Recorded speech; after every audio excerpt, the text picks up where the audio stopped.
Okay, guys, we are live. So for those listening at home, welcome to the Dungeon Musings YouTube channel. My name is Kevin Madison, and I will be your friendly, what do they call it in this game? Lore Master. Lore Master. I will be your friendly Lore Master today, because you see, today we are playing a very special charity one-shot to benefit the SOS Children's Villages International Charity, and the session will be played with Cubicle 7's very cool One Ring Roleplaying Game. And this very special charity session of the One Ring Roleplaying Game is made possible by the very generous donation of our own Arlen Walker. So first off, before we dive into this stuff, a massive thank you to Arlen for his generosity and for making this session possible as well, too. So thank you, Arlen. Yes, thanks, Arlen. Yeah, of course. Thanks, Arlen. I mean, great cause, super fun, and you get to play games. So, yeah. So, for those, depending on whether you're watching this live or before 2020, but this is if you are listening after that time, this is the first edition of the game. There is shortly going to be a second edition of this game coming out, so if the rules that we're playing with today don't line up, it'll be partly because there's a second edition, and also it'll be partly because I don't tend to run games the way they're supposed to be run, so you can blame me for the way they don't line up. But with us today for this very special charity one-shot, which I am calling Unsettled Oaths in Gondor, we have 5 stellar players, including our generous donor. Let's go through, guys, and say who you are and who you're playing. So first up is Sean. Hi, I'm Sean. I am playing Sigdag. He is a elder statesman, if you will. Close older advisor at Thalanmere, related and also close to Belfalia. Got to get my Middle Earth tongue going. Steeped in lore and storytelling, but also still swings a mean blade. Nice. And next up is John.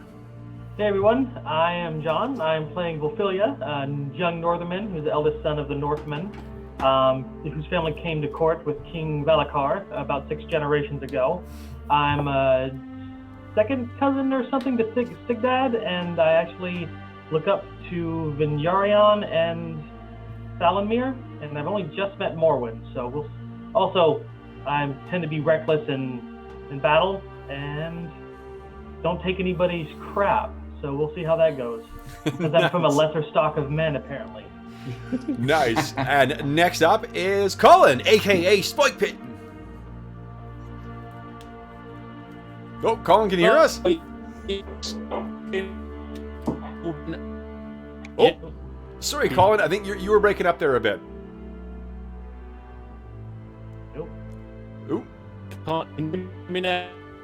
We can hear you. You're breaking up just a touch. Try again here.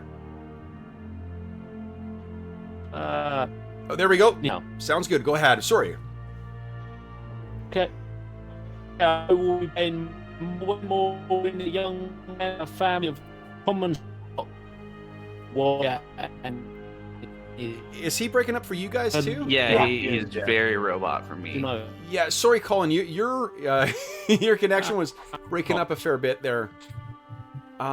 Just give me. You know what we'll do? Let me. We'll switch on. We'll let George and Arlen do the introduction for their characters, and we'll come back to you and see if the connection has sorted itself out. Yeah, it sounded perfect when we started. So yeah. So I imagine it's just a matter of it getting back. George. Next up is George.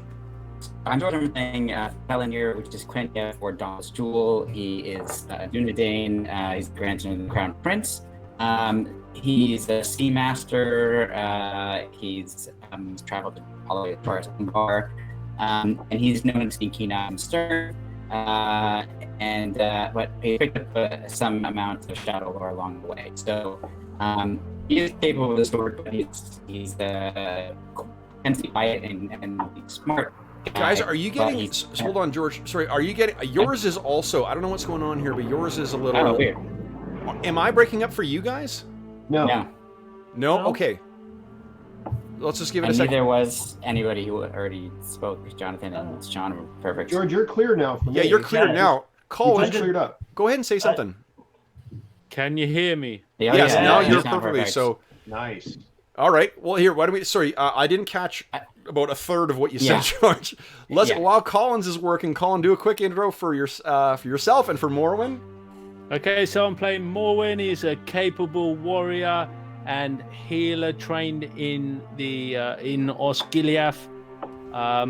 He's a common man and he does not know any of these noble types. Nice. And then next up, sorry, George, go ahead. Thalamir is a noble type. He's actually the grandson of the Crown Prince.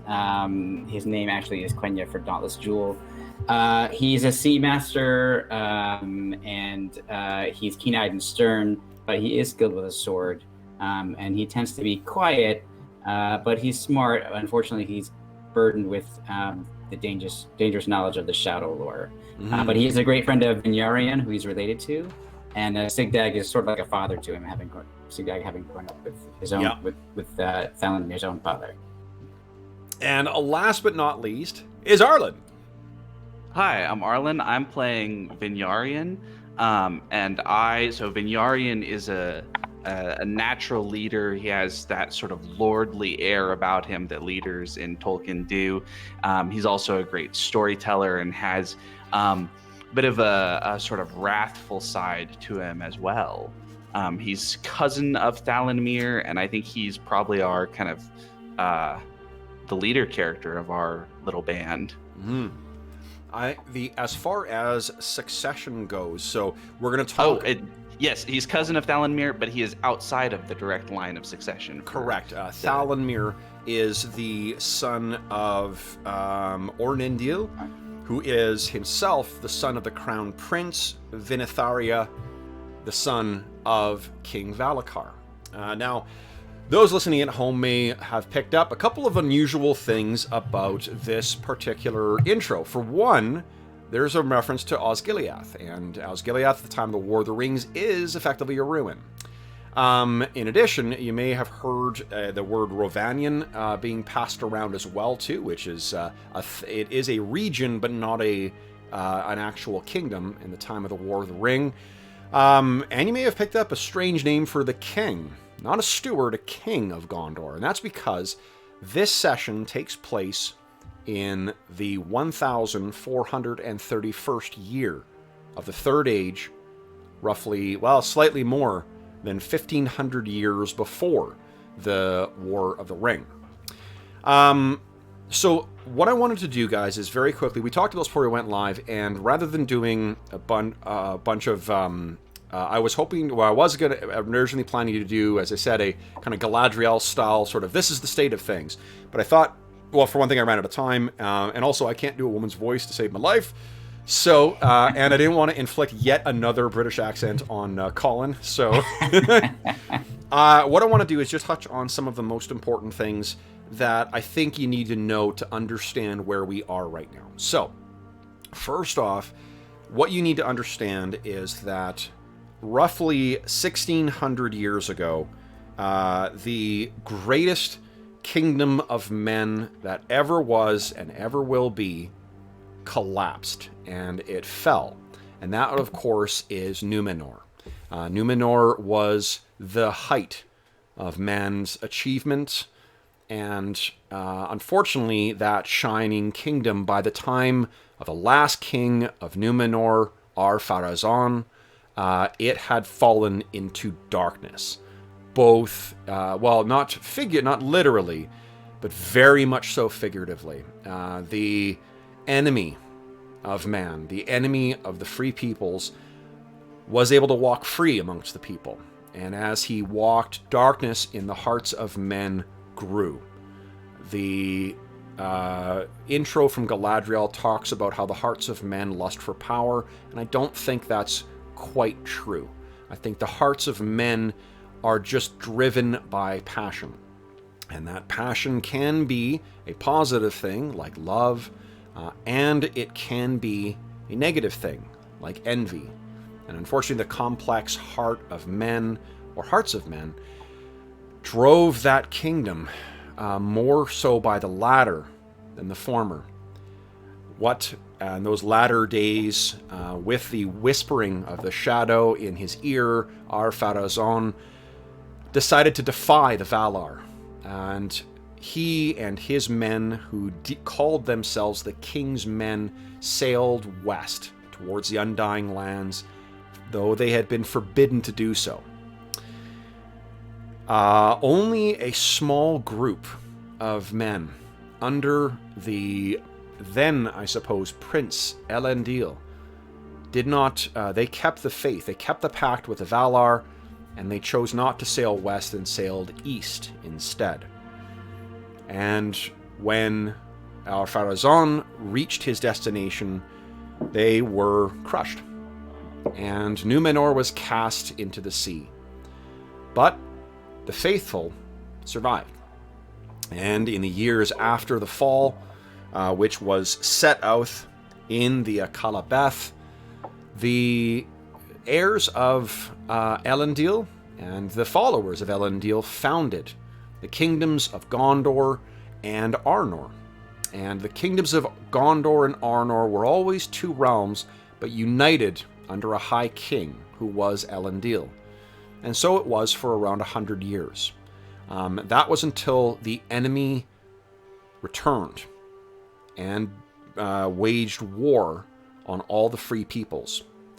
Elendil died in the siege of Barad-dûr, and his son, Isildur. Anarion died. Isildur was, yeah. And Isildur became the High King. But he had two sons. He had Isildur and he had Anarion. Isildur became the High King, and Anarion was the titular king of Gondor. Prior to that, the two brothers had shared Gondor. The faithful, however, were not the only heirs of Númenor to survive. There were some in some of the colonies, particularly to the south, who remained faithful to the king and found that the kingdoms of Arnor and Gondor were their enemies. They were the ones who betrayed the king and did not stand with Ar-Pharazôn. So those king's men remain to this day. Some call them the Black Númenorians because, or though they pride themselves something different as the king's men. Unfortunately, the unified kingdom under the High King only lasted roughly 2 years until the tragedy of the Gladden Fields, when Isildur died. And then, because of dynastic succession issues, the two realms were split into two, and ever one became two. That was the way things were for roughly 8 centuries. But then, ambition drove men to sunder what was 2 into 5, and the kingdom of Arnor became 3. It became Arthedain, Cardolan, and Rhudaur. That was roughly 500 years before our session. And roughly 100 years ago, Rhudaur fell when a new shadow came to the north called Angmar. Angmar, through proxies, supplanted the rule of the Dunedain in Rhudaur, and Rhudaur threw its lot in with Angmar. That was 100 years ago. 30 years ago, only 30, Cardolan fell, leaving only Arthedain, a pale imitator of what was. The great watch point of Amansul fell, and the people of Cardolan now live in the shadow of both Angmar and Arthedain. Now Gondor survived, and Gondor persisted through all this time, whether that was due to the Shadow's attention being elsewhere. Some may speculate, but now strife comes to Gondor. And the reason strife comes is not through envy, is not through wanting power for themselves, it comes from love. Because you see, roughly 200 years ago, now King Valacar was sent by his father to live amongst the brave Northmen of the Kingdom of the Ravanian to try and create a peace. And what the king may not have foreseen is that who would be King Valacar, he fell in love with the daughter of the King of the Ravanian, and they were married. And they issued a line, or there was a line that issued from them. The first line that came from Valacar is Vinitharia, your grandfather, Thalanmir and Vinyarian. And Vinitharia took, when he was born in the Ravanian, took a Ravanian name. And when time passed and Valacar was called back to Osgiliath, the capital of Gondor, he brought with him his wife, his family, and many members of the court that he'd come to grow, or of whom he had come to grow so dear. And in the time since he returned, roughly 80 years ago, there has been a growing series of rumors and disquiet nobles. Because you see, the blood of Numenor has run true through the line of kings of Gondor, going back 20. 20 kings have ruled, all of pure Dunedain blood, direct lines of descendant for the lines of Numenor. But King Valacar's wife was not a Dunedain, and she lived the brief span of life that lesser men live, that which is available to them. And while the crown prince, Vinitharia, is not seen to be, he's not aged faster, he seems as hale and hearty, and has the noble bearing that all of his line have had back to the time of Elendil, there remains the concern that this lesser line is not equal to the task of stewardship and rule over Gondor, the last true heir of Numenor, nor should their line continue. And that's where we find ourselves. King Valacar is currently I don't remember what year of his reign, but he is currently aged 237 years old. And as he has grown older, and as the Crown Prince grows closer to the throne of Gondor, the voices of discontent on the coasts and the distant regions, and particularly in the south, grow bolder. And that is where we find ourselves, in a time when the nobility, the descendants of the Dunedain who were the faithful, begin to question whether the king's heir is suitable as the next king of Gondor. This is no new news to you. You all know this. This is more when you've heard the rumors, although in the lower quarters, actually even in the lower quarters of Osgiliath, there are some who claim that though they seem and they appear to be of the line of Numenor, the line of Elendil, there's something about them. There's something about them that they don't carry themselves with the way that the true descendants of Numenor would. And Sigdag and Volfilia, as the King Valacar grows older, you begin to hear more and more open aspersions cast about your line and about their presence in the court of the king. So that is where we find ourselves, guys. That is the time in which our story takes place.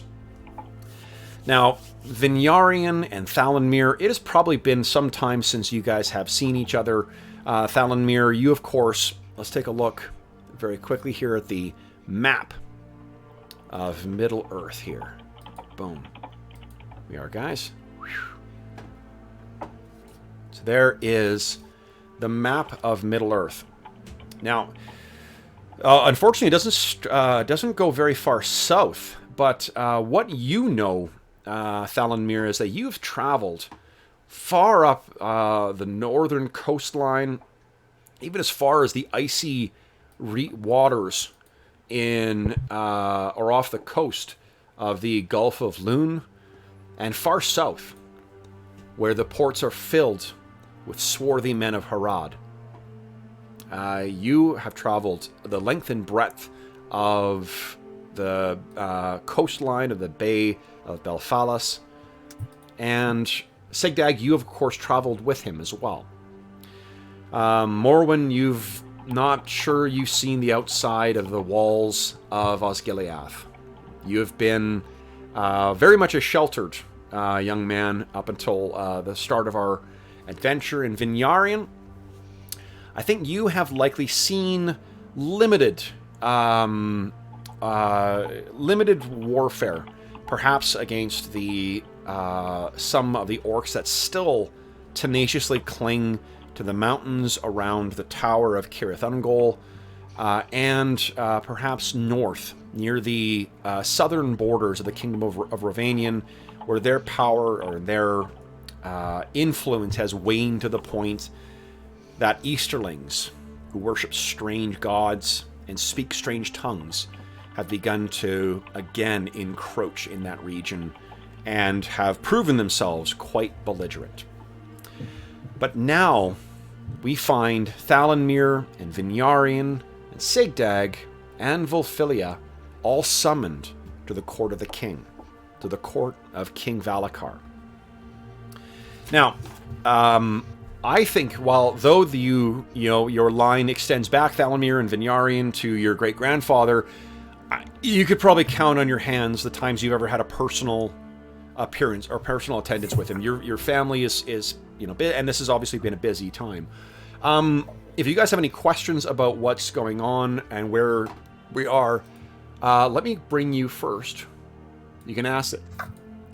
This, guys, is Middle-earth, or rather the Kingdom of Gondor. Now, there was a time 300 years ago when the Kingdom of Gondor stretched even further to the Sea of Rhûn, south to the very border, the lands of the Haradrim, north as far as Mirkwood, and up to the borders of Arnor. That time has unfortunately passed, and partly because Arnor has fallen, and the light of the Dunedain in the north, it flickers, and the shadow in Angmar grows ever stronger. But currently, Osgiliath is still here, and I'll point, I think if you guys do not know where it is, that's where Osgiliath is. And of course, in this time, that is not Minas Tirith. That is Minas Ithil. And no, I'm sorry, that is Minas Anor. Minas Ithil, Minas Anor. is Minas the Ithil is Tower of Sorcery, yes. So, you guys are going in, and it is in, I believe it's called the Temple of Stars, and this is where the Palantir was stored and is stored right now, and it is where the audience with the king takes place. What do you think you guys would be... I'm picturing there being kind of a chamber outside where you guys are meeting before Vinyarian. Thalanmir arrives with Sigdag and Volfilia. I think, Thalanmir, in your most recent voyages, you have traveled with Volfilia. So you've had a chance to meet him, you know each other. But as you and maybe Vinyarian, you're the last to arrive. And as you arrive, you see two different groups of people.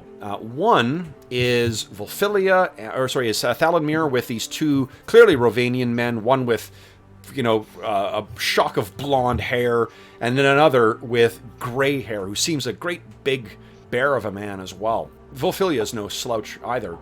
And then standing kind of off to his side is a man dressed in the accoutrements of a guard of the city of Osgiliath. So, Vinyarian, you walk in. What do we see? So Vinyarian looks lordly in the way of the men of Numenor, right? He's Yeah. he's armored. He has this ancient longsword at his side, and he has this, that kind of special light about his eyes that suggests his kind of his wisdom and his foresightedness to go alongside his kind of physical strengths. Yeah. Okay. And Thalamir, sorry guys, I'm just going to put some tokens down here so we can put eye or faces to names here. Standing next to him are, or rather, what you see is your cousin, of course, Thalamir. George, what does Thalamir look like? Thalamir looks a little bit more weathered, a little bit more like he's traveled a great deal, especially upon the sea, where the wind and the elements do a lot of damage to your being. Yeah. So he looks a little bit more dour. He doesn't look as noble, though he clearly has a noble background in terms of what he's wearing, and he has a very fine blade. In fact, it looks like the scabbard itself looks like it's worth an incredible amount of money, and it's crafted extremely finely. So he is definitely very deferential. He doesn't seem like he'd be the first person to step forward. So he's kind of like in the shadow of Vinyarian for more than one reason. Okay. So Thalamir is standing there. Both these men stand even taller than Sigdag or Volfilia do. But what do we see with Volfilia, John? Well, Volfilia is the one with the shock of blonde hair, and he's holding his helmet down at his hip level, with his other arm just placed over the hilt of his sword. And Volfilia is built.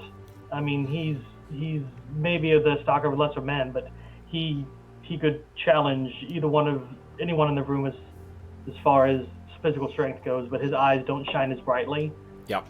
He has more of a wild look in his eyes and looks eager to take up a challenge where it lays.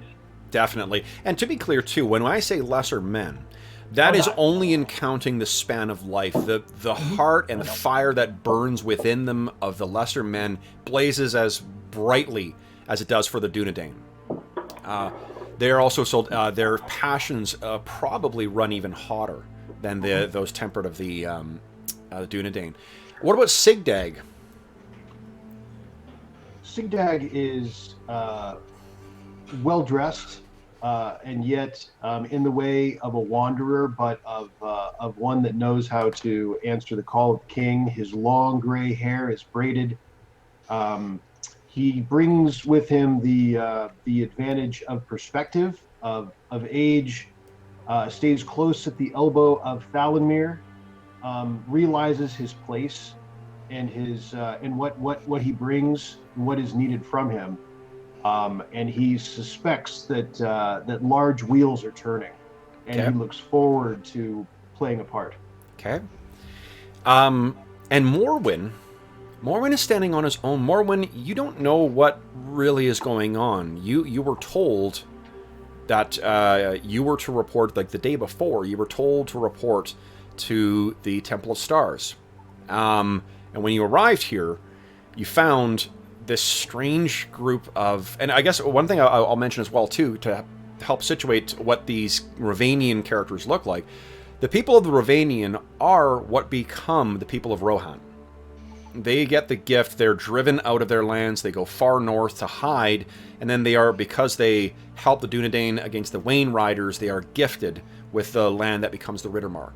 So if you picture, and anything you picture about the Rohan, or the Riders of Rohan, minus the horses, that's exactly what the Rovanian look like. So, Morwen, I'm not sure. Well, hey, let's do this. Let's start rolling some fucking dice.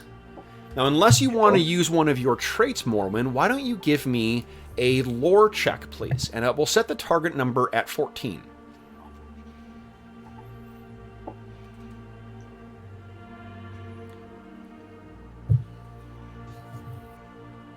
Oh, are you muted, Colin?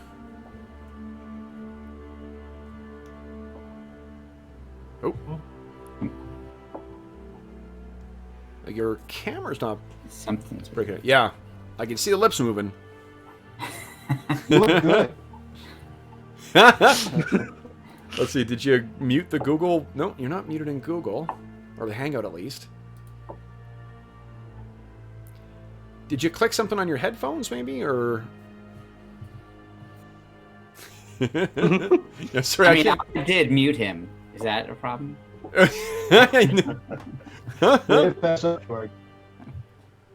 Yeah, you're not muted in the, or at least it doesn't show you muted in the Hangout. Yeah. You're going to have to play by text today. It might be Roll20 Saturday afternoon gaming. I heard him though, so Yeah, I we heard him for a second, before. Very. I can. Oh, I can. Yeah, you're very, very very quiet.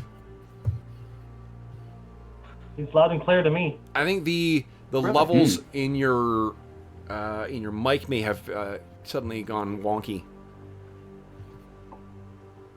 You're going to have to repeat everything he says now.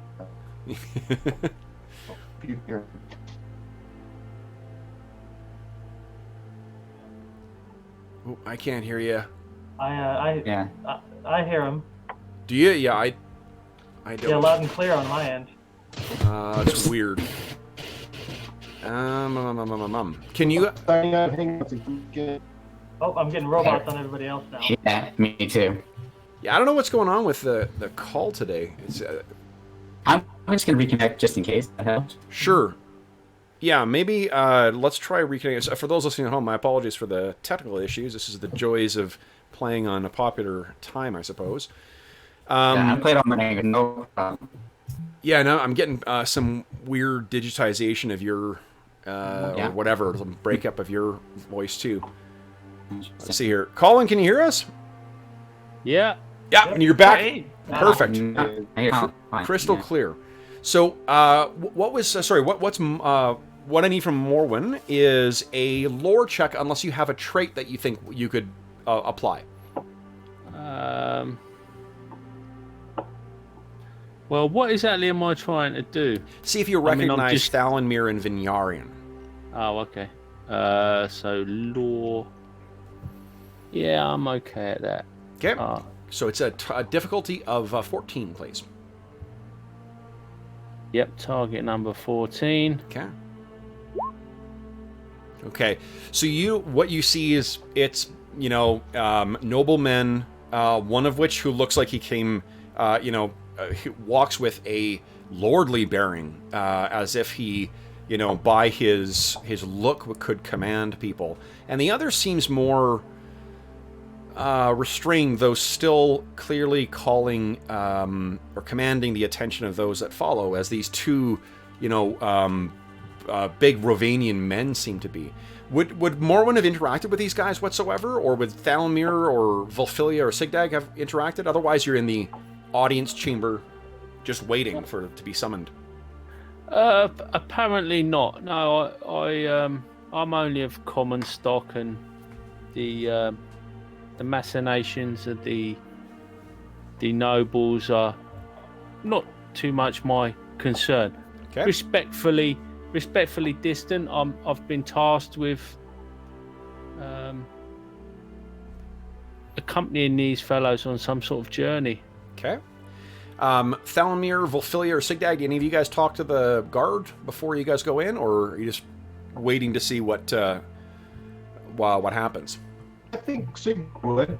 He's not bashful, and he wants to know what's going on, what's to be expected. He's a fairly gregarious type. Yep. And so he would immediately go up and ask what is the timing? What does the king expect? What are we looking at today? So what do you say? What do you say to Morwen? So this big Rovanian man walked over to you, and what does he say? My lord, I'm afraid I can not provide you with any further details. I am in the dark, as they say. I am here to serve. Unfortunately, I'm unable to help you in this in your query at this time. We'll be these men. The king will call us in due course. It is confusing for everyone in the court. It is typical. Yes, my lord. Okay. And then we'll say Vinyarian sort of walks in at this point too. So you can see there's the Sigdag and more when you look over and you see he walks in. What happens when Vinyarian and Thalanmir see each other? Valanmir is gonna move toward Vinyarian immediately, and open up to embrace him. Yeah, Vinyarian, big, kind of like a. Yeah. I'm imagining that Vinyarian's a little taller than Thalanmir almost, or at least he carries himself with that kind of straight backed height. And you can of course hear the jingle of Vinyarian's armor as he kind of crunches him against his chest and all of that. And he says, "Cousin, it's been far too long." Yes, so good to see you. What the rest of you guys called for? Yeah. No, go ahead. Sorry. Do you know why we've been summoned? I am unable to say. We shall find out. So the rest of you guys, what you can see, I think Volfilia, maybe because you've got a keen eye for weaponry. The hilt, the pommel, the scabbard for the sword at Vinyarian's waist is almost identical to the one at Thalanmir's waist, because you were both gifted the paired weapons that were crafted by the same Numenorian smith. Cool.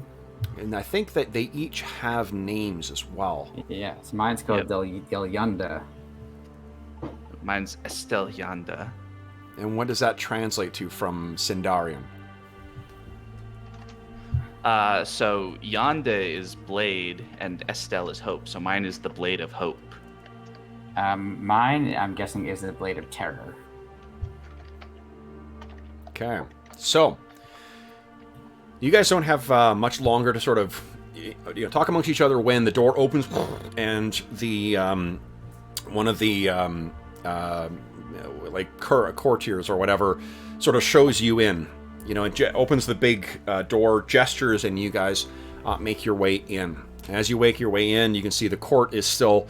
It's full of the Dunedain and the Rovanian nobles that you've come to expect at court. It's been, I think, for Thalanmir and Vinyarian, it's been many, many years since you've ever actually been here. Morwen, of course, you've never been here. Volfilia, you've never been here.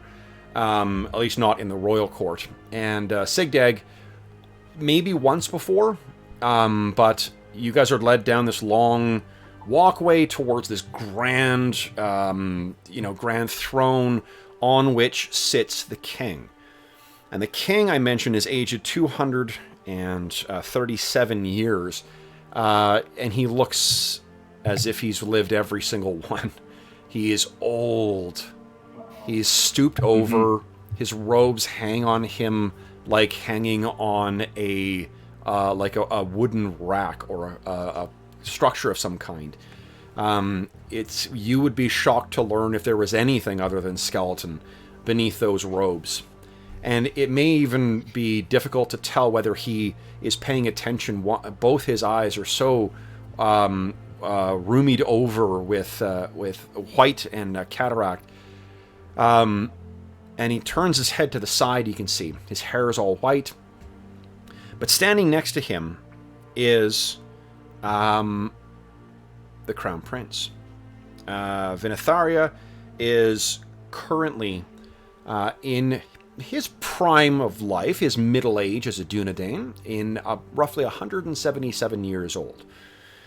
And you have met your grandfather before, but you may not have spent a great deal of time with him. Now, unlike Thalanmir and Vinyarian, who really, unless you were looking very closely, you would think they're, indistinguishable from other Dunedain. Vinitharia favors the lighter hair of his mother. And as you walk in, to your eyes, to our eyes, he probably looks like he is in his early 50s. So he is standing there beside his father, down a step, obviously, as you walk in. And I'm picturing that Thalanmir and Vinyarian are leading sort of the way up, and the Rest of you are sort of following behind. You walk up to the foot of the throne. You each take a knee, and Volfilia, Sigdag, you know that's what to do. And Morwyn, guess you're guessing that that's what should be done. Everyone takes their instinctively, I'm just trailing at the back, watching everybody, and I'm shrewd enough to know I got to mind If everyone else is my kneeling, manners. it's a good sign. Yeah. So you can see Valacar kind of struggles, or the king struggles to move his hand, and he gestures and says weakly, "Rise!" And then his hand kind of almost falls back into his lap. And the crown prince, Vinitharia, is the one who addresses you. Welcome, grandsons. Thank you for attending before our king. We have a task that we would have you undertake. Tell me, know of you of the I'm trying to, so it wouldn't be settlement, it would be, do you know of you the lands of Bar Morthil? Now what you guys can do is you can make a lore check, or if you have, say, a lore of Gondor, or perhaps even, this is a settlement on the coast, so perhaps those of you who have, say, what's the sailing? Boating. Boating. You guys may be able to automatically succeed in this. I mean, I definitely have sailed up and down the coast, so I would think I know something. And Vinyarian, have you studied your I books? just nod. Lore of Gondor all the way. Yep. So what Bar Morthil is a Sindarin word for House of the Dark Point. Where it stands is in the shadow of Ras Morthil. Ras Morthil is the final marking point. Let me bring you over here, guys. On the northern coast of the Bay of Belfalas, and the last point of the Kingdom of Gondor before the untamed primordial lands of the Cubicle men. This, guys, is where Bar Morthil is located. Bar Morthil is known not only for being in the shadow of the largest mountain at the Cape of Morthil, it also is known for having some of the most dangerous waters through which to sail. You know this, Thalanmir. The region there, Yulond, is, again, another Sindarin word for no haven. Rast Hanad is Broken Point, named for the jagged and dangerous rocks that lurk below the surface of it. And the Lord of Bar Morthil is a man named Turambar. Lord Turambar. The reason, the final reason that this stands out to you is because you have longed to see this, I suspect, Vinyarian. And Thalanmir, I think I'm not actually, I'll leave it to you whether you've actually seen this. This is a very otherwise unremarkable outpost. But what does make it of interest is, one sec here, that there is an ancient tower that stands there. An ancient tower built as a kind of lighthouse. And the tower is called Minas Ras. Minas Ras, the Tower of the Cape. So it's something that either, Thalanmir, you did seek out, or you've longed to see. Vinyarian, you've been aware of this. I think I have seen it. Oh, you have seen it, okay. I have not. I think I've wanted to, but I've never actually caught sight of it because it's either been too cloudy or there's always a reason, for some reason, as if it was eluding me. Yeah, love it. So what what you guys know, and I don't know if you... That's how much you know with your lore things. I'm not sure if you would know enough about the particulars of this one. But what the prince says to you is that the Lord of Bar Morthil, Turambar, has proven to be... He's proven to be challenging. Lord Turambar claims that his lands, or has, he shouldn't say claims, because this is open court. What he says is that Lord Turambar has declared his lands unable to pay the tithe owed to the crown for nigh on 4 years now.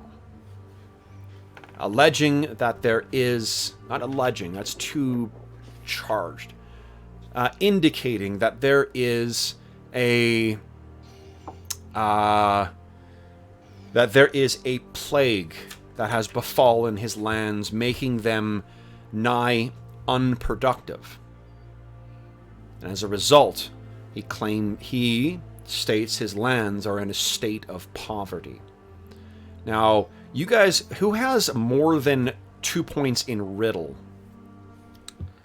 I might have. No, Me. I do not. Who's me? I have 0. You have 0. Does anybody One have... for me. Sigda doesn't have riddle. Volfilia, do you have any points in riddle? No. So then Morwen, and you have 2, Thalanmir? Thalanmir? 0. So Morwen... What I think, because you've got a couple points in riddle, you can read between the lines here. This is a public declaration to avoid casting aspersions on a Lord of Gondor. But this, clearly, the way that the prince is presenting it, there's some serious doubts as to what's being said here. There's some serious doubts as to the veracity of these claims. And Vinyarian, you know that many of the proud Dunedain lords in the outlying coastal areas, in particular to the south, have been openly questioning the authority of the king, particularly growing more and more bold the more infirmed he gets. So the prince says the king, his heart breaks for his subjects in Bar Morthil, and he would not see them suffer any longer. He, at the request of the king, the Houses of Healing has sent one of their finest healers. Thalanmir, you and your cousin, and Vinyarian, you are to sail first to Pelargir to provision, and without haste to then sail for Bar Morthil, and offer what hope that the crown might offer to the afflicted people of Lord Turambar's lands, so that we might restore them to the productivity to which he and the crown is due. Of course, my lord. We will get to the truth behind this plague. You can see the corner of the prince's mouth just kind of, moves up just a scooch. And he sees that his words were heard. Thank you. And your king thanks you. And King Valacar, again, his hand kind of goes up and says, "The crown thanks you." You can see Thalanmir and Vinyarian both kneel again. I'm picturing Morwen, Volfilia, and Sigdag do the same as well. Mm-hmm. And then you are dispatched. The Silver Dawn awaits you at the docks. So, unless you guys have anything else you wish to do in court, it seems that the king has tasked you with a undertaking. Do you have anything you wish to do, or anything that happens in Osgiliath before you set out for Pelargir? Now, Pelargir is a coastal city, one of the oldest in all of Gondor, in fact. About 2 days or a day and a half, depending on how fast you choose to press yourself, down the coast. And it is actually ruled by the captain of ships, Castamir. Kev, Yep. I was just going to say, has the House of Healing in Osgiliath, I imagine it might be a little bit far away, but has there actually been any rumours of a plague or any physical evidence?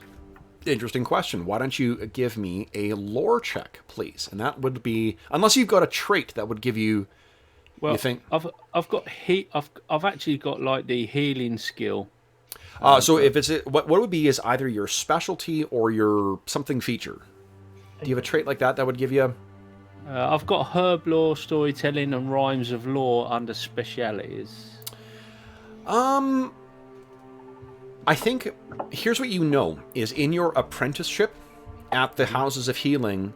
One of the things you need to do is effectively like to learn to act as an apothecary to the vast store of medicinal herbs and unguents and pills and whatever and tinctures that the Houses of Healing use. The very pinnacle of medicinal learning in all of Gondor, and if, arguably apart from Rivendell, all of Middle Earth. What you know is that there's been no request. No request for any medicines. There's been no news of that. To the best of your knowledge, there's been no spread of plague. And plague is always a concern. Plague is a decimating influence. Yeah, and I would just verify with my elders that Sure. should there be a plague, surely we would have heard. So I just want to... Yes. Yeah. So they offer you some concerns. They offer you some tinctures to offer your companions when you reach Bar Morthil to ensure that if there is a plague there. I think you also probably, it sounds like you may be, if you're checking back with them too, you're kind of boning up on what might be going on. This is the first time you've left Osgiliath, probably. Yeah, for sure. Just the talk of a plague is like, clearly the services of a healer may be required. Better just make sure I'm up to speed. Okay. Yeah. Awesome. So when we see Morwen arriving at the Silver Dawn, which is this small but seaworthy ship, he's no doubt toting with him a fairly large, bundle of scrolls and books. Yeah. Okay. What about Thalanmir, Venyarian, Volfilia, or Sigdag? Anything you guys want to do in Osgiliath? Thalanmir just wants to go to, and I don't know if there's catacombs specifically, or where the noble lineage is buried. Yep. And he just wants to spend some time in contemplative silence, just trying to he doesn't feel like he's as great as like Venyarian or any of the other members of his noble family. So he wants to he does this whenever he sets out for a voyage, Interesting. Just wants to be with them and gather the spirit, and hopefully it stays with him for some amount of time. And for someone who, it's interesting that he would have such a connection to his lineage, with how far flung his travels take him, right? Well, yeah, it's kind of the he knows the difference between the people of his line and others, and he wishes he could be more like his own lineage, the more noble members. So he kind of like sees himself more as the people he encounters. He doesn't look down on them. Yeah. He just thinks he hasn't risen to the heights of his brethren. Okay. The rest of the guys, Sigdag, Volfilia, or Venyarian? Well, Ophelia tends to be impatient, so he's getting there early and waiting. Okay, so you're the first to arrive at the ship with the crew that's on there as well too. What about Sigdag or Venyarian? It seems like one of you guys is bringing your hound with you. Close my office door again. All right, honey. All right. Sigdag is going to beat the elbow of Thalanmir coming out of the audience and with the king, and saying, "Good to be in the mix, eh?"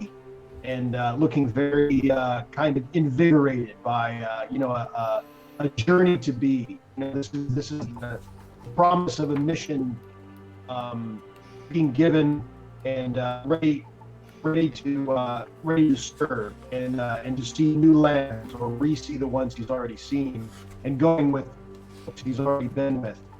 He's probably going to be buried in maps for the small amount of time between that and boarding ship. Love it. So you've got when Volfilia arrives the next day, Sigdag may already be in like the captain's quarters with the, charts and whatnot set out before him. You're also, knowing what you expect is when you guys arrive in Pelargir is that, this is the oldest colony. It is the center of shipping, and it's where there's a reason that the captain of ships lives there and is headquartered there, is because it's from where all the grandest fleets of Gondor set sail, and is the greatest lore and trove of lore with respect to that. So the navigating the coast of off of Rasmor Thil is going to be dangerous. So getting updated charts from there will definitely be. When the others arrive, he's probably trying to regale the captain with stories of his last time. Sorry, Sean, you're breaking up a fair bit. I'm having a hard time. Are you guys having a hard time? Mm-hmm. Here as well too. Yes, sorry. We're trading off problems with internet connections today, it seems. So go ahead again, Sean. He's probably found as the others arrive trying to regale the captain with stories of his last time down the coast in this direction. Okay. Yeah, so he's, there's a time we went with your father. Mm-hmm. Yeah. When you were this high, I was sailing the coast. Okay. Nice. And last but not least, what about Vinyarian? What is Vinyarian doing? I don't know if there's anything in particular that I want to do in preparation in Osgiliath, although I think I might like to say a few words to the crew before we set out on the Silver Dawn. Okay. So it seems like at this point, Vinyarian is going to kind of arrives and everyone's here, and he sort of gathers everyone together as much by his presence as anything else, and says, we have a difficult task ahead of us. First to reach Bar Morthil, and then to execute the king's will. But I trust that you will all be up to the challenge and will exert yourselves in Gondor's name just as much as is necessary, and perhaps even above and beyond the call of duty. And Thalamir will lead the crew in yelling, "For Gondor!" Nice. The crew, Gondor! Okay. Gondor. So, guys, then what I'm going to ask you to do is, here's two options. What you guys can do is you can sail basically through the night, and you will reach Pelargir in 1 day, or you can take 2 days. And the reason you may choose to do one over the other is that if you take 2 days, you get the benefit of traveling by boat. When you travel by boat, your fatigue that you lose, if you roll and you lose fatigue, is reduced because it's easier to sit on the boat. But if you push all night, then you roll your normal check as is usual. Do we think there's some reason why we need to get there a day early? Nope. The only thing is you do have to make. It's actually it's the same amount of rolls as well too. To be honest. Mm-hmm. No, it isn't. Forgive me, I'm lying. I'm a fibber, complete fibber. It is. From Pelargir to Bar Morthil will be either 5 days if you sail day and night, or 10 days. And you make fatigue tests every... Let's see here.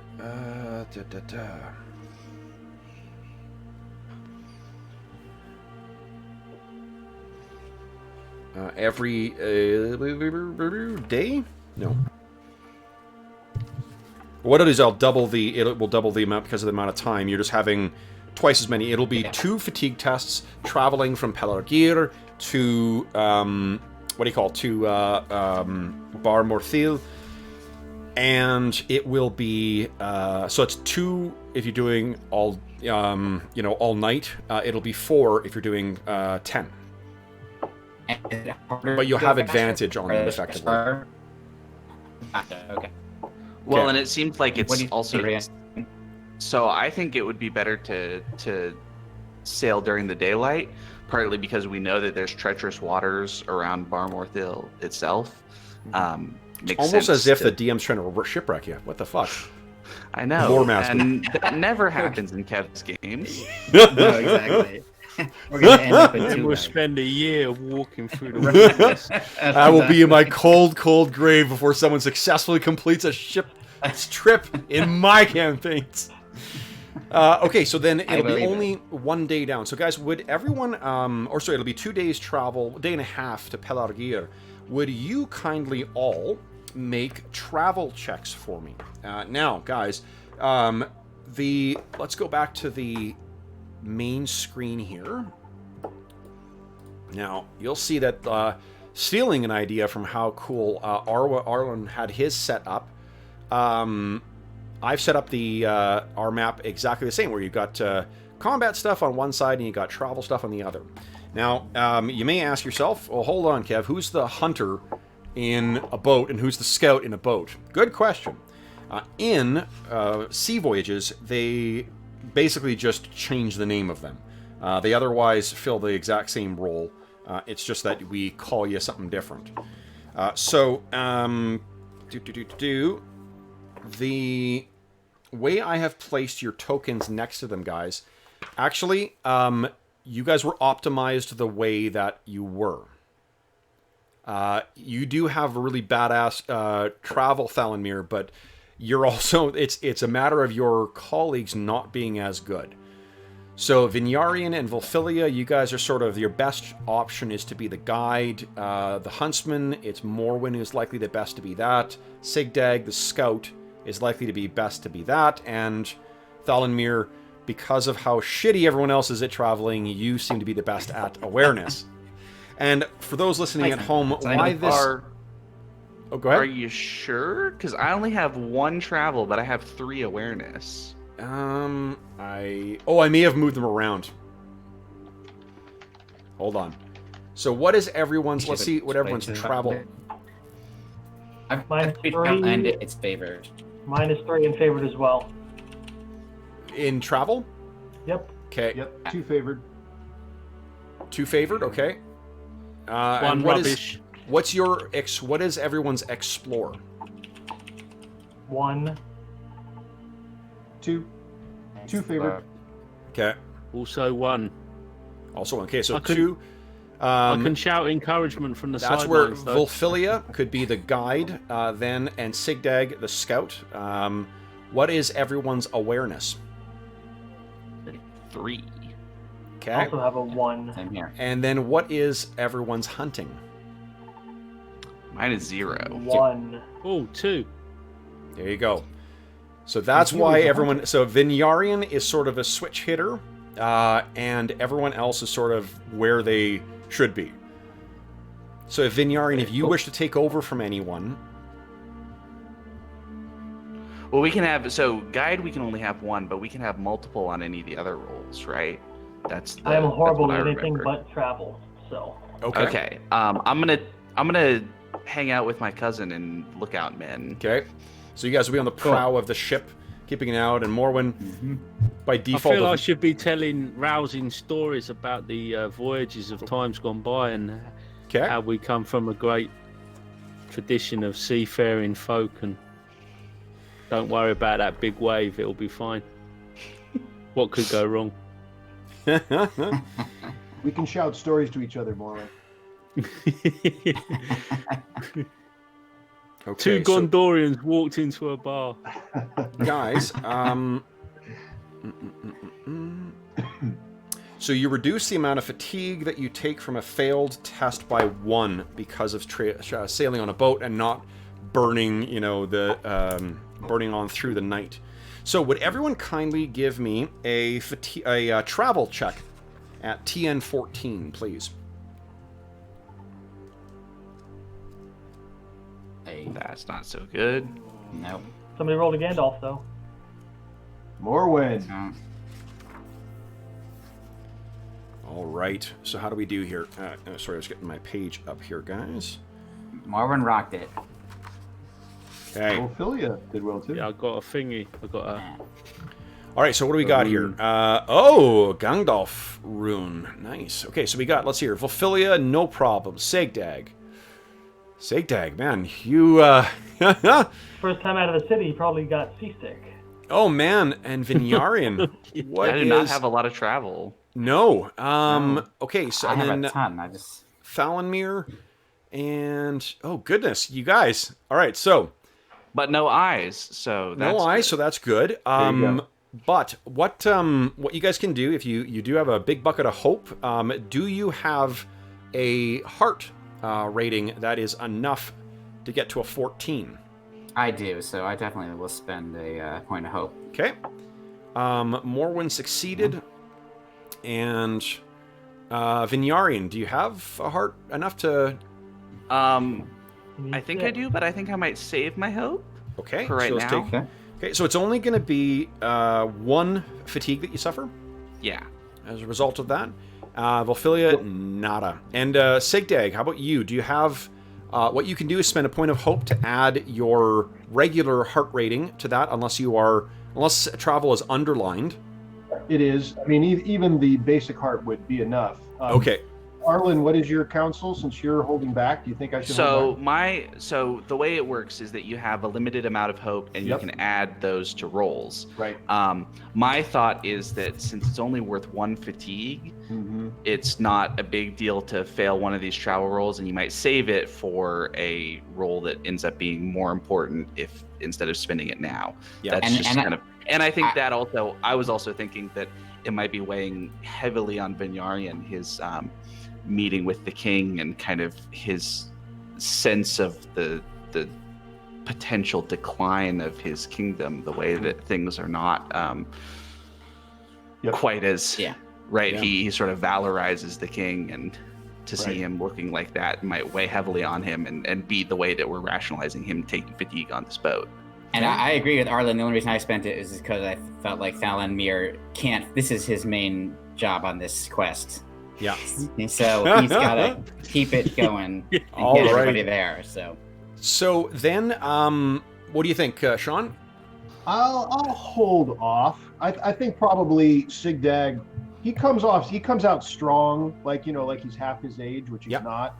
And he's tearing around the ship and keeping people, ship shape and telling stories. Yeah. And at the end, he's like, okay, like, whoa. So, he'll rise to the occasion when it's time. Yeah. But he's actually pretty tired. Like, he hasn't done this in a while. He was hanging out in front of the fire 24 hours ago. Yeah. So, Falenmir, it sounds like, Sigdag, and you correct me if I'm wrong on this, Sean. Sigdag is like a little kid. When in those first days of setting out, he's just, the start of a journey, his excitement is irrepressible. Yep. But you see a moment where he's going up, a set of stairs, and he stumbles for a moment and catches himself on the banister. And he only he doesn't know that you saw it, and he catches himself and keeps going up. What do you, does anything, do we see anything else, or do you just let the old man have his moment of stumbling and not bring attention to it? You're asking Falenmir, right? Falenmir, yeah. Am I far away from him? Could I do it can I help him out in a way that no one would see me? Yep. Okay. Yep. How do you think? I do. So I see that no one spotted this yet, and I just slip in and help Sigdag up and say, it's been a while since we've had to have our sea legs. And I think Sigdag at first touch doesn't know who it is and is about to like shove them off. Like, what do you think you're doing? And then sees it's Falenmir and is actually pleased. Like he just kind of gets that way anytime you're around even a grandchild. Your face lights up like any chance to interact with someone you love. So he's just this kind of brotherly, in this case, fatherly. They're on a journey, and he's like, oh, thank you. And Valamir actually gives a rare smile because this is the one person he really connects with. Yeah. So he's like, trust me, I'm having trouble myself. Okay. Love it. Morwin, so you rolled a Gangdoff, and unfortunately, it doesn't do anything apart from an auto success. Is there some other cool thing that happens on the trip down the river from Osgiliath towards Pelargir? Some moment for him to shine? I think Morwin maybe connects with the whole boat thing. This is the first time he's out of town. He sees a few of these other fellas struggling a little bit, and he knows, he's woefully inadequate compared to some of these guys, and there may be feeling it a little bit more, and he's like, well, man, this is all right. This is he sees the horizon opening up before him, the wind in his hair, and I think he's just inspired.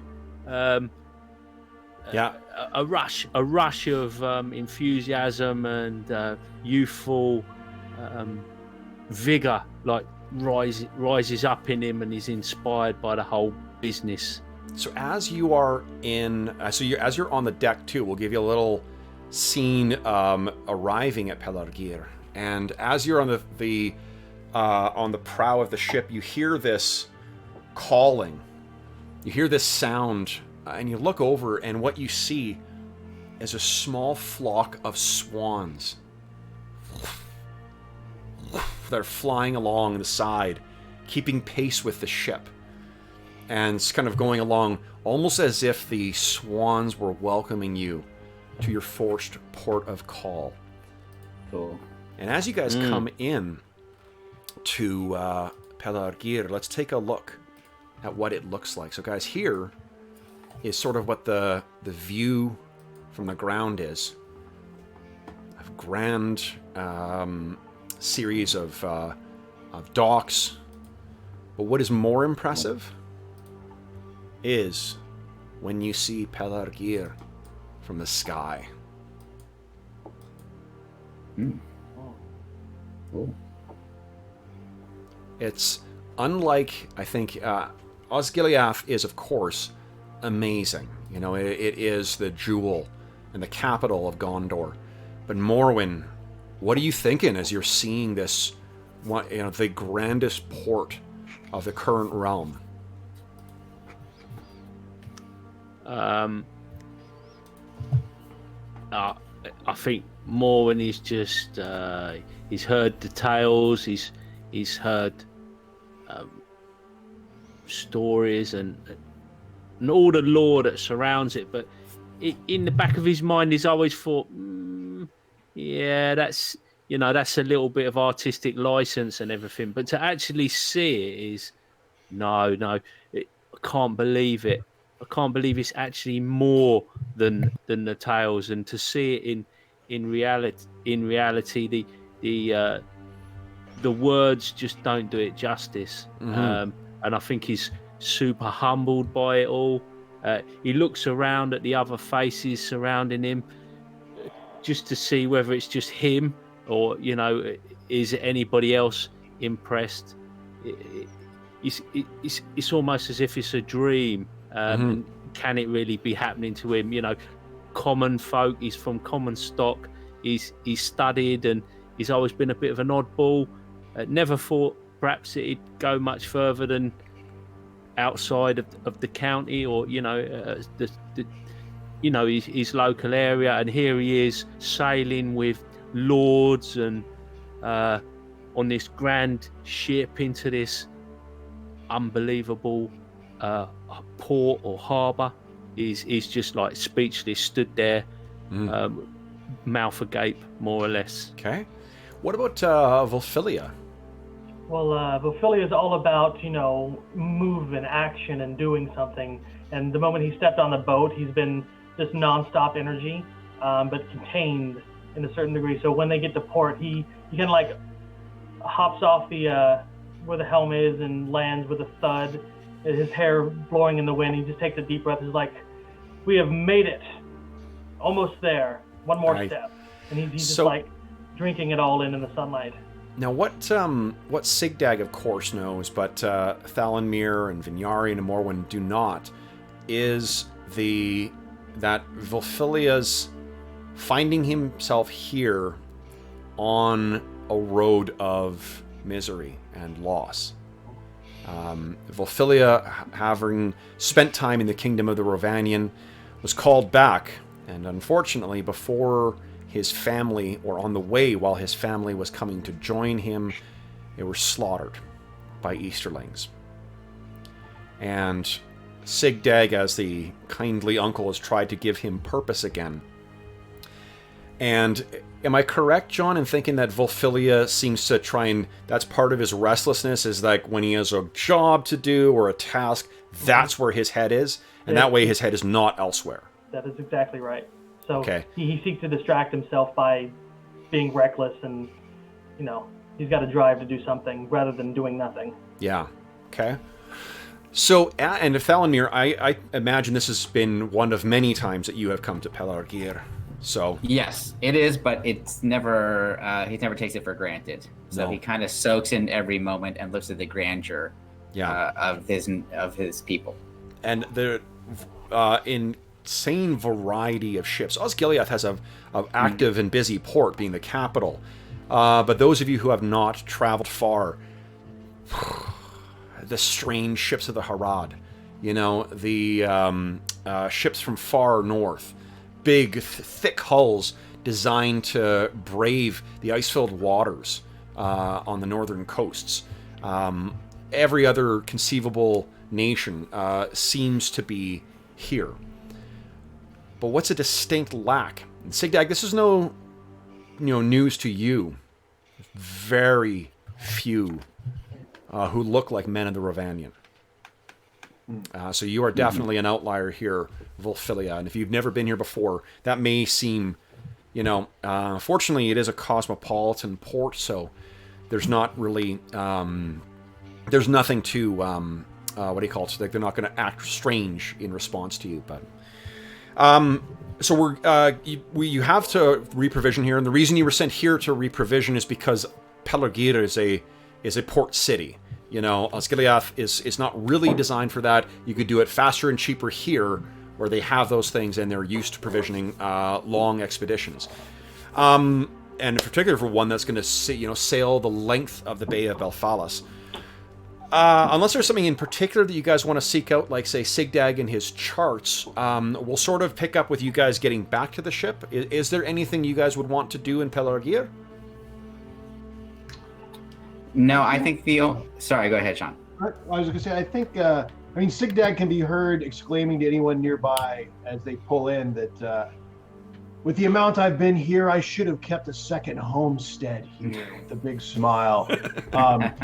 So it's possible he probably has a contact here, of whatever value of, visiting old sea captains, or let's see if old Captain,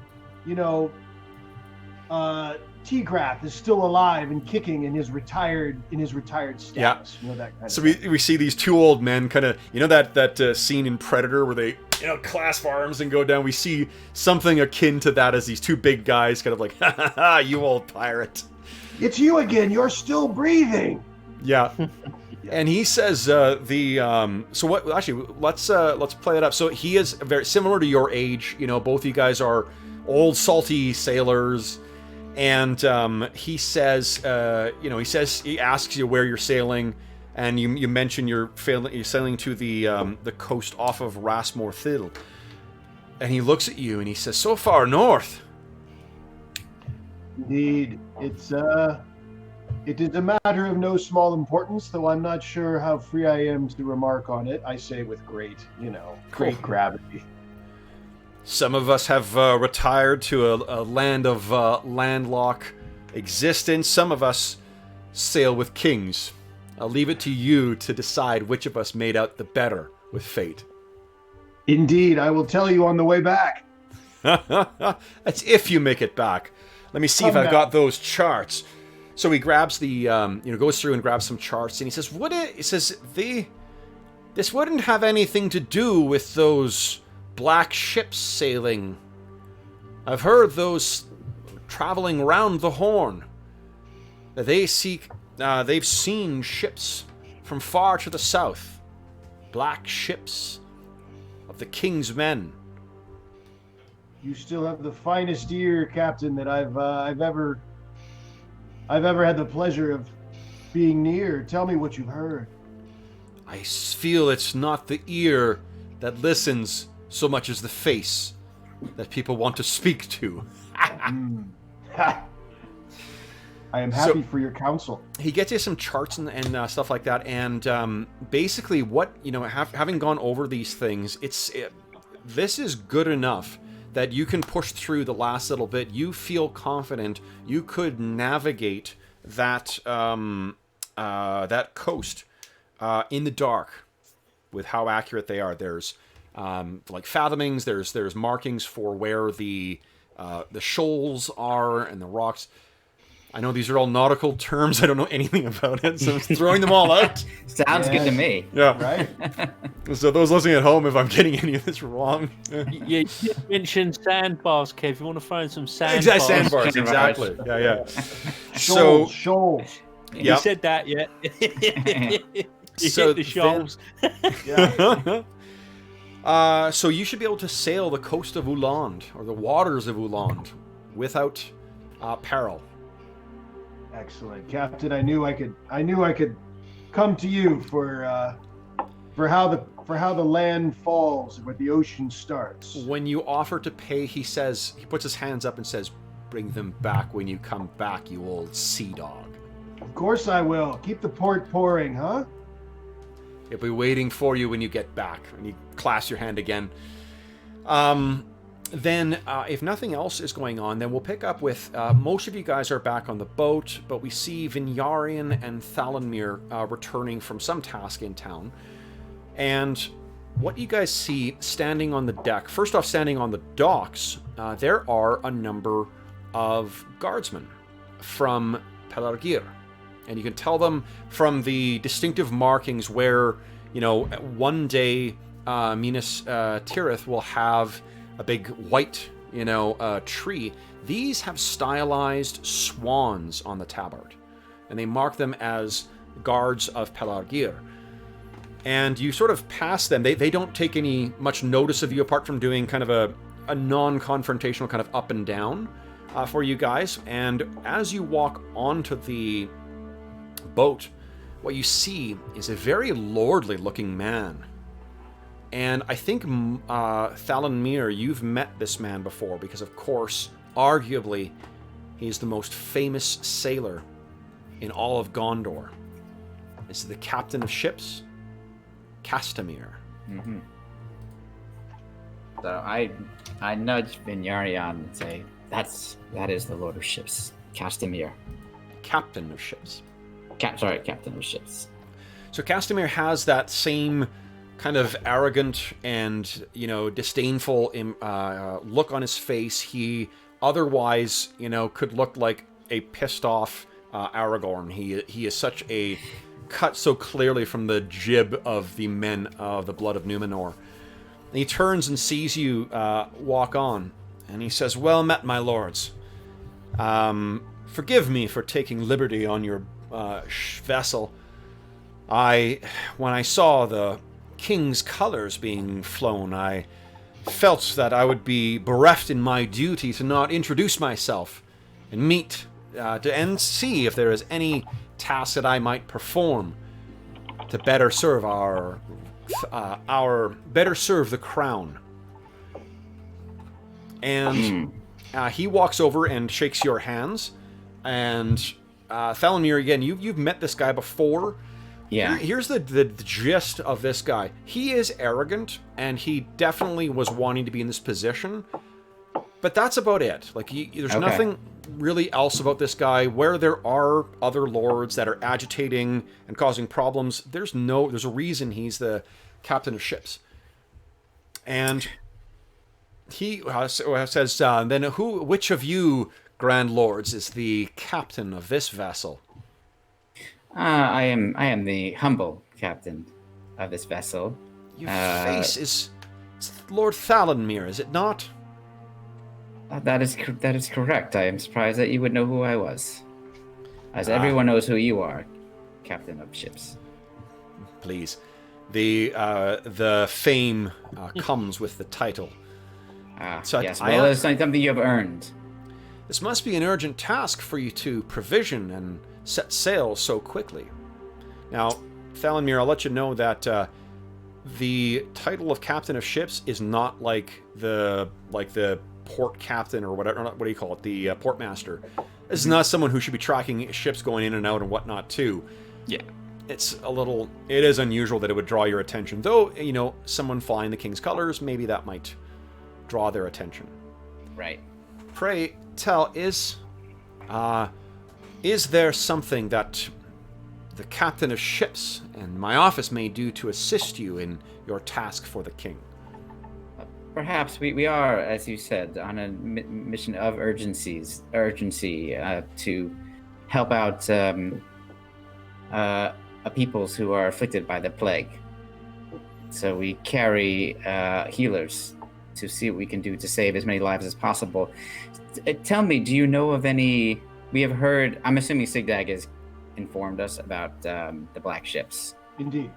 We have heard of black ships sailing in these waters. Have you seen any such thing in your recent travels? The coast? Yes. Near Uland.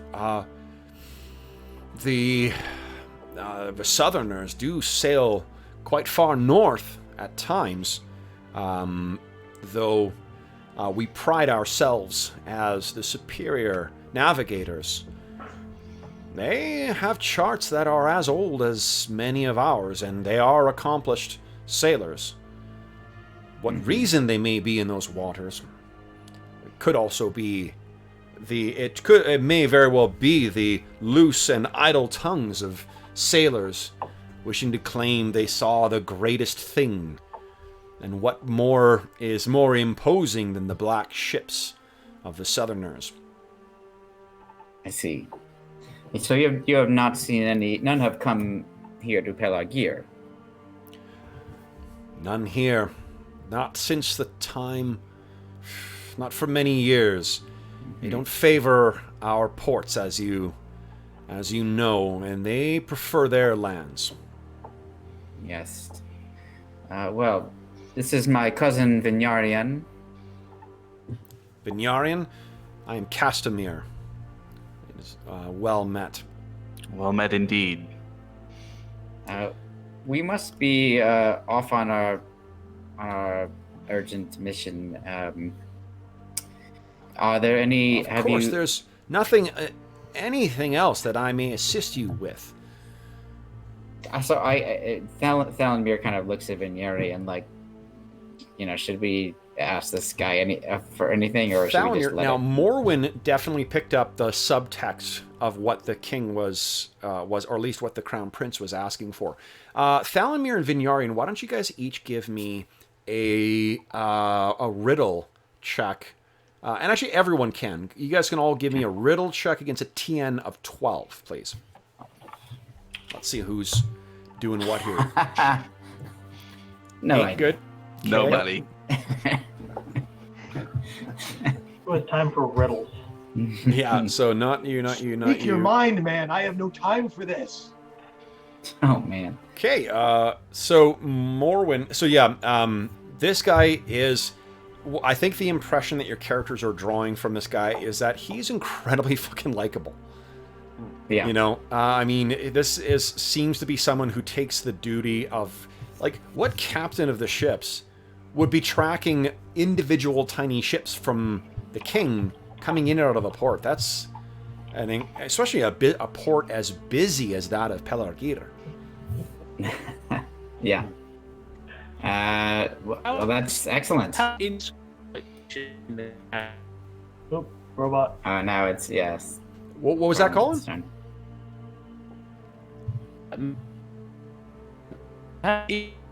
Oop. Sorry, I maybe type. What's that? Sorry, you're back to a bit of a spike, so it's not coming through. You're living up to the spike pit or spike part of your spike pit. So it seems to pass. So I'm sure it'll be back in a moment. Yeah, It's weird that it's doing this. I know. I mean, this probably is the most popular time to play. Yeah. So. It's in the middle of the day for me. Ah. So I'm like, Insight function, yeah. So riddle is what's used to sort of like read subtext in social interactions too. But if you just want to kind of get a measure of this guy, absolutely. Give me an insight check against a TN of 14, please. Nice. Holy shit, Volfilia, yeah. didn't trust him. Yeah. Whoa! Oh my An gosh! extraordinary So success. yeah. Max right there. Yeah. So Morwen, there's two things that you're going to pick up from this. First off, you are clearly an amazing judge of character, because this guy is a villain. He seems to know the language and speak. Maybe it's because he's speaking the language of the and I don't mean like literally the language of Sindarin, of the nobility. What I mean is he is following all the social cues and all the things that need to be done by the nobility. But you see right through all of that. This guy you've seen grilling before, because you've been in a classroom with your teachers who will grill you and get out of you that you don't know the answer to the question, though you dance around it and try and throw out any other kind of words.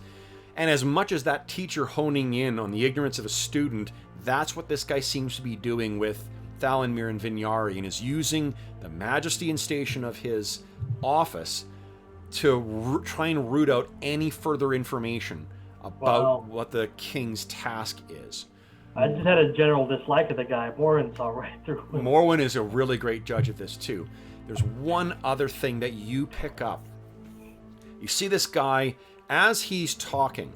You see there are a couple rings on his fingers there in the illustration. Yeah. He is idly playing with one of them, as if it was something he is not comfortable yet with wearing.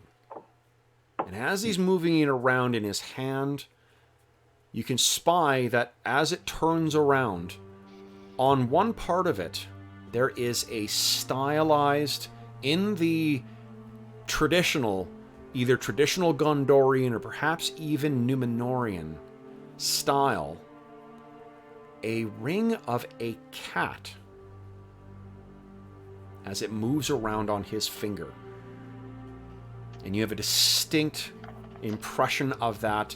It does not appear that... Volfilia, you pick up the first part of that stuff. You pick up that, like, there's more to this guy. Thalanmir and Vinyarian don't seem to be reacting poorly to him, but there is something about him that sets you off. You know a schemer, I think, when you see one. But Morwen, that's how much you pick up. Now, do you try to do anything or communicate anything? Looks like he's trying to tell Vinyarian. Okay. Subtly. So, yes. Okay. So, Colin, try talking again. Let's see if it's still getting lost.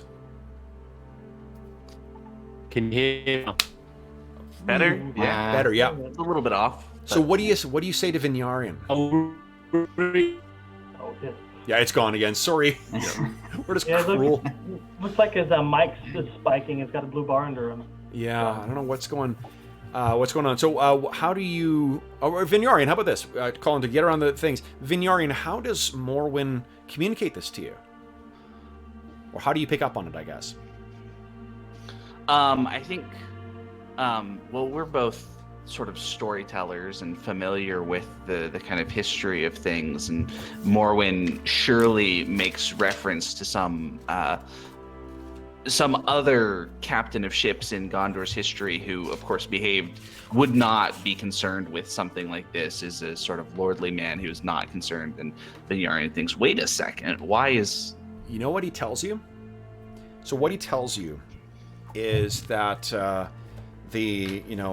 not sure, looking at the charts, these charts, they date back to the time of King Taranon Falastur.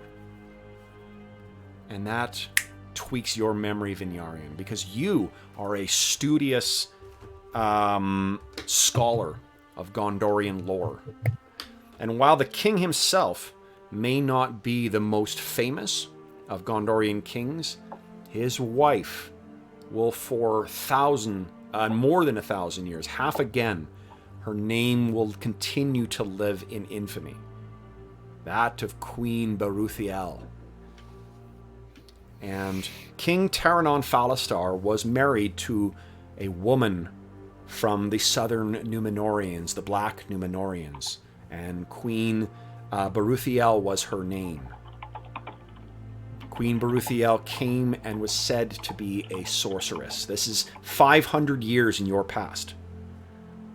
And she's said to have been loathed.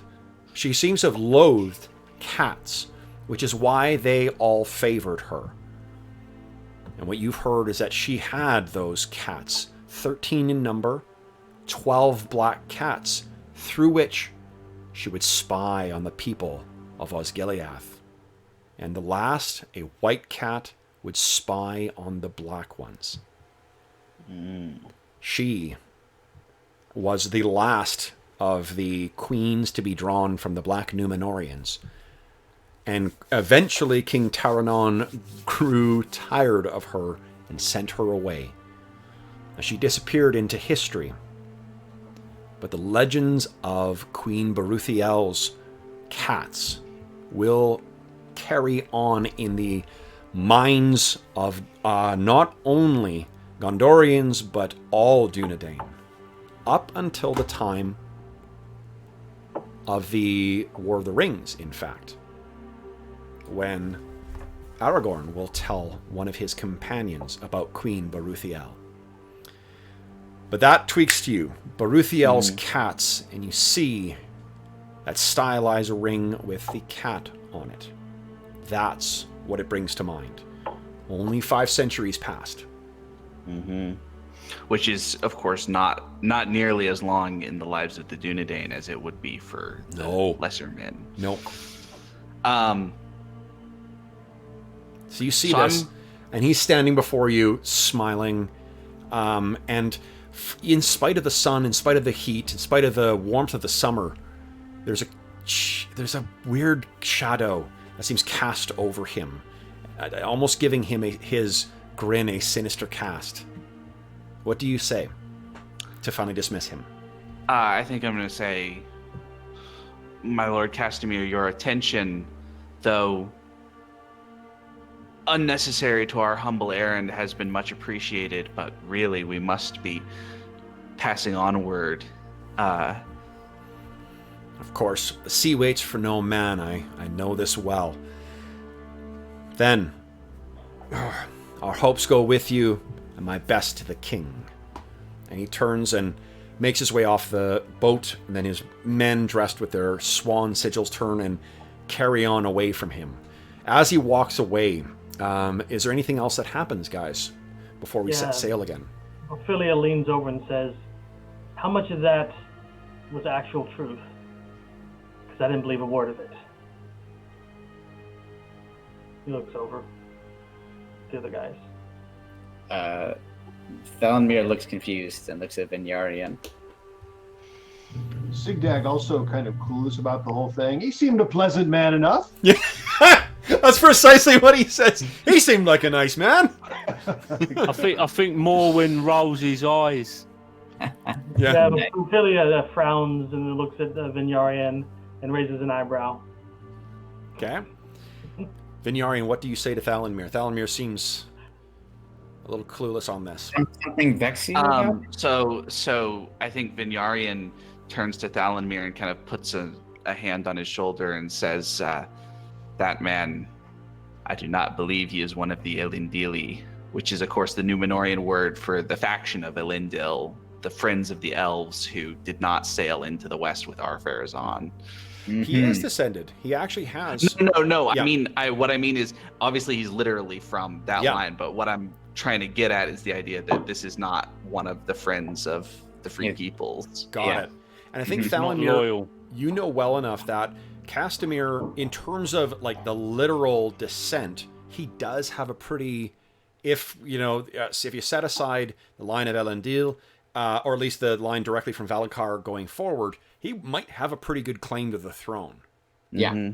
Yes, and I know too much, so I'm trying to cap down. Yeah. So as that is good to know. Keep my eye on him from now on.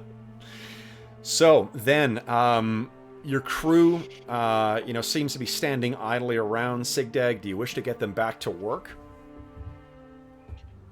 Yeah, well, I mean, Sigdag is, as soon as he sees the ship or walking to it, it's time to cast off.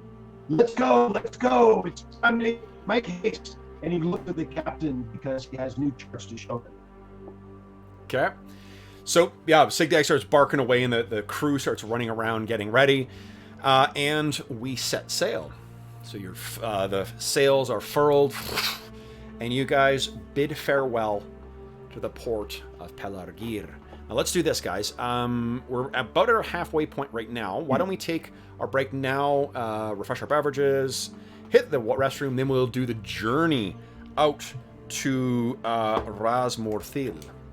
Okay, so back Is my sound working now? It is, yeah. Oh, okay. Perfect. It's weird. Awesome. Okay, Yeah, I back think in a it's sec.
Guess who's downloading game? Yeah. Mordor, Shadows of Mordor. Shadow Mordor. Yeah, it's real fun. The Game of the Year edition is on sale right now for $10. Nice. All right. What's on sale for $10? Shadows of Mordor. Oh, nice. Nice. And hey, everyone in chat. New shows. Oh, man. Azura Monkey, thank you so much. That's such a very nice thing to say. And thanks for everyone for joining us in chat for today's session as well, too. This is a one-shot, but I suspect it is a one-shot that we may return to, depending on how things go. If everyone survives. Yeah. Man, oh man. This is Replacement for Saturday morning cartoons. That's great. yeah. Super nice. Yeah, the man, this has been each one of the charity sessions that you guys have selected has been a real fun exercise to really pick some nugget to really try and make something special of. And this one in particular, this is scratching an itch I've had for about 15 years. The core of this session's adventure is something I've been nursing for a very, very long time. Man, I didn't trust Castamere the moment I saw him. Yeah. He looked shady. John, do you know the I think George and I were both alluding to Castamere is a famous character within the Legendarium. No, I'm the only. I tried to stick just to the Lord of the Rings. Okay. lore. Well, I'm not going to tell you. But, No, if you guys steer clear, this is I, as much as I can, nothing in this will contraindicate or contradict at least the lore, but I've included as much actual lore as I could in this stuff. Yeah. Yeah. Well, and Queen Baruthiel is one of the most interesting little tidbits that I forgot. Like I read it in Lord of the Rings and then forgot about it. Mhm. And yeah, that's it. Fucking badass. She's such a badass. Okay. So, where we left our heroes is sailing out from Pedargir. And let's take a look at the coastline here, guys. This is how far you will be sailing. Good God. All those. And you will be sailing through open water as well, too. Once you pass that coast to the south there, you'll be heading out directly to open water. As long as there's no krakens. I do not believe there are massive whales in and I don't know whether that's something that was introduced in Middle-earth role-playing or whether it's something from the Legendarium, but there's massive whales in around where the Losoth live, at least in the role-playing book. But I okay. wouldn't be surprised if it's in the Legendarium. There's a ton of stuff that it's like there's vampires in Lord of the Rings. Yeah. Oh, there are. Yeah. Oh my God. Okay, so then, guys, what this will be is it'll be two. Well, it depends, I guess. It depends on whether you're going to be sailing with all due haste. I mean, it depends on whether the king and the crown prince have not made this made it apparent that this is an urgent task. But does your meeting or your encounter with Castamere change that whatsoever? Well, we did let it slip that it was urgent, and if he's expecting us to move with urgency, it might be better not to. Yeah. I mean, the black ships might add a little urgency for Sigdag Yes. more than Castamere. Yep. Agreed. Okay. That's my fear. This talk of sorcery is worrying as well. There's sorcery afoot, but potentially. Yeah. That's true too. I think we should proceed apace, as fast as the winds will carry us. You sure you're up for the task? Plus, of course, if there is a plague, people will be suffering, and the sooner we're there, the sooner it could be alleviated. More when it's However, right. I'll be right back, guys. However, somewhere along the line, I think I would mention looking to the House of Healing, and we've had no request for aid and stuff like that, which seems a little bit irregular. I think we are all on the same page about the dubiousness of the reasons why tribute has not been paid. Okay. But each thing keeps adding up. So I think we're going to travel at speed. Okay. So What do you think, Arlen? Go ahead, Arlen. I have actually a rules question. Mhm. So rules as written, you're allowed to make a lore check before you set out on a travel to Yes. get extra dice. Yes. Can you do that? Yes, you absolutely can. And because you guys are accessing charts beforehand, I will let each of you get an extra dice. So what we'll do is make your lore check, then click on the, whatever it is, the button at the bottom, do a feat check with just one success dice, and then that will add that success dice to your total. Okay, cool. And Okay. the TN is Or you could Hold on. click the feat thing and do lore Whatever plus your- one, but yeah. Whatever. Yeah, that's true. You could do a feat plus whatever your score in lore is. Hold on, the TN, I think, is it 14, Arlen? 14 is the standard. It is standard 14. It is variable based on the terrain that you're in. But, Okay, so 14 seems... I'll say 14. Yeah. Cool. Yeah, my feed button isn't working for some reason. So. You have to click on the token before Oh. you click feet. Or you can just roll from the character sheet. Whoa! Someone's rolling So Gandalf. that was me. Thalen Yeah. Mir. I haven't even done my feet die yet. Sigdag, do you have no There we go. points in lore? No, I don't. No? Okay, that's fine. Yeah. Wow, so Thalen Mir, you get... that's a plus great success. plus a 9, so I got a 29 total. Fantastic. Jeez. Sorry, plus a 9? Yeah, for my feet die. Plus 4. A 4? Oh, I see. It did it there. I got Yeah, it did Yeah. a feat and a success. Yeah. Got Holy it. shit, So Vinyarian. 24. Good lord. Man. Oh, Morwen. Where's that feet die? It's the macro on the bottom left. Yeah.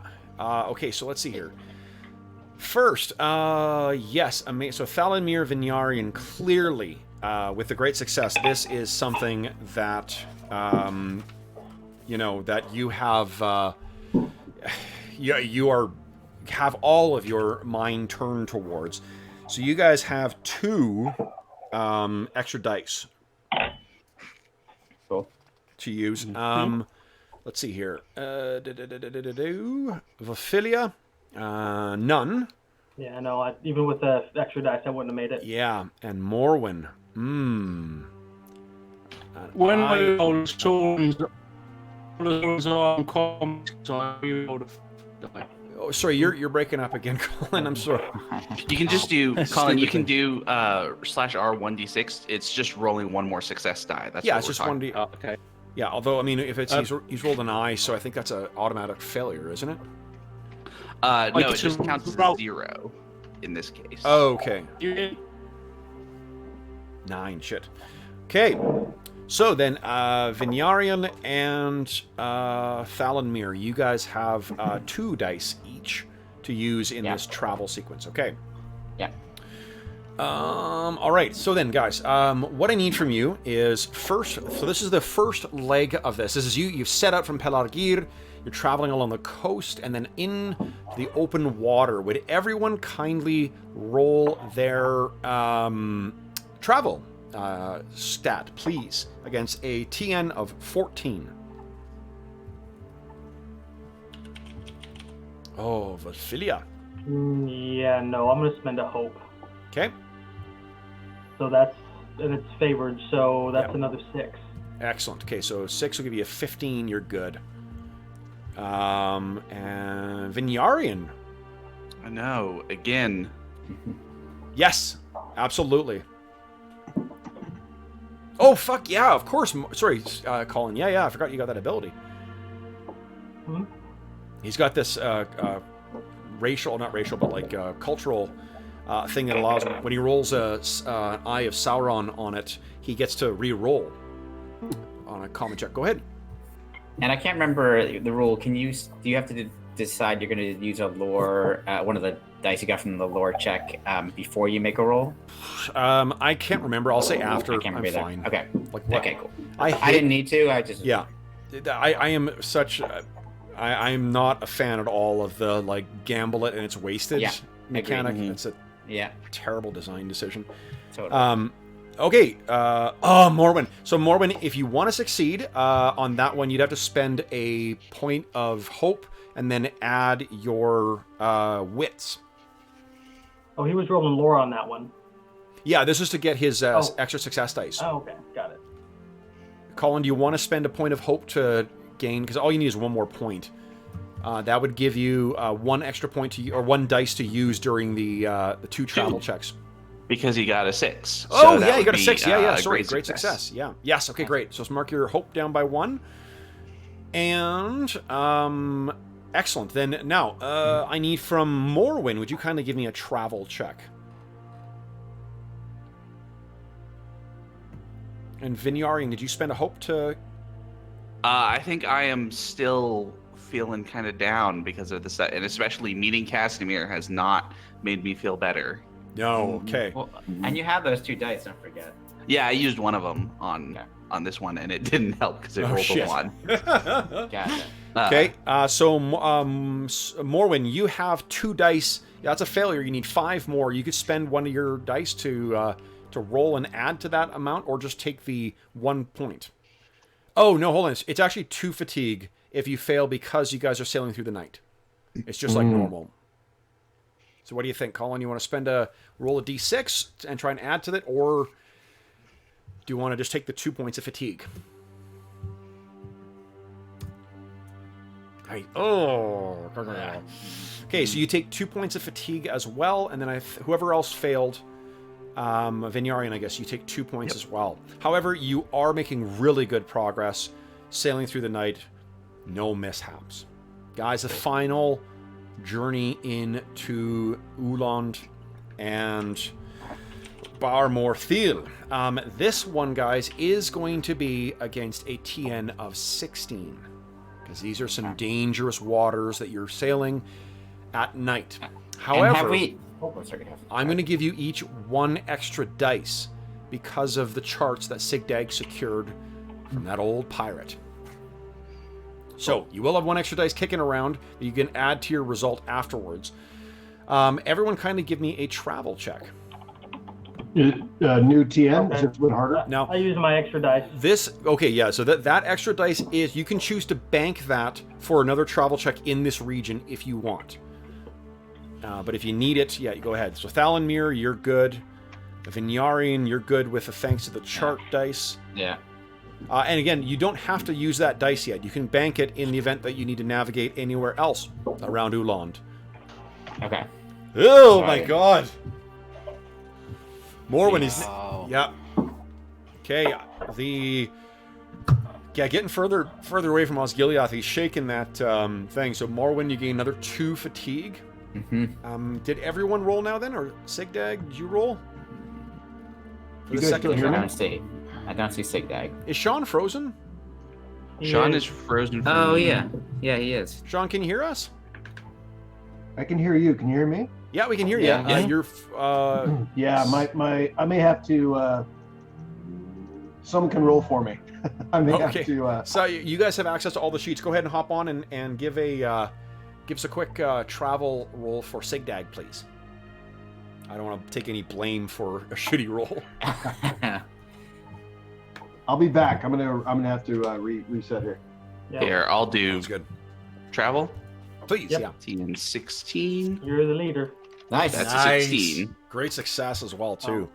Oh, it didn't come through. Oh, sorry, that you roll. Oh yeah, it is shows. Oh, it displays shows as Vinyarian. Vinyarian because I'm. Yeah.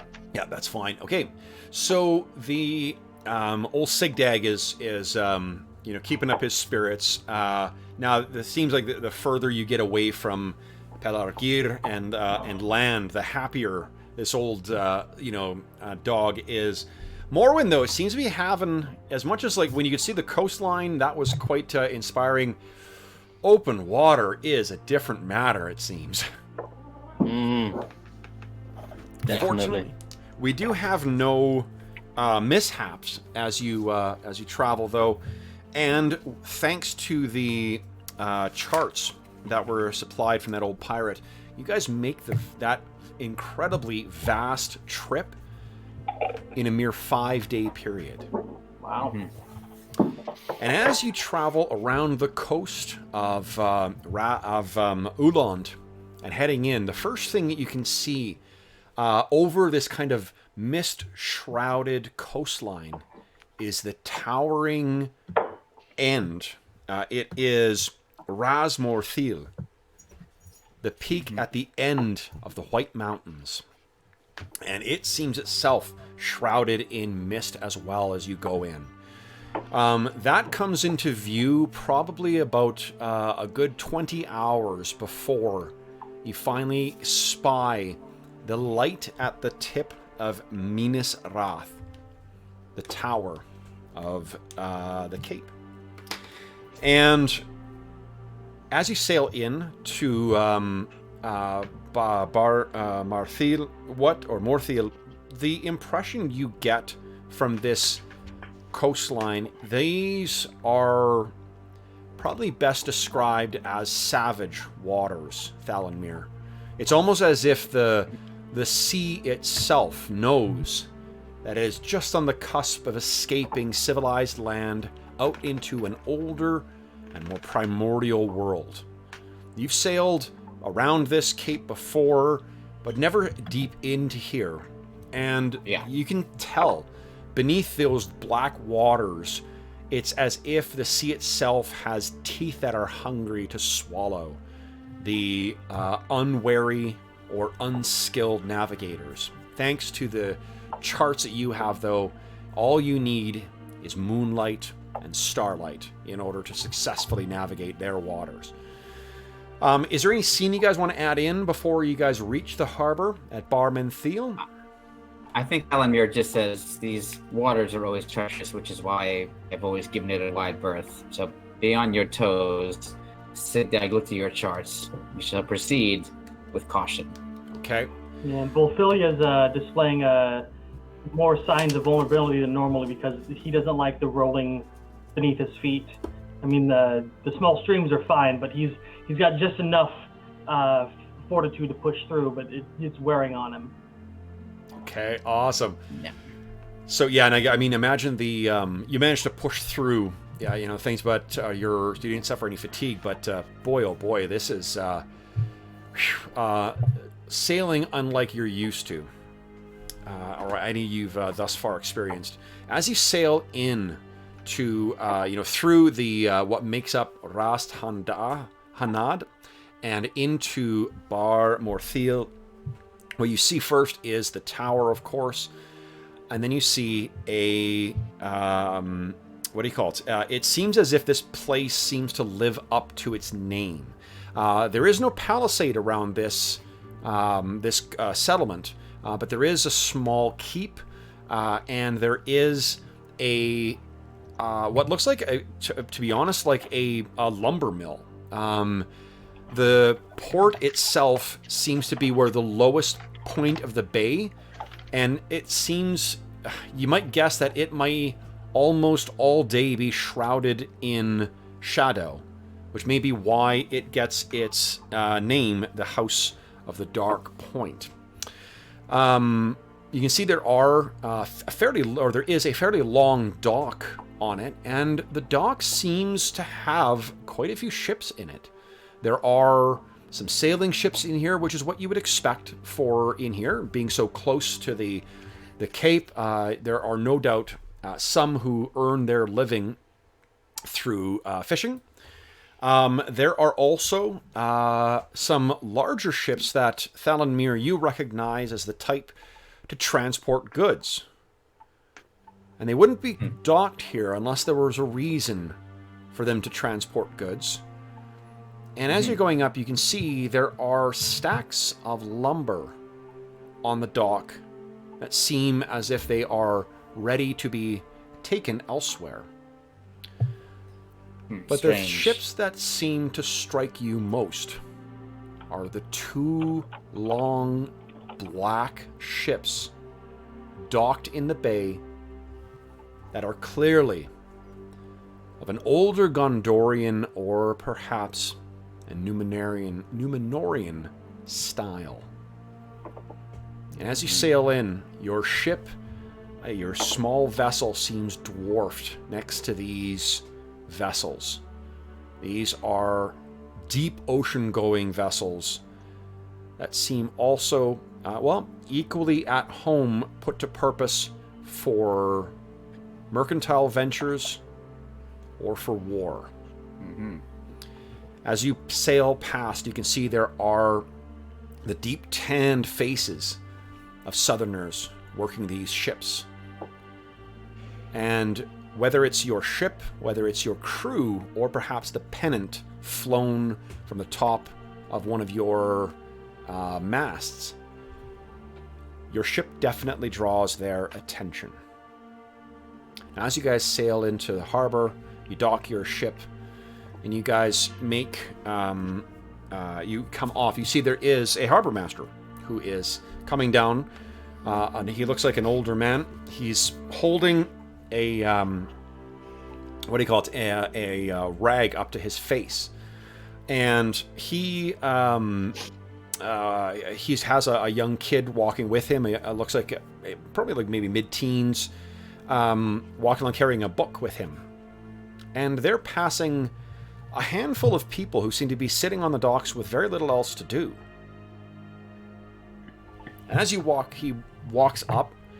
I'm imagining... Well, who do you think was the first to disembark from the Silver Dawn? It's probably Volfilia. I mean... Okay, so so you're off and kind of stretching, and as this man walks up, he says in the common speech, "Are you the master of this ship, Northman?" No. And you see Big Sigdag coming down the dock. Are you the master of this ship? Ho there. Well met. No, but my name's Sigdag. Yours? Artan. Artan. What have you for us today? How is your day going? Are you the master of the ship or not, Northman? I told you no, man. No. I trust you understand the common speech? Do not try me. I told you no. He's coming. Where? And either anyone else can feel free to jump. I mean, I overhear part of this, Yep. and disembark and arrive at the harbor master. Harbor master, I've been waiting for you. Where have you been? Where have I? You've been. You just. Look, there are procedures here. We must get through. We are on a mission of great urgency. Let us Mission. henceforth and accomplish them. What mission? We come upon command of the king. Let us proceed. The king. And he kind of. Why Yes. don't you go ahead and just give me an awe check, please? Right. Okay. And let's see. So, and you can set the target number at say 10. Okay, cool. Guess I'm not great at awe. That's where Vaynarian comes in. Yeah. 2. Yeah, see? I told you. So he kind of looks at you and his eyes narrow, and he says, the king, indeed. The king sent, and then Vinyarian, you come walking down. Would you like to give us an awe roll as and well? I am right. I'm in the full surcoat, the Yeah, 7 stars, Nice. and the tree. You know and what? all that sort of stuff. Are And you I'm telling me... rocking up behind him as well, like, Yeah. close up behind. Arlen, are you telling me that Vinyarian is lordly? Oh, I think Vinyarian is definitely lordly, Sure. right? He's a captain of Gondor. So how does this play out then? So we see Thalanmir looking a little ragged, as he sometimes does. Yeah. Not as impressive to this, and then Vinyarian kind of comes from around and just stands there, and we can see, right, the silver thread is reflected in the sunlight, the 7 stars and the tree of Gondor on his surcoat.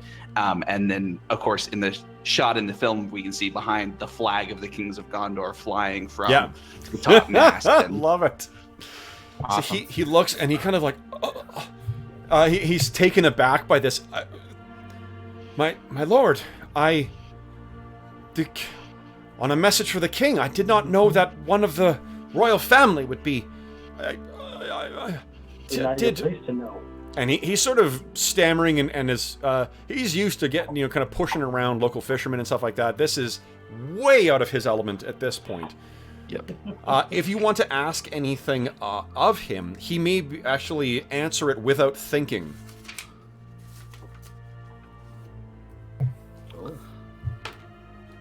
Okay, let me think for a second.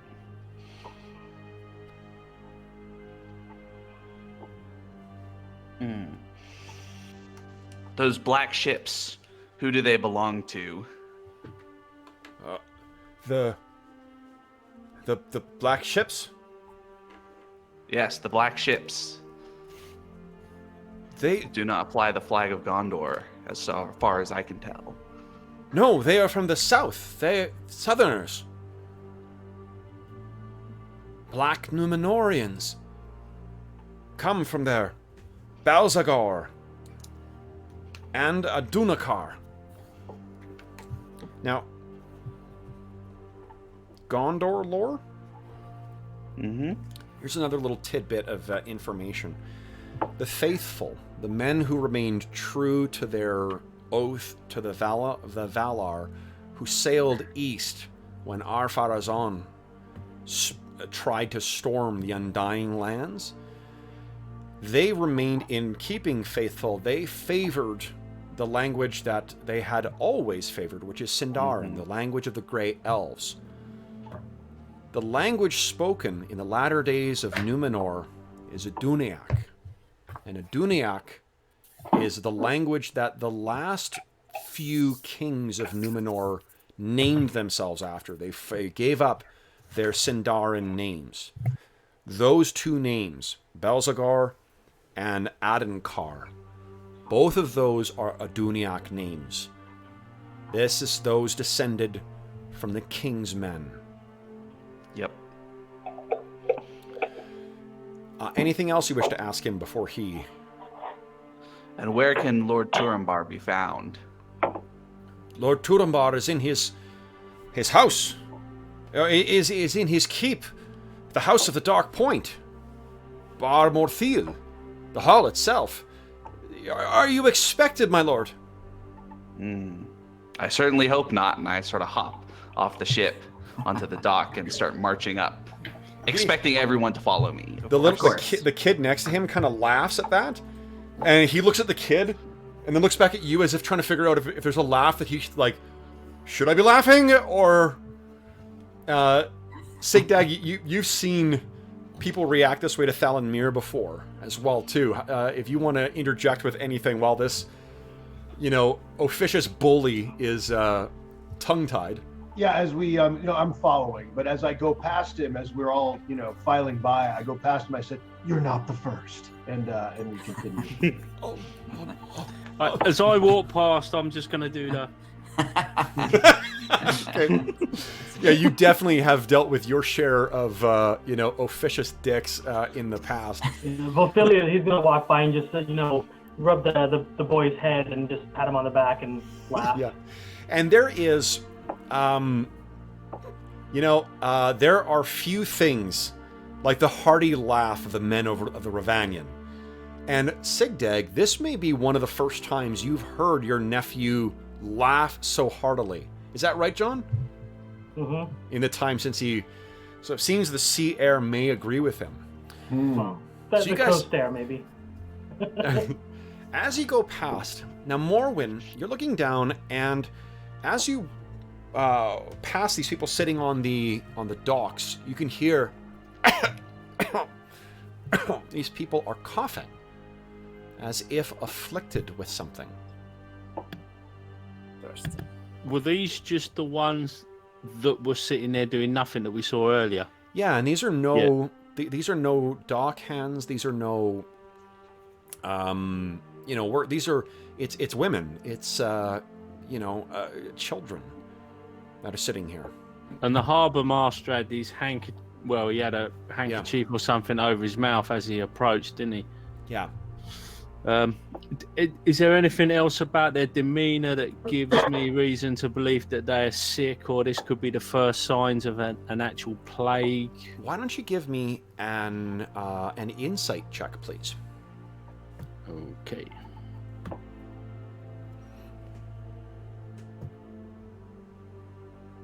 Yeah. Target. Target number would be 14. Okay. Ooh. Now, you could spend hope, if you like. And you can add, I can't remember what insight is, whatever is directly above it. It's heart. Heart, there you are. Yep. If it's a favored, if it's underlined, you can add the favored heart rating. If not, it's your regular heart rating. Would that be enough to get it to 14?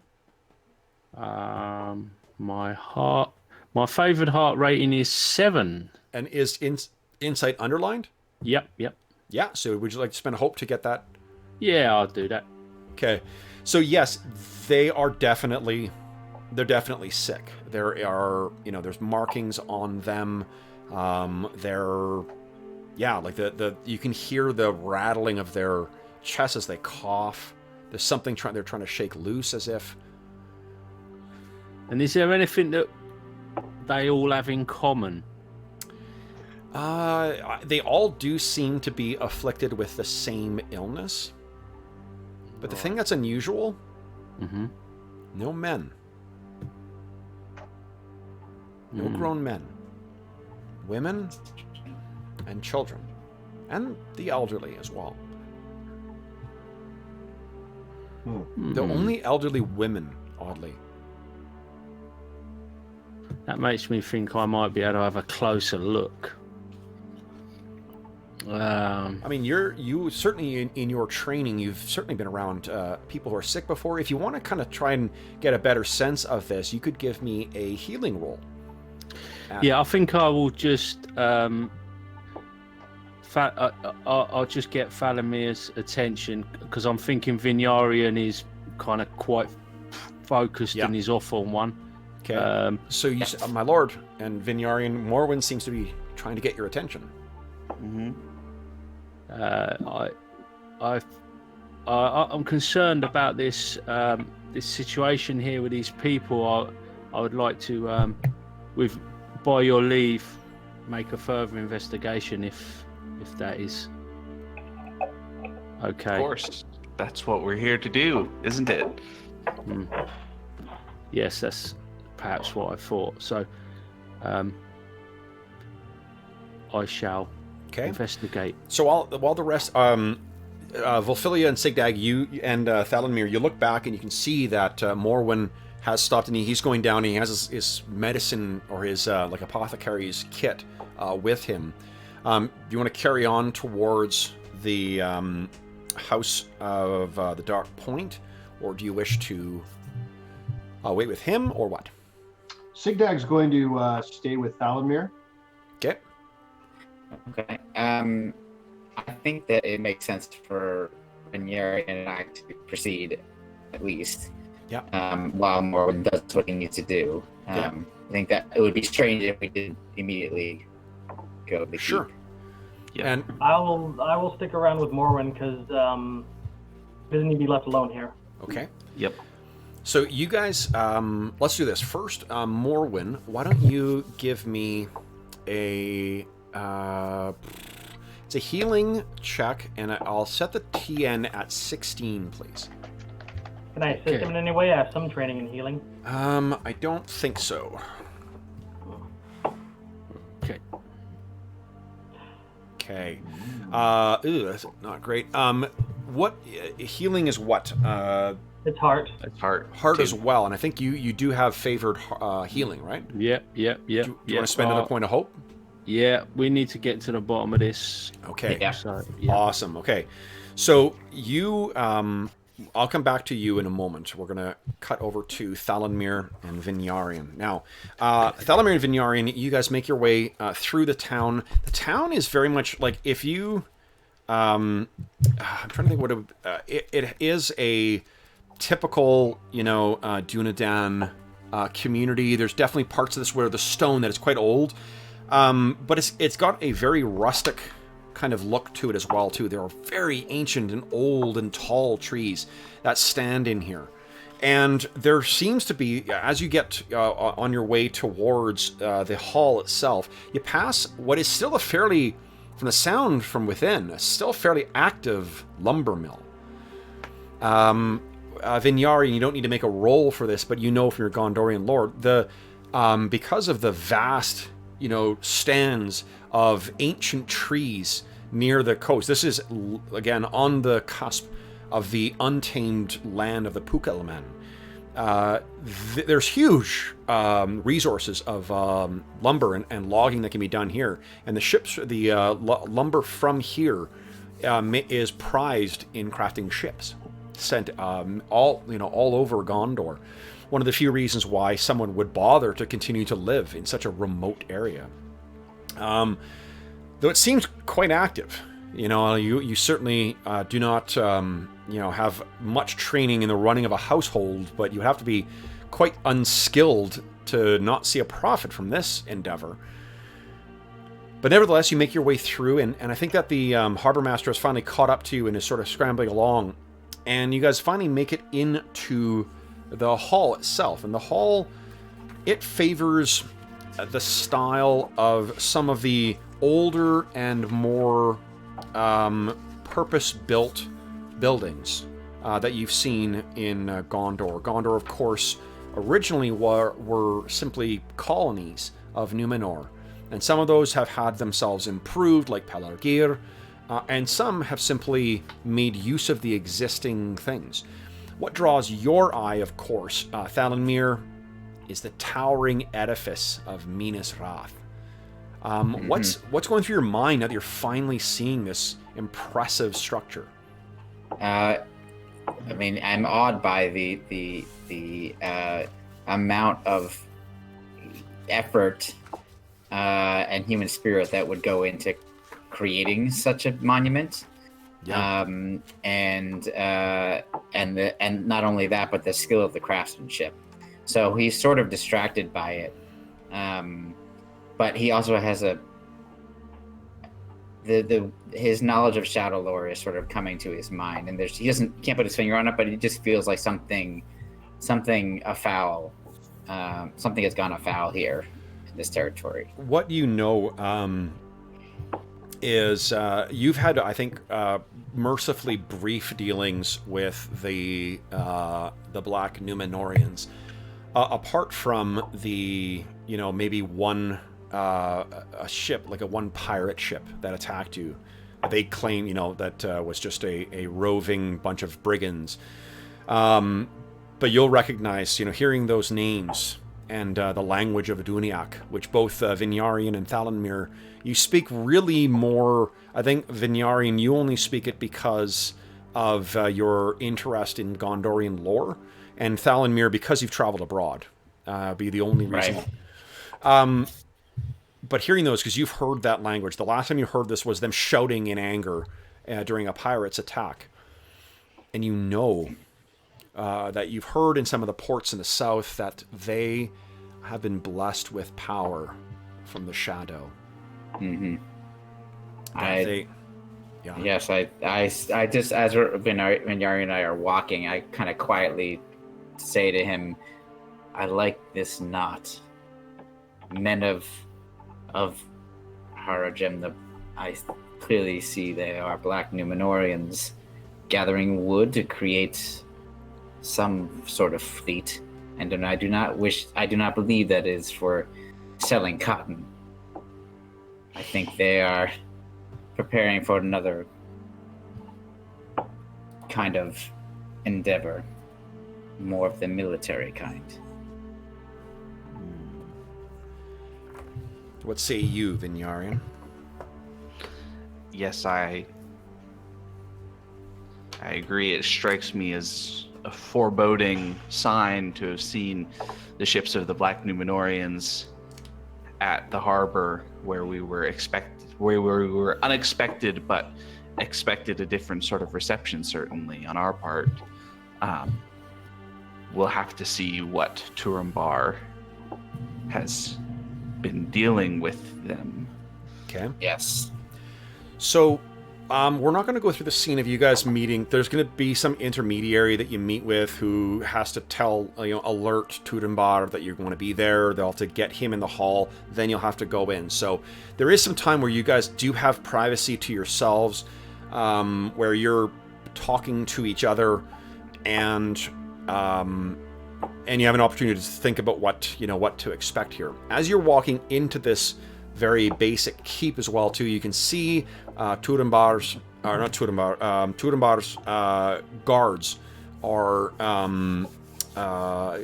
like house guards are on watch outside, as if like an honor guard, but there's only two of them. You don't really see much else in the way of like a much else in the way of like a protection or something like that, or people on watch.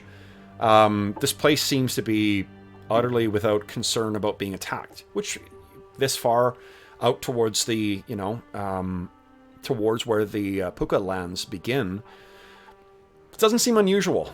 This is Vinyarian. You would know that there are dark rumors about those men, the men from the dawn of the world, who seem to have remained secret from all that time. But what isn't known is that they are not aggressive. They're not expansionist. So it doesn't surprise you so much, Vinyarian, that this is such an unsecured location. But then the household servant, who seems incredibly underdressed. Like, this is all, in comparison to the grandeur of a court at Osgiliath, this seems positively primitive. But the servant shows you in, brings you to the door, and then the door creaks open, and this very, very modest hall is there. But there's a couple of things that strike you. For one, there are the guards. Because you see, the guards are clearly all dressed in the style of the Black Numenorians. These intricate, golden tinged armor. And there's probably a company of about 15 or so that stand in there, milling around the court, where the courtiers and other hangers-on for Turambar's court may stand. They all don't take, none of them take any action against you, but they stand there. Also, standing at the far end, dressed in the style of the Southerners, is a man in a mask. And finally, well, not finally, penultimately, there is another Numenorian. This one carries himself like a noble. He has the strong and dignified bearing that the Dunedain have. Would it not be for his other aspects of appearance, the pale, pale white skin, where all the rest of the Numenorians have swarthy tan skins, the roomy wateriness of his eyes. This is this other Black Numenorian. An iron crown around his head, and on his throne, or what passes for his throne, is, of course, Lord Turambar himself. Nice. Looks friendly. So, the door opens, you guys all, that's what you take in. Let's cut back to the dock again. So, Morwen, you were going to give us you gave us a healing roll and you succeeded. So, you bend down and this woman is coughing, and she puts her hand up and she says, "Don't come close, my lord. For fear you will take ill as well.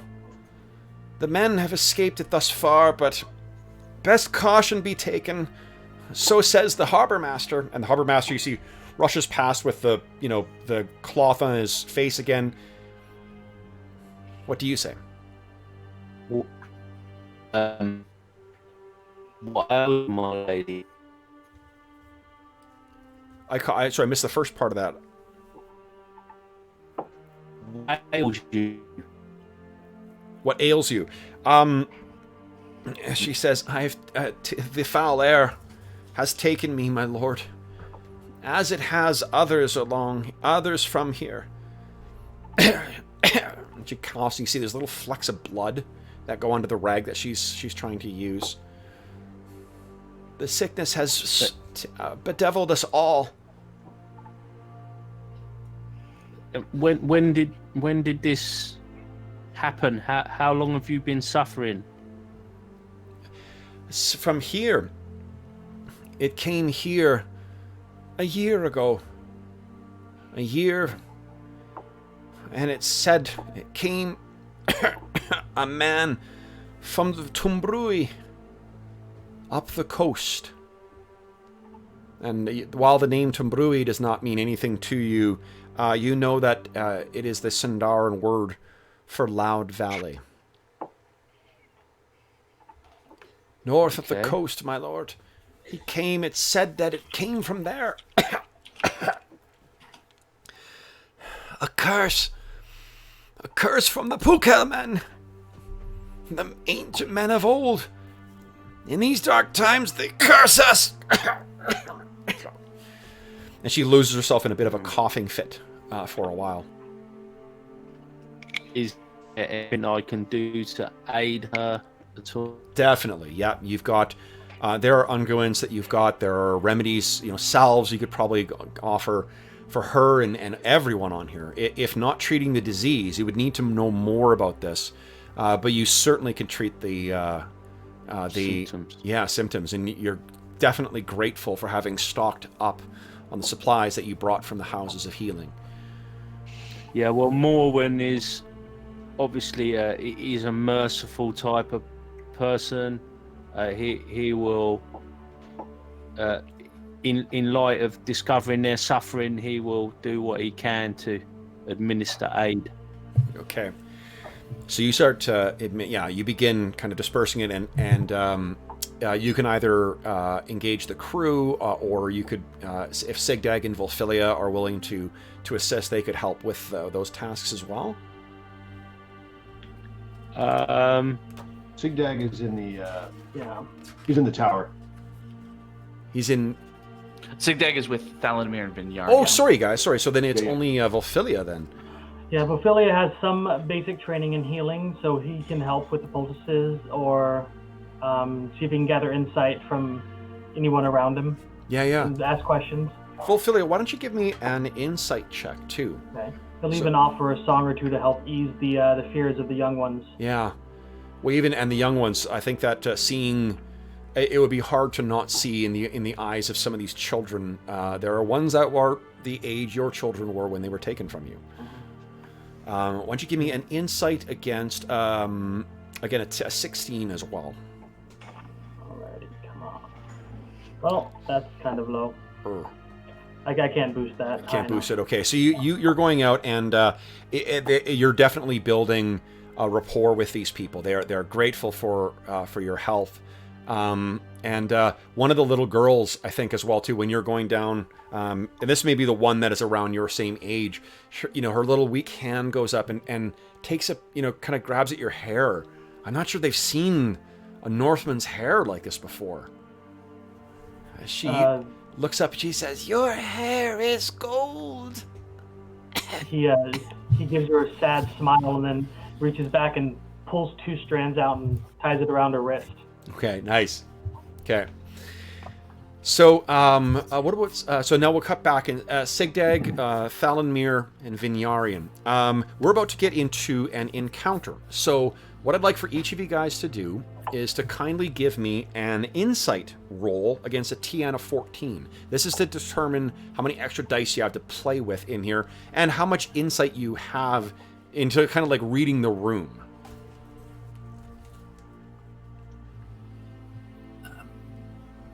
Sigdag has no fucking clue. He's happy to be here. These guys seem nice. I have no idea either. Strange coloring on their clothing, but they seem nice enough. No one has any. Okay, so we're going in without any clue of reading the room. So as a refresher, what the way this works is there is. Yep. So I wanted to. So one of the ways you can use traits is for automatic success. Another is to take an action when you think a trait would apply. Yep. And one of my traits is foresighted because Yes. of being a You guys are both Dunedain. Yes. Yeah. So what I'll let you do is get here's what I'll give you an option. Devil's bargain here. You can either take 1 dice or you can roll again. I'm just going to take the 1 because my insight's not good. Coward. How about you, Thalamir? You also have foresighted. So It's true. I'm going to roll again because I did so badly. okay.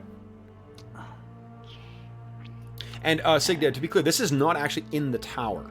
The keep is separate. The tower itself is not like Isengard. This is just a incredibly well built and an impossibly tall tower. That's Minas Wrath. I know a lot about sailing. I know You know a nothing lot about sailing. Okay, so you reading walk. the room. Yeah, you're definitely out of your element in here. Yeah. So you walk in, and the Turumbar is, or Lord Turumbar is, and not for nothing, Turumbar means Master of Master of Doom. Mm-hmm. So he, That's good. as you make your way in, the Numenorian or black Numenorian guards or soldiers who are milling around. They're doing nothing. The 2 black Numenorian captains stand and just seem to watch you. And then you hear from the top of his wood-carved throne. So, these are the scions of Valacar. Come in. Welcome to my home. Had I known that the king would be sending some, I may have prepared for you. Alas, that courtesy was not shown to me. I will show you what courtesy I have. Come in and speak your names. You are welcome in the House of the Dark Point. And he's squinting his eyes. Which of you is Thalanmir? And which of you is Vinyarian? I am Thalanmir, my lord. And I, Vinyarian. He squints his eyes. From this distance you would not tell, though you bear a Northman's name. You would not see the legacy of your grandmother, your great-grandmother. Pray, approach that I might get a closer view. Come closer, boys, my lords. I go up there. Yeah. It's a long walk past the rows of black Numenorian soldiers. You can hear the shifting of their armor as you walk past them. You can hear the masked Numenorian, the masked Numenorian lord, does not appear to do much of anything, and just kind of looks at you. But the other, with the watery eyes, he seems keen on trying to impose his presence on you. And I'm gonna try to both. purposely ignore him. Yeah. Okay, so you're looking away. So you get up to the foot of, it's only really like 2 steps up is where his throne is. And he struggles, Turambar this is, gets up, and he walks over. So he's looking like, about a foot away from you each. Yes. Yes. From a distance, perhaps. Up close, I see you have your grandmother's bearing, your great-grandmother's bearing. No mistake. And he turns and sits back down. Is this with you as well, Northman? Though you may not be accustomed to such things, you're welcome in my court as well. Pray, what is your name? Sigdag, my lord. Sigdag. Such a name. And he looks over at the 2 Numenorians. The Numenorians mutter something to each other. You can't hear what it's said, but the inflection of the words suggest it's a Duniak, not Sindarin, not the common speech. Thank you, my lord. I'm proud of it as well.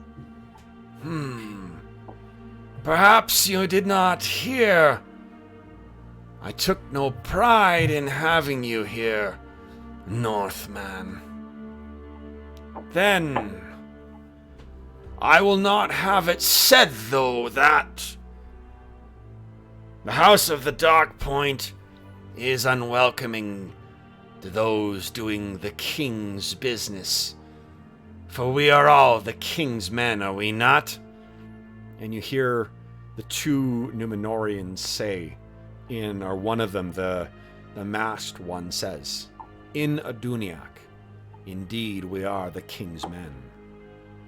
And with that sort of inflection, both Vinyarian and Thalanmir, you both understand fully the meaning of what they said. Do you wish to conceal the fact that you understood that? No. Okay. I don't think so. Okay, so both of you look over at them, and there's a the masked one seems kind of pleased that you did actually understand that. It's uncommon in this time. It's uncommon that people would know Aduniac unless you come from there or whatever.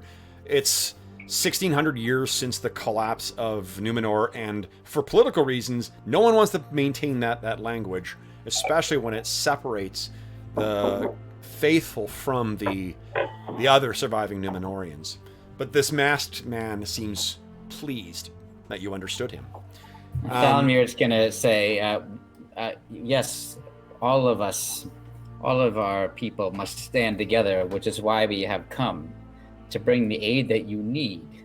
You have sent word to the king that your people suffer. We are here to ease their afflictions. The king sends aid to us, does he? Yes, at your request that your people were suffering from some sort of illness or plague. Indeed. An affliction. Said to come a curse from the Pukhelmen. Now, careful listeners, such as you guys, may have noted it's been about 4 years since he's paid the taxes. Yep. I did not misspeak there. Then, what aid does our king offer us? And pray, how fares our king? Rumors are only brought here by sailors, and sailors can hardly be trusted. They say he takes ill. He is a man of long years, like many, and then Amir sort of looks at our host, Tornbar. We have brought healers. So, guys, let's talk about the game mechanics for this thing. Yeah. So, the game mechanics for this are, if you guys want to achieve something, if you want to do something, get a bit of information or whatever else too, that's when we make our rolls for skill challenges. And then what will happen is there's a threshold which is set by one of either your valor, the lowest valor score, the lowest wisdom score amongst you. Wait, is it lowest or highest, Arlen? It's the whatever the Lord cares about most, the highest. Highest. Okay, so the highest score among those. And then there's other modifiers that'll go into that. Like, for instance, if you're from a line that he may not give two shits about, or maybe opposed to, that might affect it. Or other circumstantial things, too. So you can assume this is a hostile court. Yep. So, do you wish, like, we're going to roleplay through this stuff to play out, but we'll let the dice dictate sort of how that goes. Is there something that you want to achieve out of this, if you want to engage the game mechanics? That is a great question. I mean, in a way, it seems like we know what's going on. Not out of character, I mean in character. But is there something we specifically want to achieve or discover, Arlen? So I think, well, it would be really nice, assuming that we make it out of here and make it back to Osgiliath, really nice to have kind of more solid proof of anything that we could basically say to the king or to grandfather Vinatharia, basically, like, yep, he's bad, here's the proof. And more than just, and he's got some black Numenorians hanging out with him, because while we can pretty clearly tell what's going on, that's, I'm also thinking it seems like maybe getting him to grant us some sort of like safe passage home could be related to that. Like if we can kind of, he is a civilized person, and so he understands the rules of hospitality and things like that. That's probably part of what we're going for is, Yeah. Now, Thalanmir, I see that amongst your traits, you have both keen-eyed and shadow lore. Yes. let me provide you a little bit of further backstory here. Great. In the final days, under the rule of Ar-Pharazôn, while the enemy walked among the once shining towers of Numenor, men turned away from the Valar and towards darker fates, seeking favors from a darker voice. That, for the most part, that fell faith did not survive, at least not in the kingdoms of Elendil. In the south, however, that cult persisted. Mm-hmm. The Númenórean, marked as the envoy, has bold as brass hanging around his neck, a marking of that fell cult. Interesting. And the masked man, or the masked Númenórean, he does not have gloves on, so you can see his hands. And your keen eyes spy something identical to what Morwen saw, to what Vinyarian pointed out. On his hand, less conspicuous than what Castamir was, as if he had been comfortable with wearing this. It had been so long on his finger he'd forgotten it. A ring with the stylings of a cat. Do you want to guess who else wears one such ring? I'm guessing Torumbar, perhaps? That is correct. Interesting. As a question about the characters, so we understood the Adunaic. Can we speak it as well? I think you understand it. Thalanmir is conversant in it. He can speak. Okay. Yeah. Yeah, so anything that you wanted me to say, you could pass it Okay. through. Well, I don't have something I want you to say in Adunaic, but I was going to, in Sindarin in particular, towards this envoy. I'm thinking I might say something about his choice of language. To whom? To the. So I'm gonna sort of turn to the envoy and say, "Kingsmen we may be, but your words leave a dark taste in the air. Perhaps a different language would be better for conversant among civilized peoples." And I am also kind of puffing up my chest and I'm basically trying to get him to back down. Okay. Awesome. All right. So, Cool. let's. Are you saying that in Sindarin, in the common speech?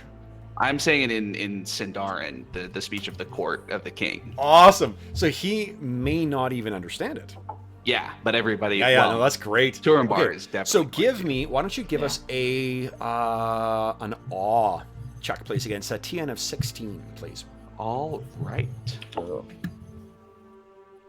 I'm gonna spend a hope because. Okay. Awesome. And actually, I think this would be a good point to use my Mien of Lost Numenor, that once per an encounter I can upgrade the quality of a successful roll by 1 level, so I can spend a hope and turn it into a great success in order to really make this guy back down by kind of channeling the power of the faithful, the lost kingdom of Numenor. Yeah. Excellent. Okay, cool. So you you're almost foretelling of a grand future, the thing that all the the wagging tongues have said since you came into adulthood. You show the bearing of your kingly forefathers, and the masked man sort of. Oh yeah, you said it to the envoy, right? To the one who said, "We are all the king's men." That was the masked. envoy. Okay. Then to the masked man. Yeah. So he sort of he is taken a bit aback by this, and the envoy likewise. So to the point where he turns and looks at the envoy to see what should we do here. And the envoy kind of that long clawed gauntlets that he has on too. He gestures with his hand, and says, and I'm trying not to do... So, picture this being in an accent that is not a real-world accent that would have awful cultural connotations with it, but it's in a language where there's heavily accented Sindarin. It's clear that he learned it from someone who did not learn it from a native speaker, who did not learn it from a native speaker, who did not learn it from a native speaker. You know, it's the broken equivalent of that. And he says, then we will speak in your favorite tongue, Princeling. And Turambar says, I don't care which is spoken so long as we get to the point. Such fancy we favor not, this far on the coast of Andrast. Such foolery we have not time for. The king sent you to help us with our problem. I trust that you have things to offer to help us. He's now addressing Vinyarian, not Thalanmir. He clearly seems that Vinyarian is the one who's in charge here. That's fair. This plague that afflicts us now, it stems from a community called Tumbrui up the coastline. They came, and we've had no word from them since. We've had one travel, and the man came back bearing it further sickness with him.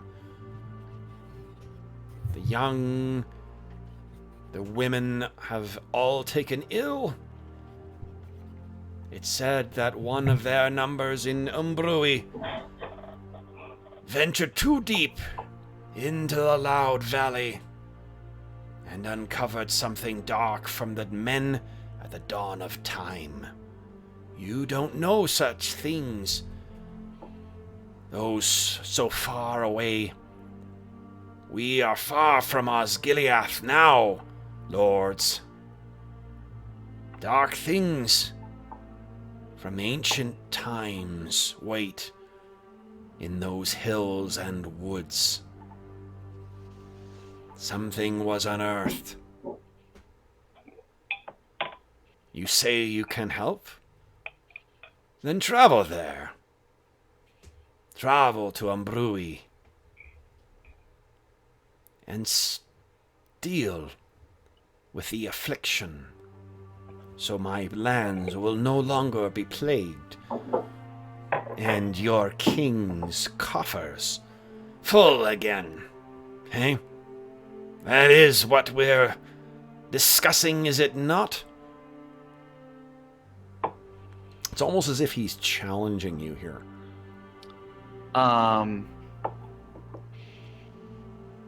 Okay, so what I want to do mechanically is, I'm not sure what role it is, but I basically want to use Wrathful to kind of challenge him back, because I'm... Okay. Specifically, what I'm going to do is sort of stand up and say, and indeed, the coffers of the king grow empty, not just this past tax season, but 3 others before. So I will remember that there are certain approaches that are auto fails. Okay. In this. So what I think happens is, because that definitely is keeping in your character, you sort of roar back at him in what you said, and it echoes throughout the hall, and it's followed by a crushing silence as Tudumbar just stares at you. And he says, quite simply, if you cannot offer help with this curse, then what good is the king's help, eh? What good is your help, eh? I cannot produce what is not available, young lord. And the year before? This the plague has afflicted us for years on end. Years and years of plague. Someone could try mighty making suffering. An insight roll if you like. It is the TN will be 16 again. Yes. I'm clearly not good at that. Okay. But I'll try anyway. But okay, Sigdag, Vinyarian, and Thalanmir are all in there. So I shouldn't have even tried. So that's an Eye of Sauron. Thalanmir, I think what happens is that you unintentionally, when Vinyarian raises his hand, your hand goes to the handle of, what is your sword's name again? It is. Yeah, it's a Sword of Terror, but it's Delyanda. And again, what was that name again? Yep, Sword of Terror, sort of the Blade of Terror. So you go for that, and Turambar leaps to his feet, and he says, "You would draw steel in my house?" He suddenly has found his full voice again, and you can hear as 15 gauntleted hands all go to their swords as well. And you look over for a moment at Thalanmir, and you can see the envoy, that long clawed gauntlet of his is up, gesturing to them as if no. But his watery eyes are staring at you as if waiting to see what happens. Vinyarian or Sigdag, I think the ball is thrown to you guys now to try and bring things back to order. You are very far from Osgiliath, and I think what you realize, Vinyarian, is in other circumstances, the combination of your lordly bearing, your pedigree, and the force of personality that you bring, this would command, it would command obedience from lesser lords. You now, I think, Vinyarian, have a full reading of the circumstances. Mm-hmm. If this is not an intentional trap, they have very quickly transformed it into that. So you will need to navigate yourself out of here. Sigdag, not for the first time, confuses his inner voice with his outer voice and mutters too loudly, "We should have brought more men." Oh, that's great. What do you guys think? What is the Sigdag next looks step from here? Thalanmir to Vinyarian, kind of realizing this is above his pay grade. He's happy to jump in, but he also knows this is a conversation for lords. Okay. Yeah, and Thalanmir kind of sees, how Vinyarian's reacted to the whole thing and realizes that I think he was reacting to the idea that his lineage was or his family is being threatened. Yeah. Like there's a threat there, and that's what his instinctual reaction was, to for his hand to go to his blade, which is what he normally has to do when he's, sailing the seas. So he recognizes that was a mistake, and he kind of releases his hand off of the hilt of his blade, and just turns to Vinyarian and is going to follow his lead. Okay. Vinyarian? So I think Vinyarian, as he catches a glimpse of Thalanmir's hand on his blade, sees all the swords come out, and holds up a hand. They don't draw it. Just you can hear them. They're all on the handle. They're on the handle. Yeah, and the envoy has placed his hand up, who still has not been introduced to you either. Mm-hmm. The envoy places his clawed hand up, waiting, and gesturing as if waiting to order the men to then draw an attack.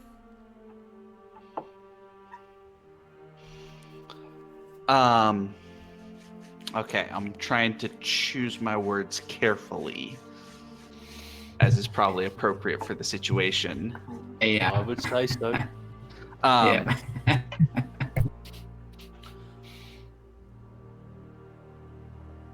No pressure.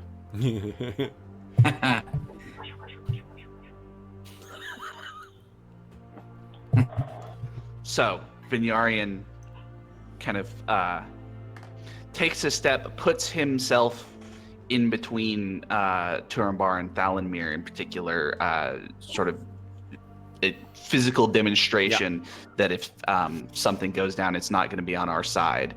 And says, "Consider, Lord Turambar,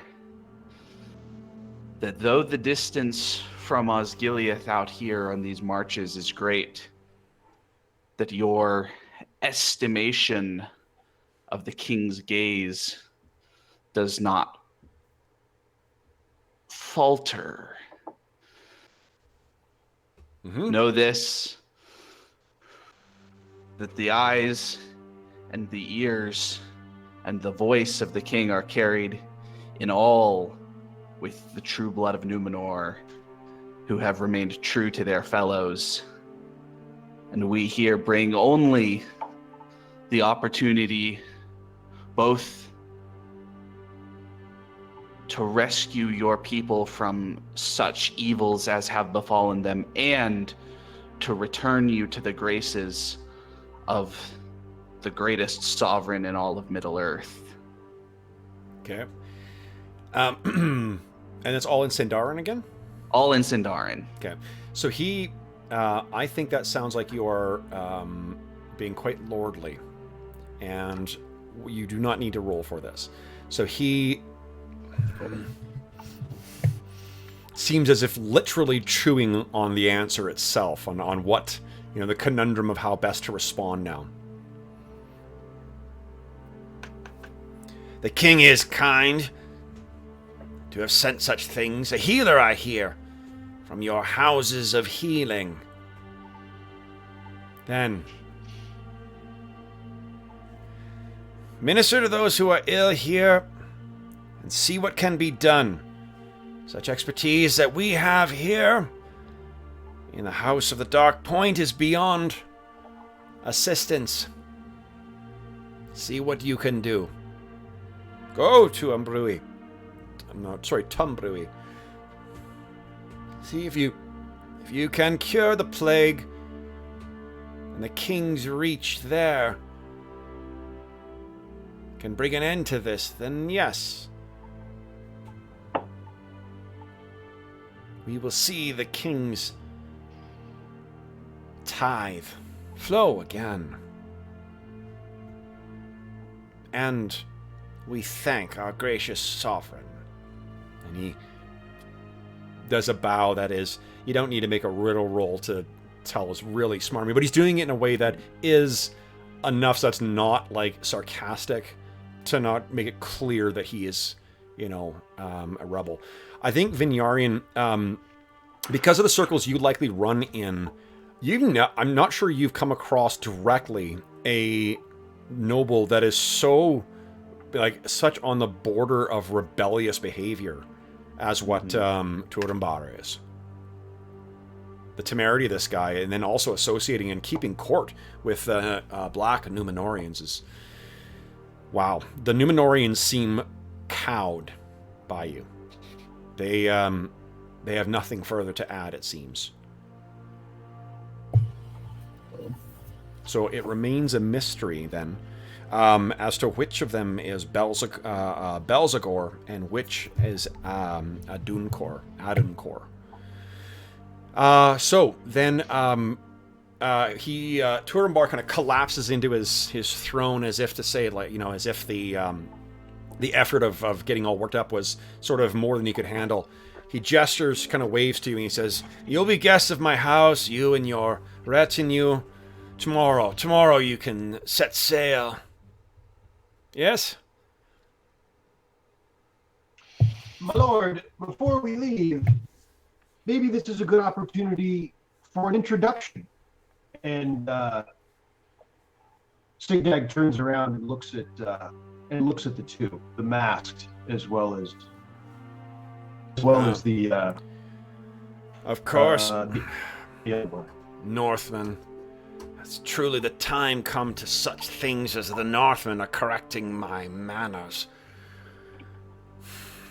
My lords, may I present the Lord Belzagor, who is the envoy, and Lord Adunkar, come to our home from the south, bearing greetings from our distant cousins,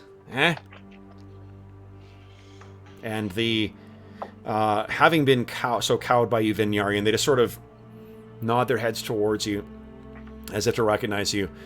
And that smirk that used to be on the masked one's face now seems perhaps a bit of a snarl. What was the name he was introduced by? The second is Adunkar. It's Adunkor. And these names are strange to those of you who are not familiar with the Duniak.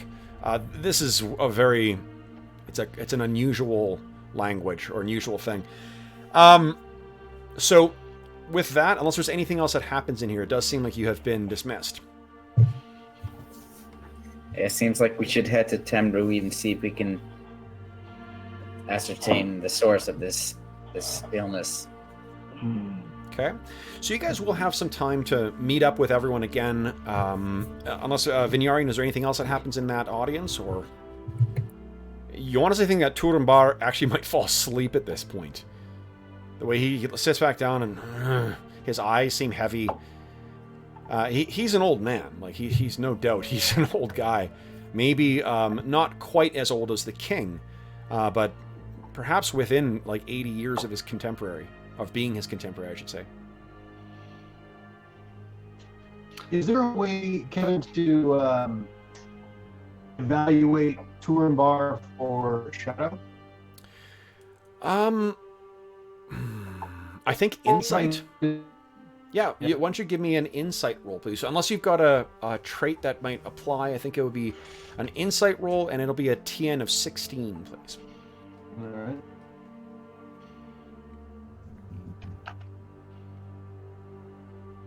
Ooh. Oh. It's a good idea. Oh my goodness. Shadow is strong. I think, yeah, you know what it is I'm going to give you a point of temporary shadow. And the reason being is because you feel that this is a house shrouded in shadow.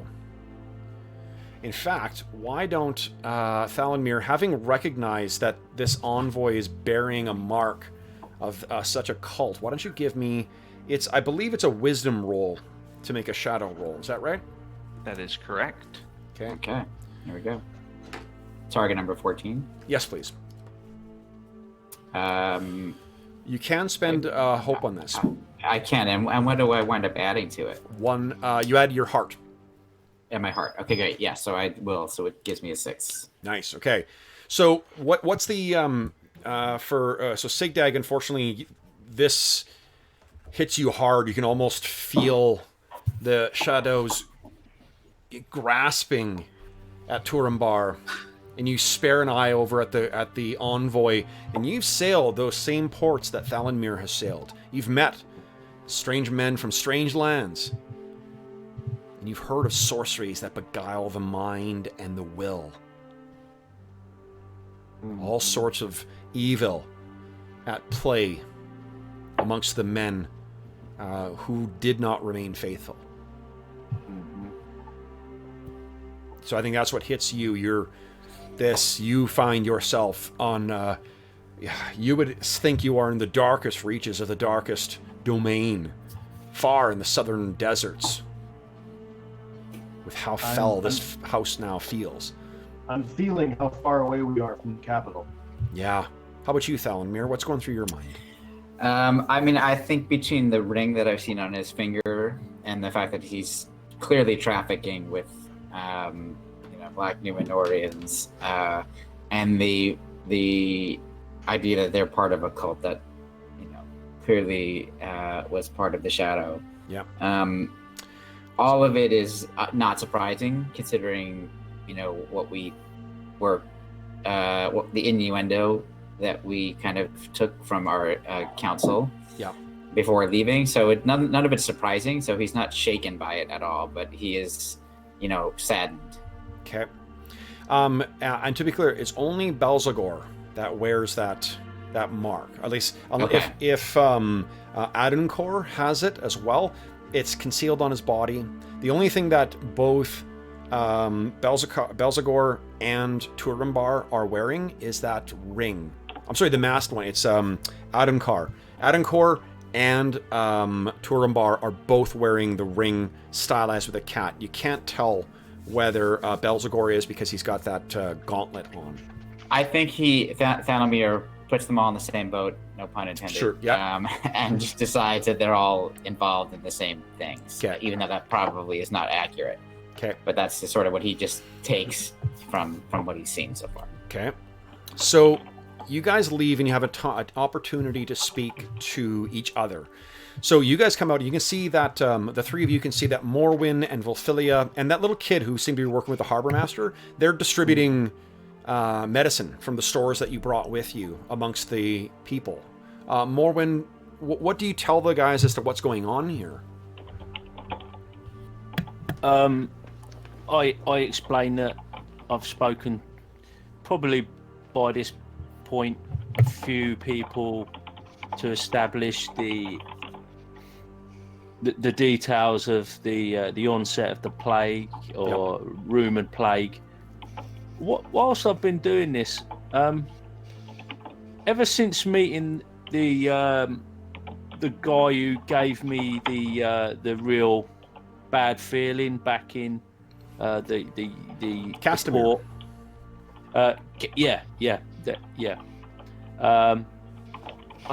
been wondering about that cat and stories of sorcery and stuff like that, and I smell a bit of a rat, and I don't like the way that these are all women and children.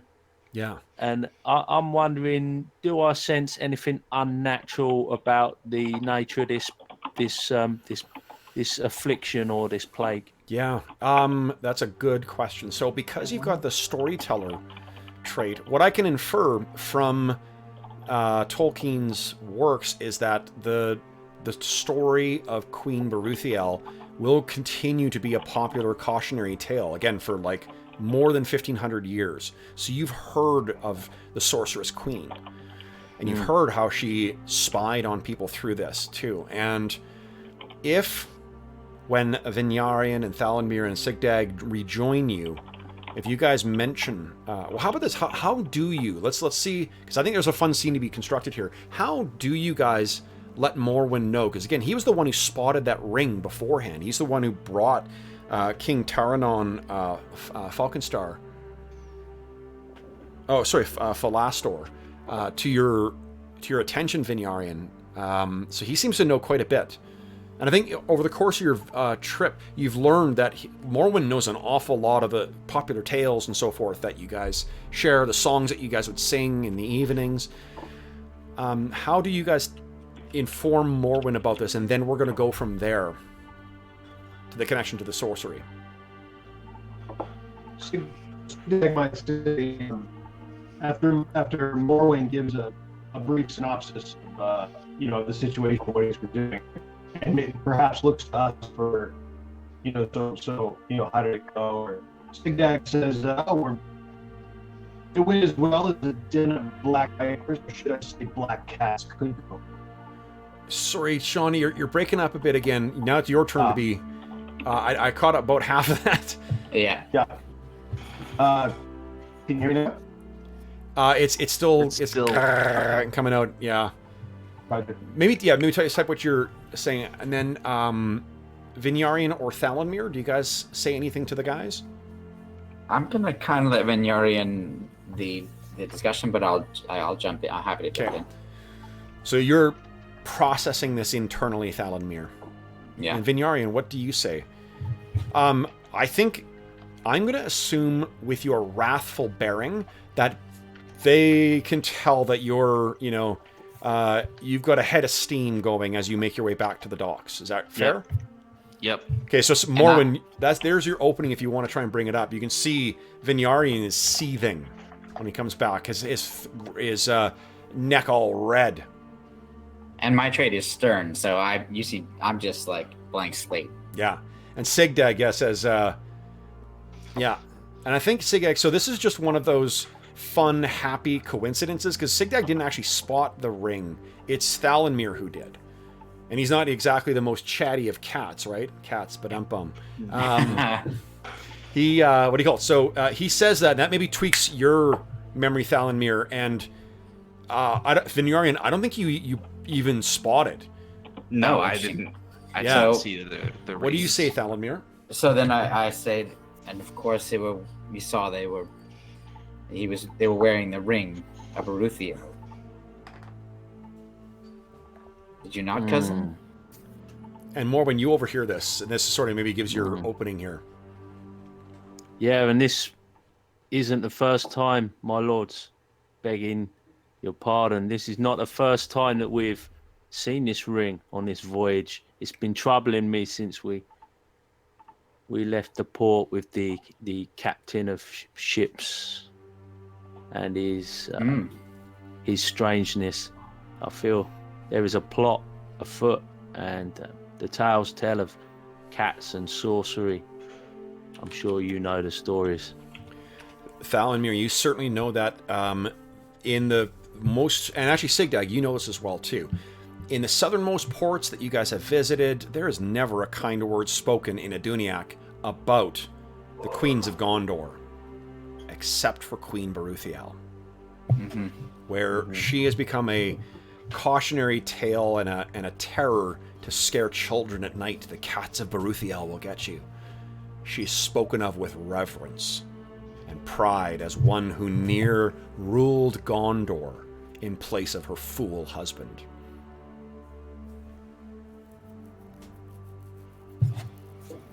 Vinyarian, what do you make of all of this? I'm picturing Vinyarian's fists are just getting tighter and tighter as he's... Yeah, Vinyarian, you can kind of hear, maybe he's got like leather gloves on and you can hear it tightening around. He's got his hand on his sword and he sort of looks down, then like an explicative says, Tolakarn, which is the little bit of Sindarin I know. It means vengeance comes. Awesome. Great. Volfilia, what are your traits again? My traits are reckless and swift. Well, all your traits, specialties as well. Oh, enemy lore, Easterlings, Rovinian lore, and Woodwright. Okay. I think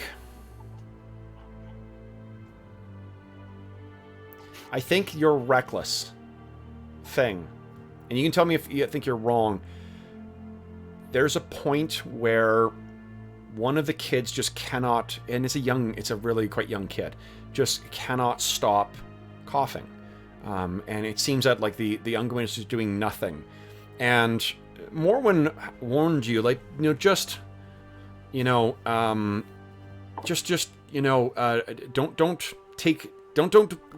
tempt fate by getting too close to these people. Like, it doesn't appear that it's affected any of the men, but we just don't know yet, so don't get too forced. But I think your fatherly instincts take over, and the recklessness of your character. You cast that caution aside and grab this kid and just bring him in, and keep rubbing and his back until finally this his little body just convulses with these coughs. You can feel it through his whole body as you take him in and finally you calm him down. And Ophelia has really no regard for his own life, just to die in service.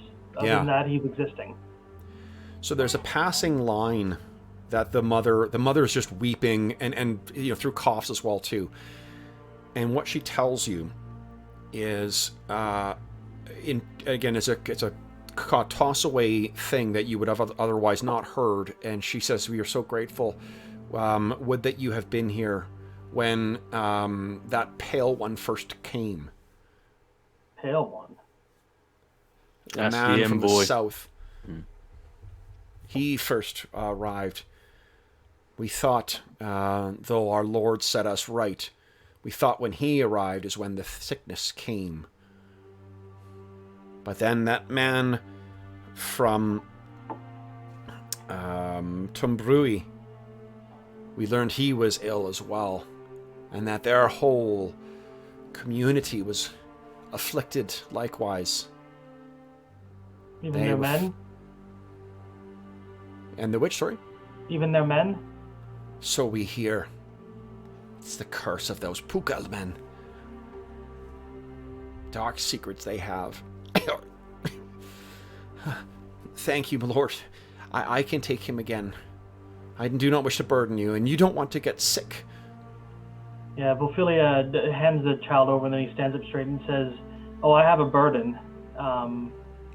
We're going to find out who did this." And Okay. So as you guys are talking back and forth, I think Volfilia is able to put together that this guy arrives and whatnot. And, you have an evening. So I think Thalanmere, when you hear that they got here a week ago, your shadow lore, if this guy is indeed a sorcerer, trading in ill winds, that is something that's said to be down there. Now, obviously, you do not know enough to know such things as to tempt the shadow, you don't know. But the two credible things before you, there's much that's not known about the Pukal men. You know, and you know about this shadowy, not shadowy, but like this blasphemous and foul worship that this envoy, this Belzagor, seems to be part of. You guys will have the evening to spend, thankfully not on waves, but within here.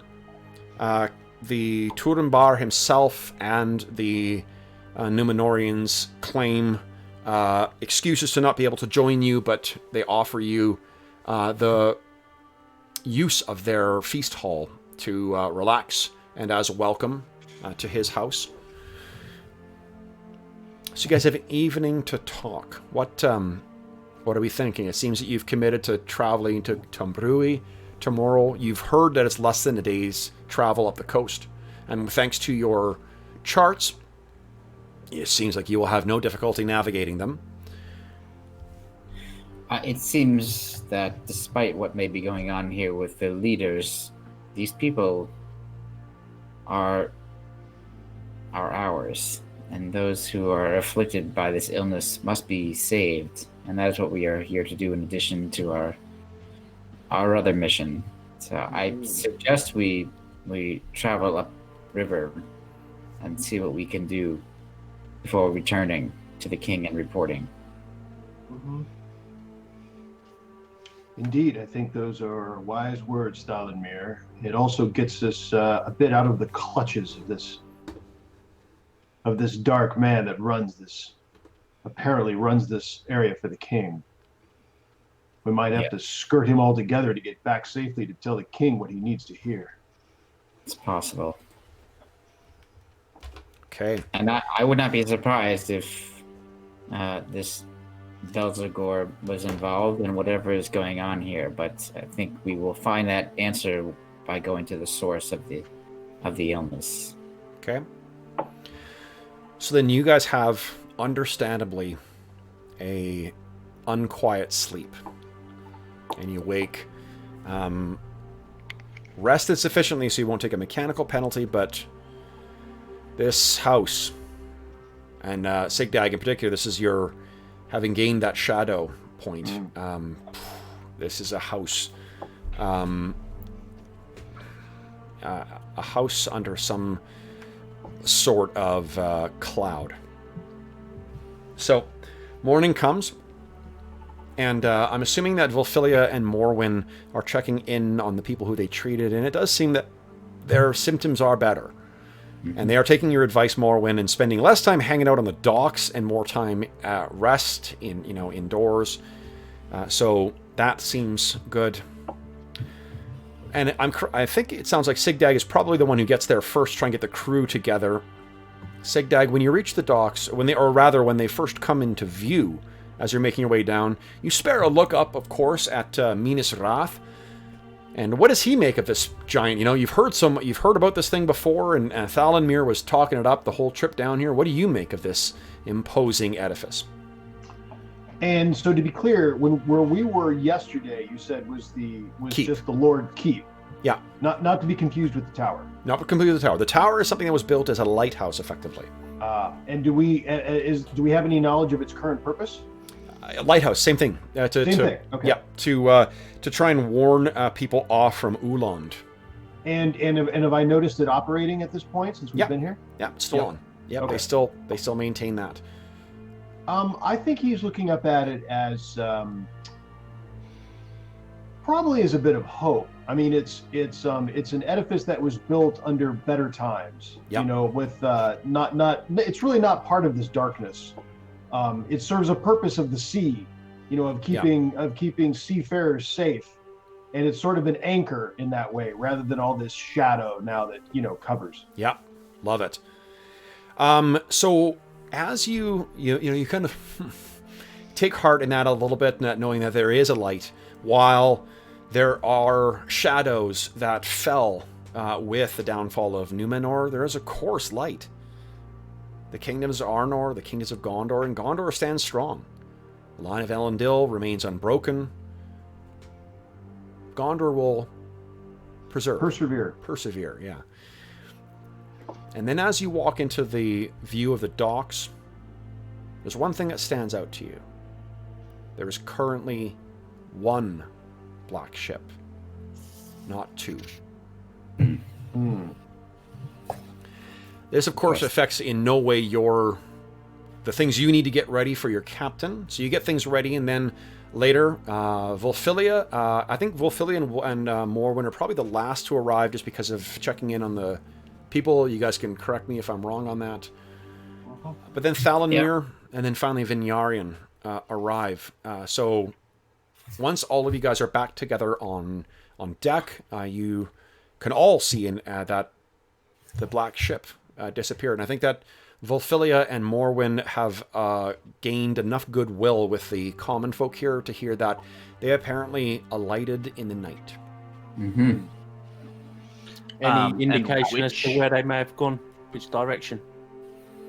The travelers from the south are a mysterious lot, arriving without, with an intent that is not evident to us, and departing after only consulting with the Lord Turambar.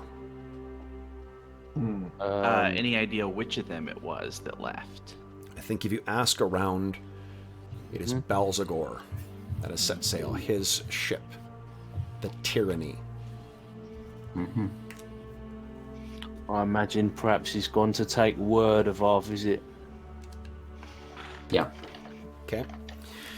So, assuming there's nothing else, and this doesn't happening, this doesn't affect your plans, you guys get the Silver Dawn ready, and you set sail.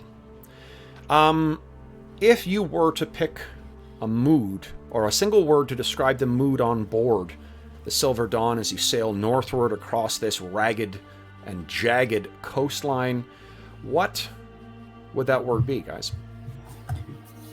Maybe tense. Pensive. Uneasy. Galvanized. Brooding. Okay.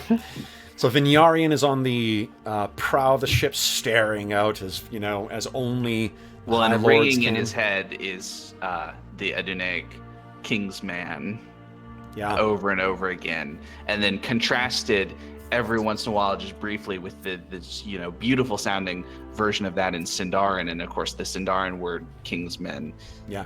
refers to the King of Gondor, not to Yes. the King of Numenor. Yeah. So, go ahead.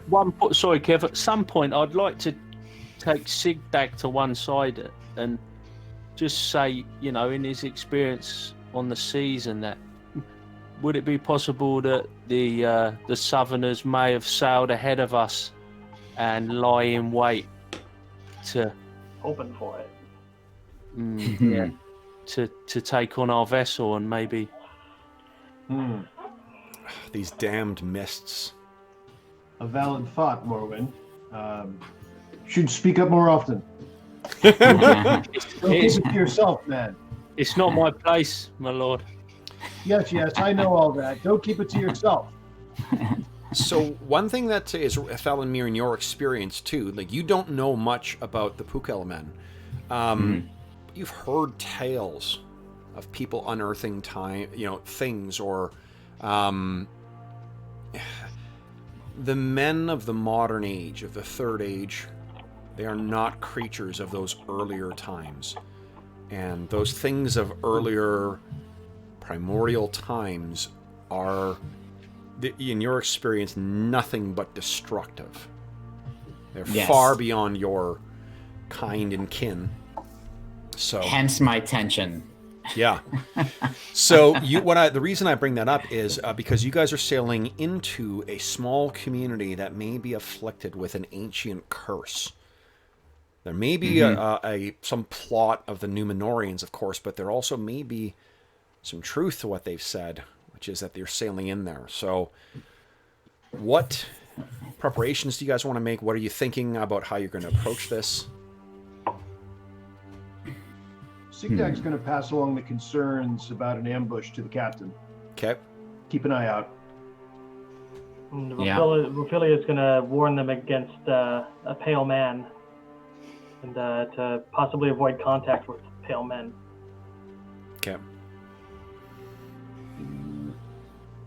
I think Valenmir he feels like this has been a quest that he must fulfill, is to figure out how to save these people. So he's just going to be very wary, but he's still determined to proceed. Okay. So that's the mindset as you guys continue sailing along the coast. Thalanmir, you keeping your keen eyes out for the small cove where you hear that Tumbrui is located. And it's half a relief after the hours of jagged coastline, careful navigation on your part. Sigdag, an expert navigator, avoiding all the treacherous rocks beneath the black surface of the water. You see it. A small, almost primitive. You would think that this may be what you've heard of some of the even the men who have never left their primordial state, those lurking in the depths of the Mirkwood. In the mountains of Angband, or of the Misty Mountains. And as you get in, you quickly realize that you will need to use your skiff in order to get in here. The bottom of this boat is simply, the draft, I guess, is too deep. You will need to get something else to get in there. So you sail in there, and there are some small fishing vessels that are not vessels, I say boats, pulled up on the shore. There are nets that are set along here, and there's enough houses that this may be a community of 200 to 300 people, all built up from the rocky beach and then up onto the sweeping kind of shores or hills leading up to this impenetrable canopy of trees. I'm not sure you've ever seen trees as tall and a forest clearly as old and untouched as this. Indeed, the stories of Pukel Land do not match the actual experience of them. Vinyarian, you of course know this best. So our 5 heroes, can't count, Kev, all pile into the boat, the skiff, and make your way down. By the time you get to near the shore, maybe 100 yards off, you can see that there are some people beginning to gather on here. Women and children. And the kids seem very excited. They're waving, they're laughing. The women even seem impressed. So as you get in close, I'm picturing Vinyarian standing on the skiff while everyone else is sensibly sitting down. As you get in close enough to where you can see the stones underneath the water to be able to walk on, what do you do? The oldest of the women among there says, "Hello! Hello, strangers! Are you lost?" Where are the guys again? The men? From here? Do you ask, or do you... I just sort of say that absent-mindedly. Yeah.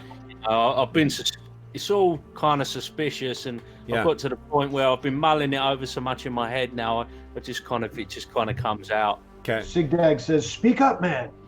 Where are the men? Where are the men? The hello. Oh, hello, my lords, my lords. Welcome to Tumbrui.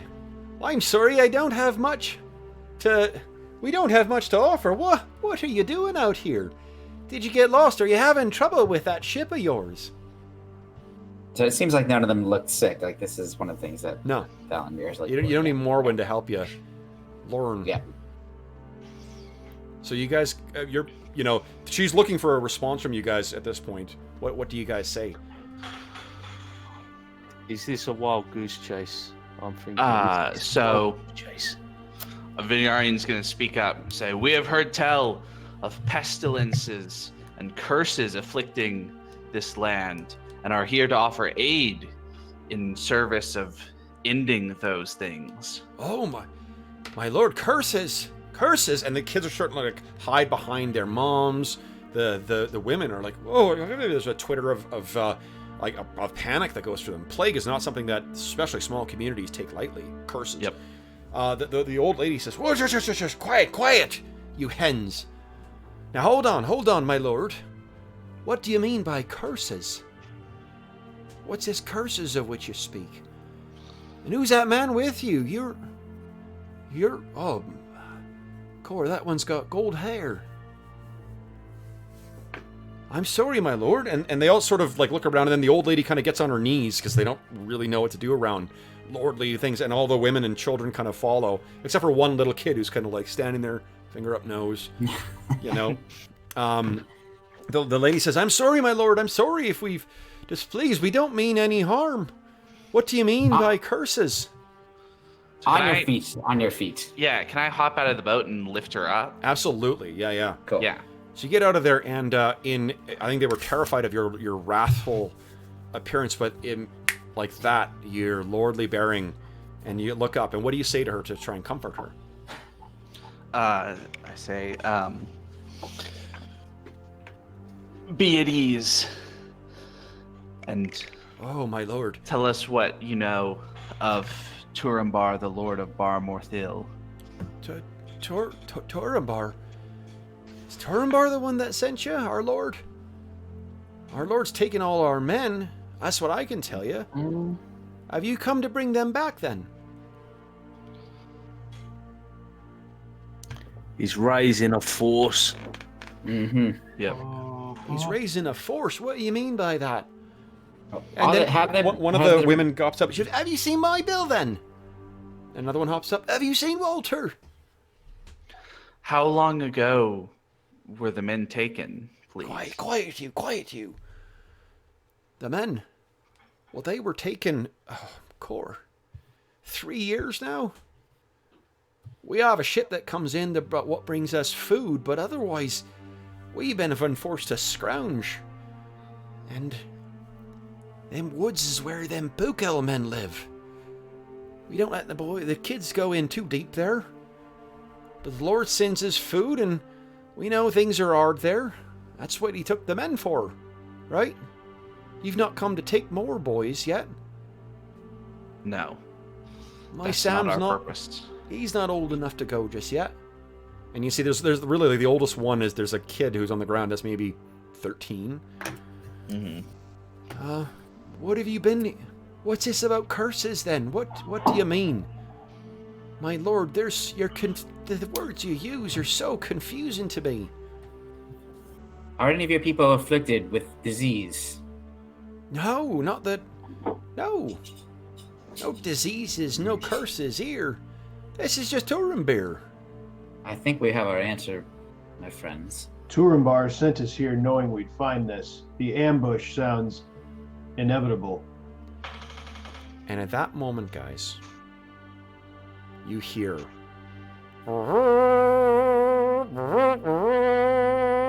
coming from the Silver Dawn. Mm-hmm. Yep. You all look back and you can hear echoing across the small cove. Black sails!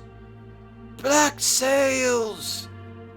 and you can see appearing out of the mist is the tyranny. Yeah. Now, guys, we are at the time that we were going to quit. Do we want to do, or do we have time, I should say? Does everyone have time to do a combat encounter, or do we leave on this cliffhanger? I might get in trouble with the wife, but I can do it. Oh, Colin is the one who's stuck here. It's midnight his local time now. Yep. That's true. Yep. I mean, How long do you reckon, Kev? I mean, you know. no I more think- than 3 hours. 20 minutes, like certainly no more than half an hour. Yeah, that should be all right. Okay, so then, Yeah. guys, let's move ourselves back to here. And let me... You hear a shing as Fulfilia unleashes its fell blade. All right. So, let's do this quickly here. Let me situate this properly. And... where is it here? I think we need to change. Is this the one?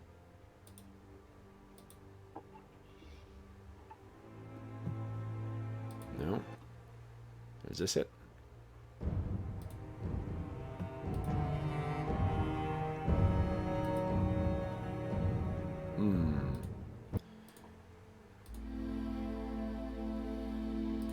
For those listening at home, this is why it's wise to write down the tracks that you want to use.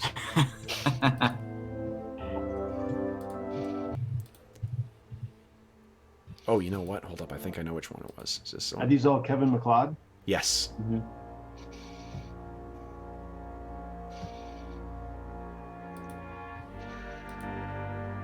Okay. Nice. This, guys, we are about to enter battle. Now, the way that, and forgive me if I'm repeating stuff that you guys already know, but remember that what you pick, and you're going to be able to get yourself in position where you want to fight. There are the docks, there is the beaches, and there's back in the home. The women start screaming at this point and are scrambling. What we'll do is the game abstracts. Oh, let me turn it down just a scooch. Oh, Dinah. They're getting close.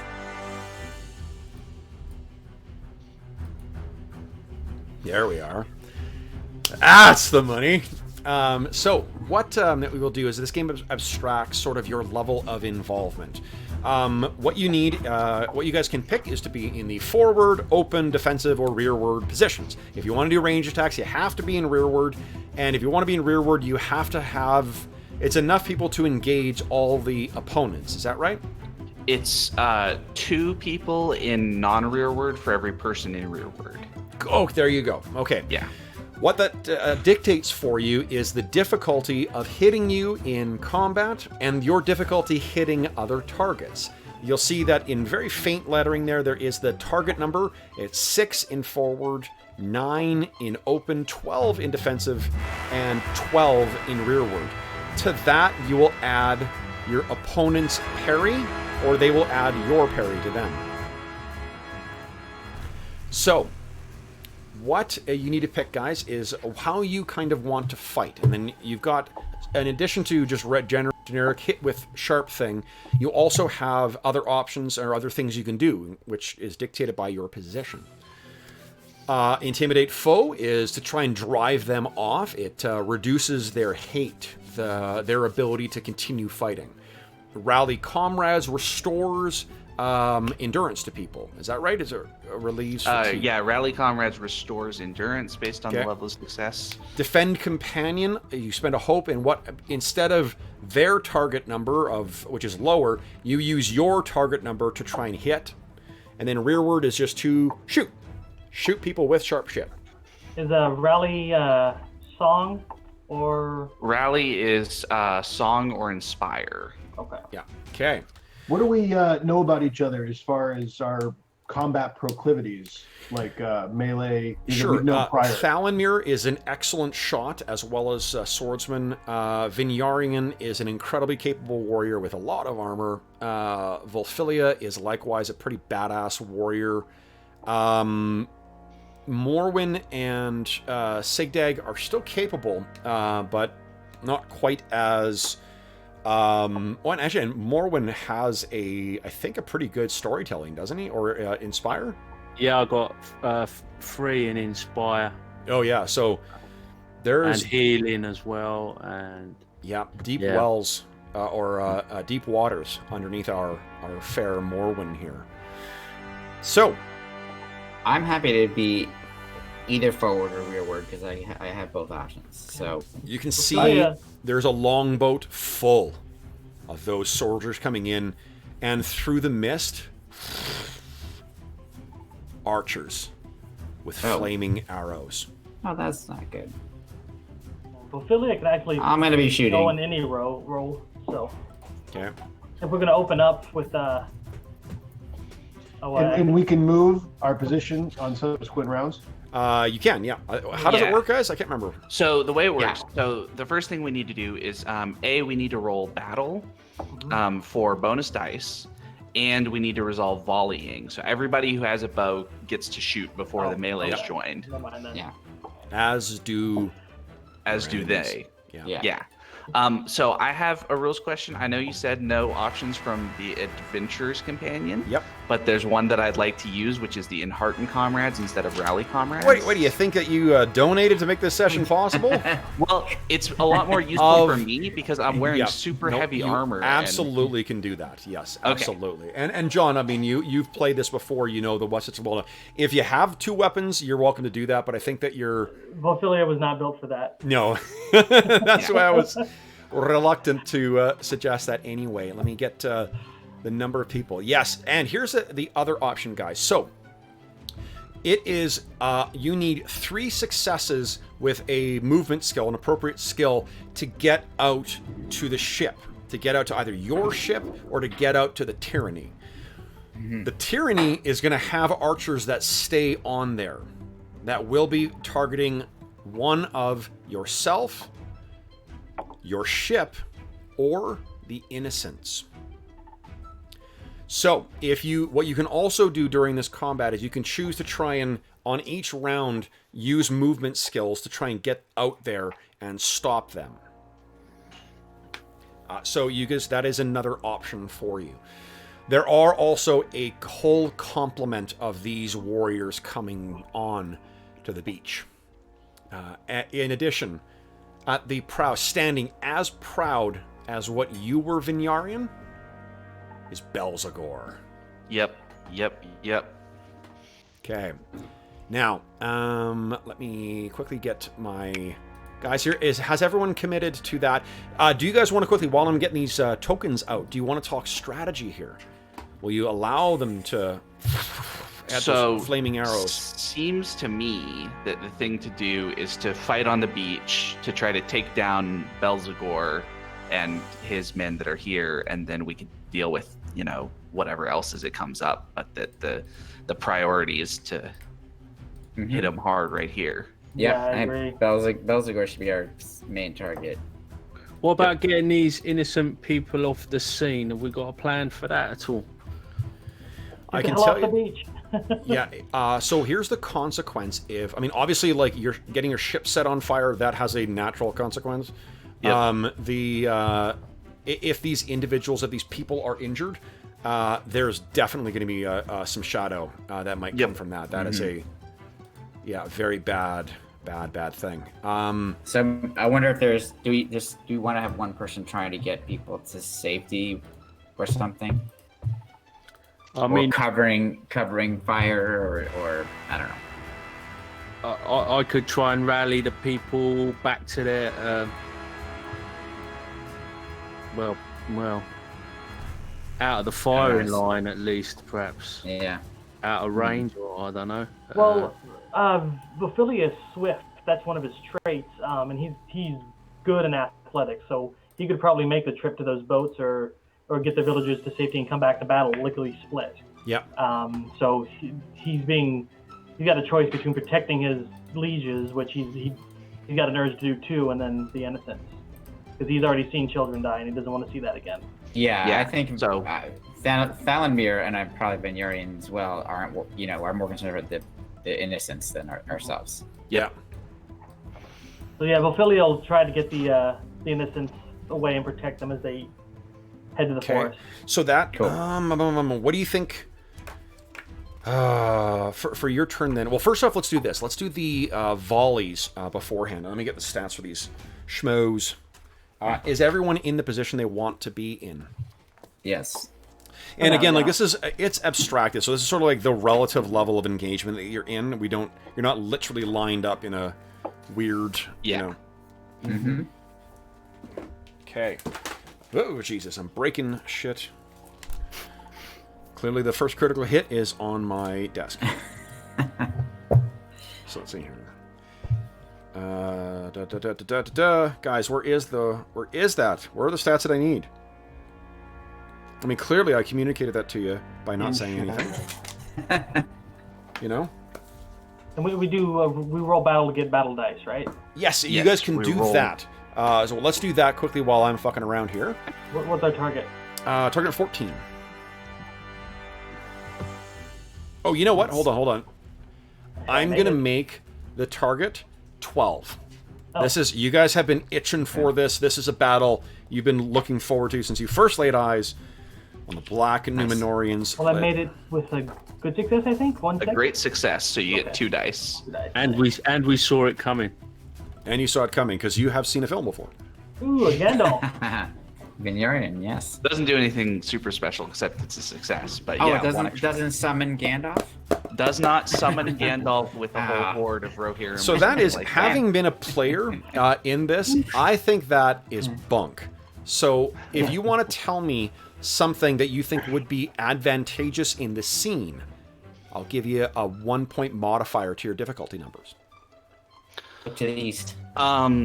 So maybe we can. So if we have Volthilia sending all the people back, maybe we can kind of step back from the shore itself and kind of up on a little bit of a rise to form up in sort of a defensive circle around. Love it. Yep. A little hillock or something. Yep.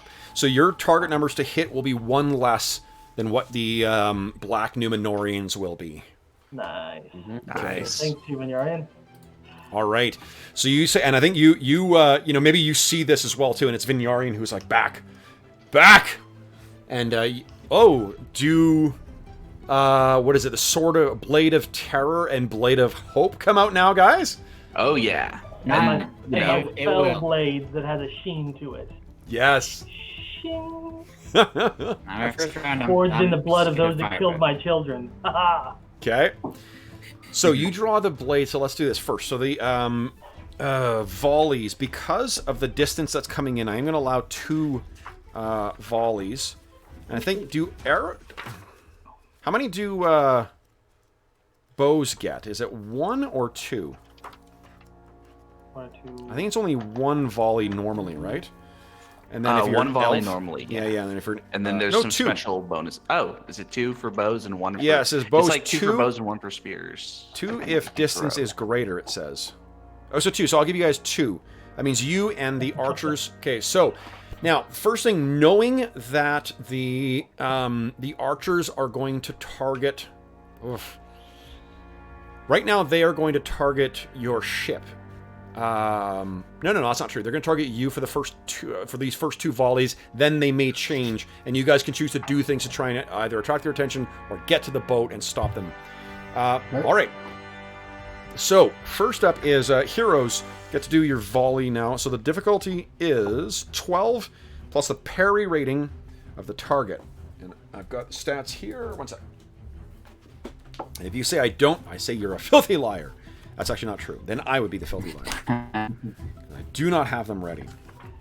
Kev, what the hell? All right, anybody who's got a bow, and that is anyone who's carrying a bow, can feel free to take part in this. You have the opportunity to bring it back and fire off. Now, Belzegor is not a valid target because of the shields of his allies. Here's the other thing. Those of you with shields, you know that there are arrows coming in. You get to add your shield rating twice. So if you've got a shield, you increase, your parry rating will be +2 from your shield, and then another 2 more because you're raising it up against the arrows coming in. So what I want is your parry rating plus double your shield rating. That's going to be my target number. And they have shields up as well. Yes. I got my stats, guys. Okay, so anybody who is making their first volley, go ahead and make your attack roll. Against what target? The Numenorians. You can either target the ones on the ship, or you can target the ones on the boat that's being rowed in. Yeah, what's the number, though? Your target number for them is... -1. It's 12. No, -1 is on the when they're on the shore. Okay. Okay. Oh, it's 20 right now, because they've got their shields locked. Okay. Well, I'm gonna attack the ones that are coming to shore.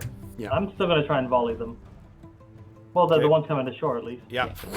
Oh, Thalanmir. Okay. Remember, you Wow. can spend your body, spend a hope, and add your body to any attack rolls. Yeah, Yes, I think I'm doing gonna, that. Yes, I'm gonna That'll- do that. That'll put me exactly at 20.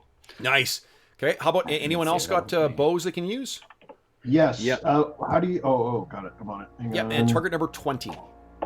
That's going to be too high for me to hit, but I'll try it anyway. Okay. You fire, push into the water, push into the water. Vinyarian, you're not. You're just standing there with your... I don't have a bow. I just have the Oh, sword. okay. Because Yeah. I have this really fucking heavy armor, so I can't carry anything. Yeah, you do. Yes, you do. You're But gonna be it's grateful fine, for 'cause that. when you- Armor is gonna be useful. Yeah. when Okay, we start so taking hits. the bows go back and they all go off. I rolled a 10 on my dice. I think that's a edge for me. Let's see here. Oh, you did. Possible wound. Look at you. Okay, so then the armor. One of those freeze. long recurve bows. He's like, ah! So let's see if you wound them. Oh, hold on. I gotta select a token. Here we go. Feat. Attack. Oh, here we go.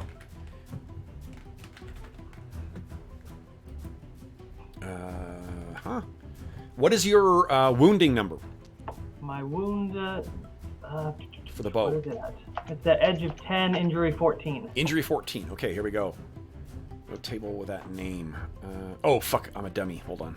Let's see if it was a roll. Oh, god damn it. Fuck it. I'm just going to roll.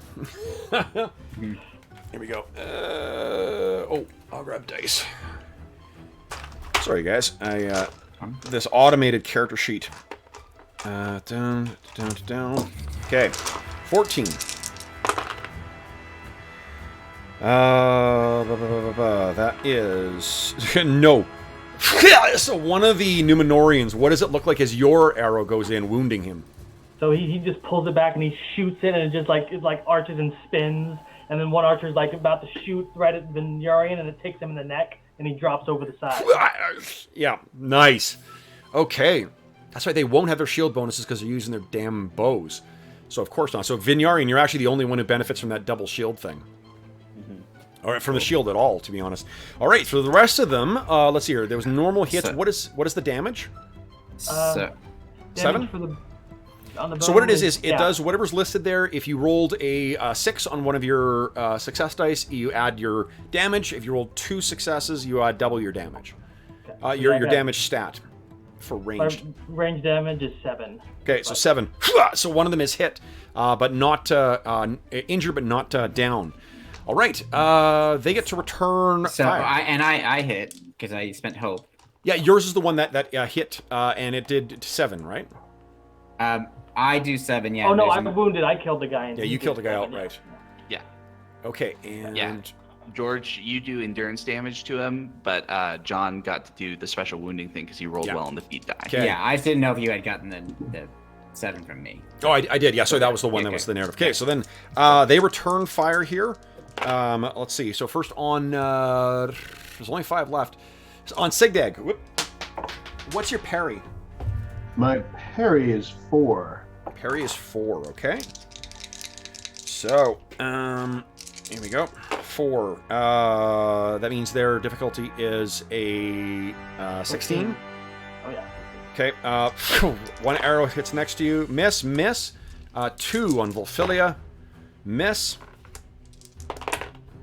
Ooh, what's your parry? My parry is 3. 3. It's 15. Ugh. You are hit. Well, I've got armor and headgear, so. Well, you're not wounded. That's where that comes in. So you're hit, and you take. Hey, for adverse. Oh, here it is, right here. I'm a dummy.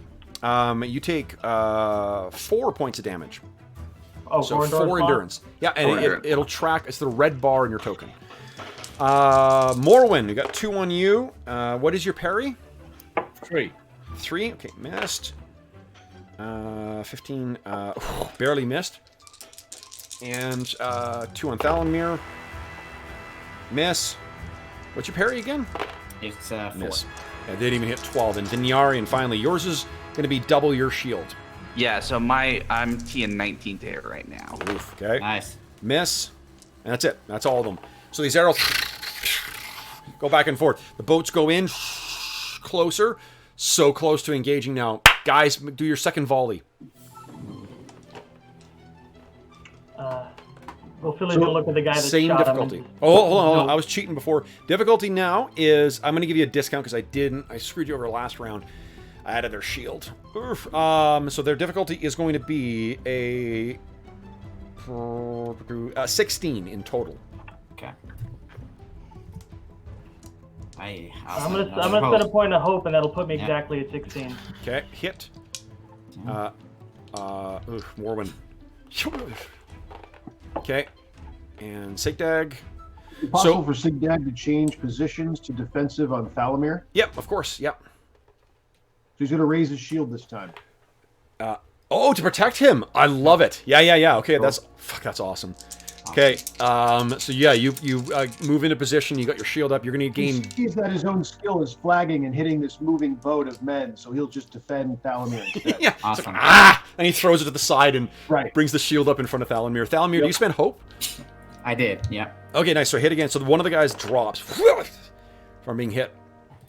And I spent 1 as well, so I nailed 1 with 7. Okay, so 1 second, 7 endurance. All right. Yeah. Then, guys, the return. There's only 6 left, so I'll do 2 on.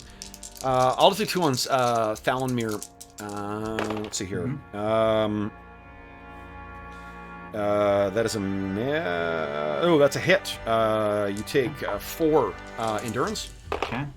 That is a miss. 2 on Morwen.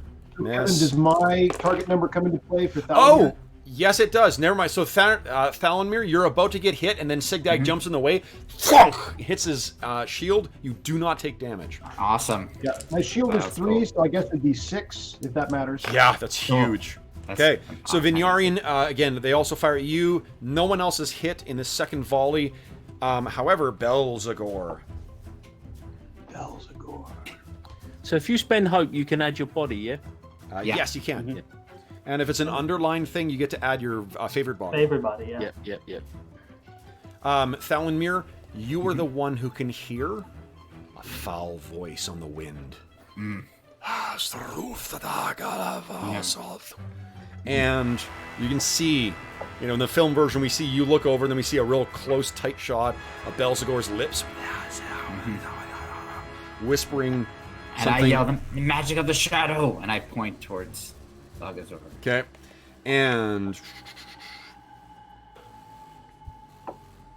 I need you to make a... I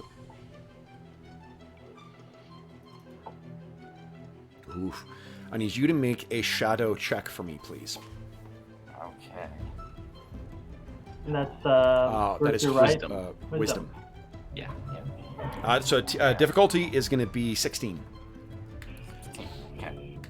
Here we go. Do you want to spend hope? I do. Okay. So what you can feel and what would have happened is you would have become weary. Oh. Yeah. Your heart is beginning to... You can feel doubt and fear and confusion and whatnot all taking hold of you, and then you fight it off. Now, we're going to jump right into combat here because we are blowing through far too much time. Yeah, These things are engaging. Volfilia, you're going in the front. Blade right up. He's like, go! And you yell to the kid, to the families, and they turn and sprint for their houses. All right, let's put 2. Oh, look at this Thalanmere running right up front. Oh yeah. 2. Once he heard that, he Yeah. lost it. So I got to put 1 on everybody here. And then Belzagar is keeping a distance back, working his fell magic. All right. There's nobody on Sigdag right now, I don't think. Oh, he's not in defensive. I'm sorry. I thought he was in rearward. Tell me the difference between forward and open. 3 to hit. Forward is to intimidate foe. It has TN 6 to hit. And which one was, sorry, rearward? No, the middle. Rally. Oh, the rally. Yeah. He can be forward. Okay, so you see Thalanmere rushing in to meet them. Okay, guys. Heroes are up first in forward. Anyone in forward, go ahead and make your attack roll. Your difficulty is going to be, they have their shields out, they have swords out now.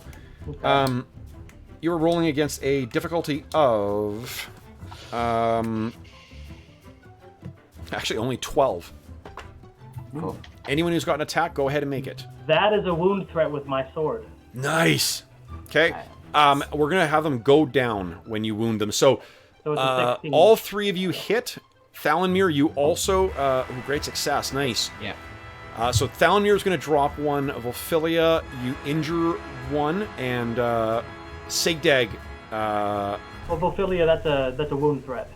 oh, it's a wound threat. Okay, that's what it is. His fell blade is on an 8. So. Yeah. Oh, man. That's amazing. Okay. So I see, like from the scene from Troy, he just runs up, flips over and right through the neck, and then lands on the other side and goes for another one. Incredible. So he goes down. Loud. Thalanmere, what does it look like? You've done more than enough damage. How do you take this guy down?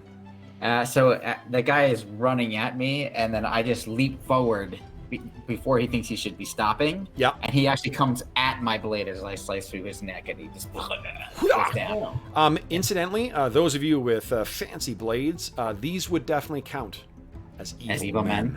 Excellent. Okay. And Sigdag, what is the damage on yours? 7. 7, okay? So you come up and you clash with him, and you cut against the side. You hit this guy, and you can feel his defenses are breaking, but not yet. Okay. They return favors here. So against Thalanmere, what is your parry right now? It is 4. So 4. a total of 10. Okay, so 10 to hit. That is a hit. You take 5 points of damage. Okay.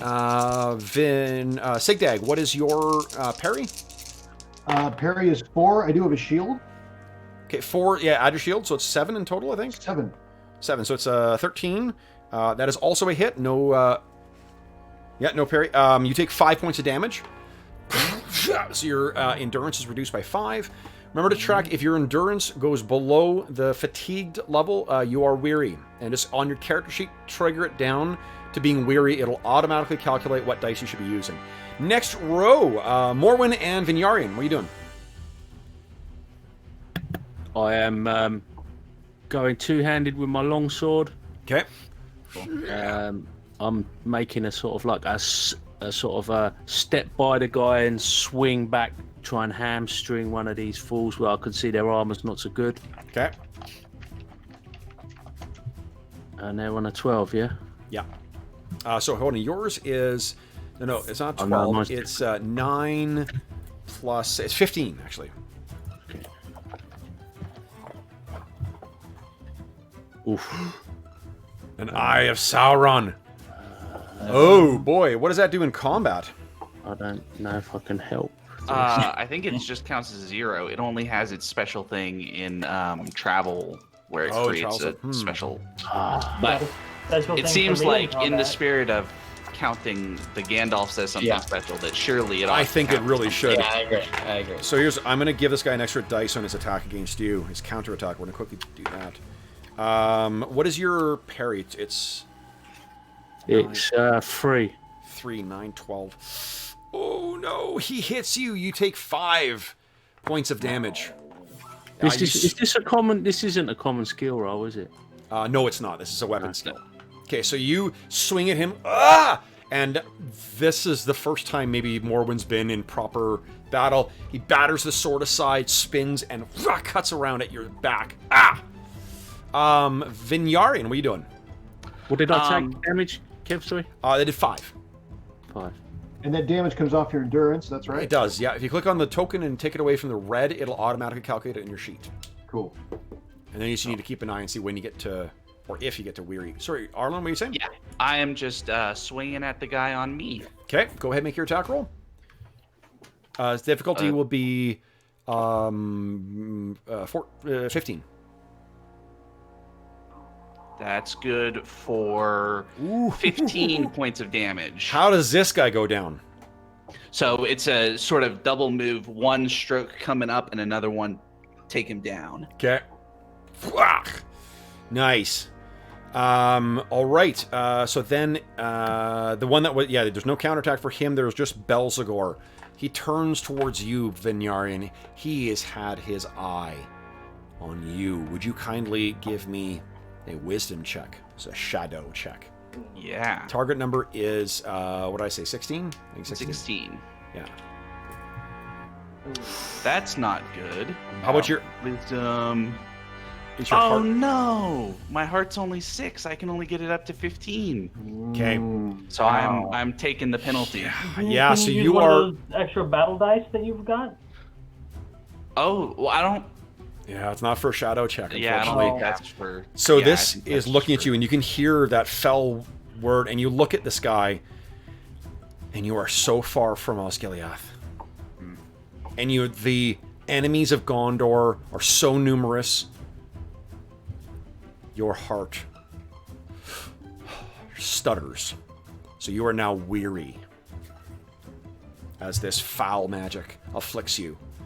What was that? What was that roll? Was that an In shadow, it's a fell sorcery. It's a. There's not really spells in this. They're special abilities they give sorcerers sometimes. So it's not or insight or riddle. No. It's a wisdom check. So yeah, what do we see as this afflicts you, Vinyarian? So Vinyarian kind of struck down one of them and makes eye contact with him, and he sort of raises up the sword into a stance and almost stumbles as he starts to march forward towards Belzegor. Yeah. So awesome. End of the combat round, guys. Next round, top there. We're not going to deal with the arrows yet. Which level of endurance indicates weariness? It's when it is equal to your encumbrance. Or your fatigue, rather. Yeah. Gotcha. Yeah. So, go ahead and put yourselves in your stance you want to be in. I'm sorry, you told me before. What's the changing stances again? I can't remember. Changing stances is just at the end of the round, and it's free into whatever. Brilliant. I'm going to charge forward against Belzegor. I'm going to move forward. Awesome. Volfilia, he's going after he just cuts that guy down in one swoop. He's charging for those archers to try and keep them off the boats. Nice. Okay, so you go racing back into the very boat that the Numenorians came in. So would that put me still in forward? Yeah, that would give me. Let's see here. That would be one of your skills. I have athletics. Yes, athletics, please. Okay, it's favored. So Awesome. what's my target number? Target number is going to be 14. Oh yeah, he just barrels through, leaps Yeah. up in the boat, and comes down at him. Ah! Okay, awesome. Then it goes to that's the end of round, I guess. So Vinyarian is on his way out. Not Vinyarian. Volfilia is on his way out to the ship. Guys, looks like Morwen and Vinyarian are charging in on Belzegor in a forward position. Is that right? Caution to the wind. Yeah. And I'm gonna be able to say on these other guys. yeah, and I think this guy's gonna go on Sigdag then. Or I gotta go one on each, so he's following Morwen. Bring Okay. it. So, and everyone's in forward this time. Heroes, you're up first. So, to hit Belzegor, yeah, his parry is a 5. So it is an 11 to get this guy.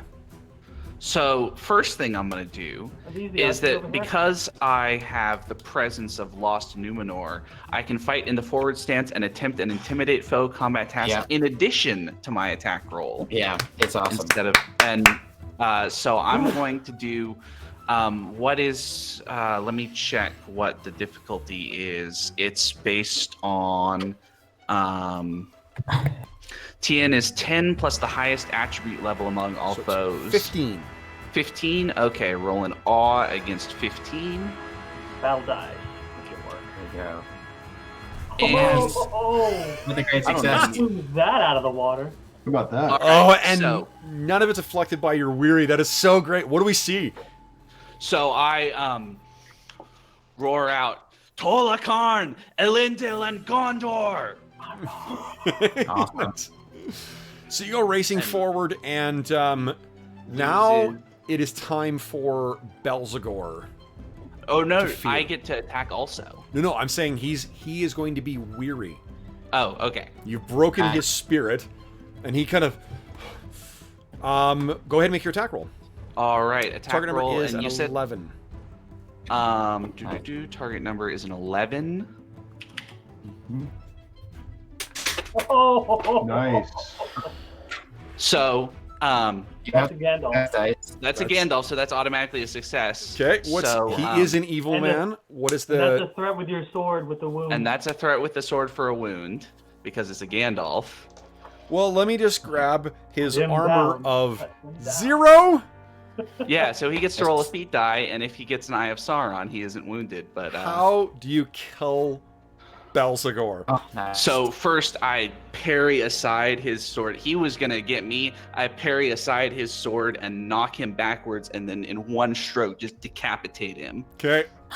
Nice. So what we see is the camera shifts to the deck of the Tyranny, and we see, from a distance, you swing, and then his body falls to the ground. That big robe, trailing behind, and then we see something fall out from the robe, as his head hits the ground. One of the guys turns, and in Aduniak, and in subtitles, we hear him say, "Flee, flee!" And I think that your call for the to rally for Gondor has echoed out to here, and the what you see, as you guys, Volfilia, you get in closer, but unfortunately they do turn the ship, and it makes its way out towards sea, and we see you going. Oh, you take your bow? Yeah, he's gonna. If he can't get to them, he's I gonna don't whip out his know. bow. Do you think you would have, from what you described before, that bow's on the ground on the beach? Unless you told me It's that okay. you're We're gonna- swift, and you grabbed it and jumped on the boat. Yeah, I say he's swift enough to do that. Love it. Okay, so there's what do you call it? The guy who's at the sort of the wheel steering this. You fire this bow off, and he's going along, and he kind of like, and then this arrow goes through his neck, and he falls down the. Nice, and everyone on the beach screams out. For Gondor. Nice. So the rest of the day, you can hear the cheering from the deck of the Silver Dawn. And Vinyarian, having felled this black Numenorian sorcerer, you find your heart again. You are no longer weary. That black enchantment was broken. So Well, I'm gonna be weary the next failed travel check because I have so much fatigue. So- but that's okay. here's what happens in our postscript, guys. Very quickly, what do you want to do next? You've got these women who have told you that the men were pressed into service in Turambar's service. I think what we need to do is basically to the king explain what happened. Oh, sorry, George, it appears it's your turn to have the cab speaker effect on your... It's Shadow. Try talking again. Let's see if it's gone. Yeah. No, yeah, it's... Yeah. Okay. You can type it. The rest of you guys can feel free to jump. But yeah, Okay. I think going back to Osgiliath, getting an army, assuming that Castamere lets us take any ships. Why do we need his permission? Sorry, Yeah, guys. but we I don't need Yeah. his. Yeah. It's complicated. What's happened?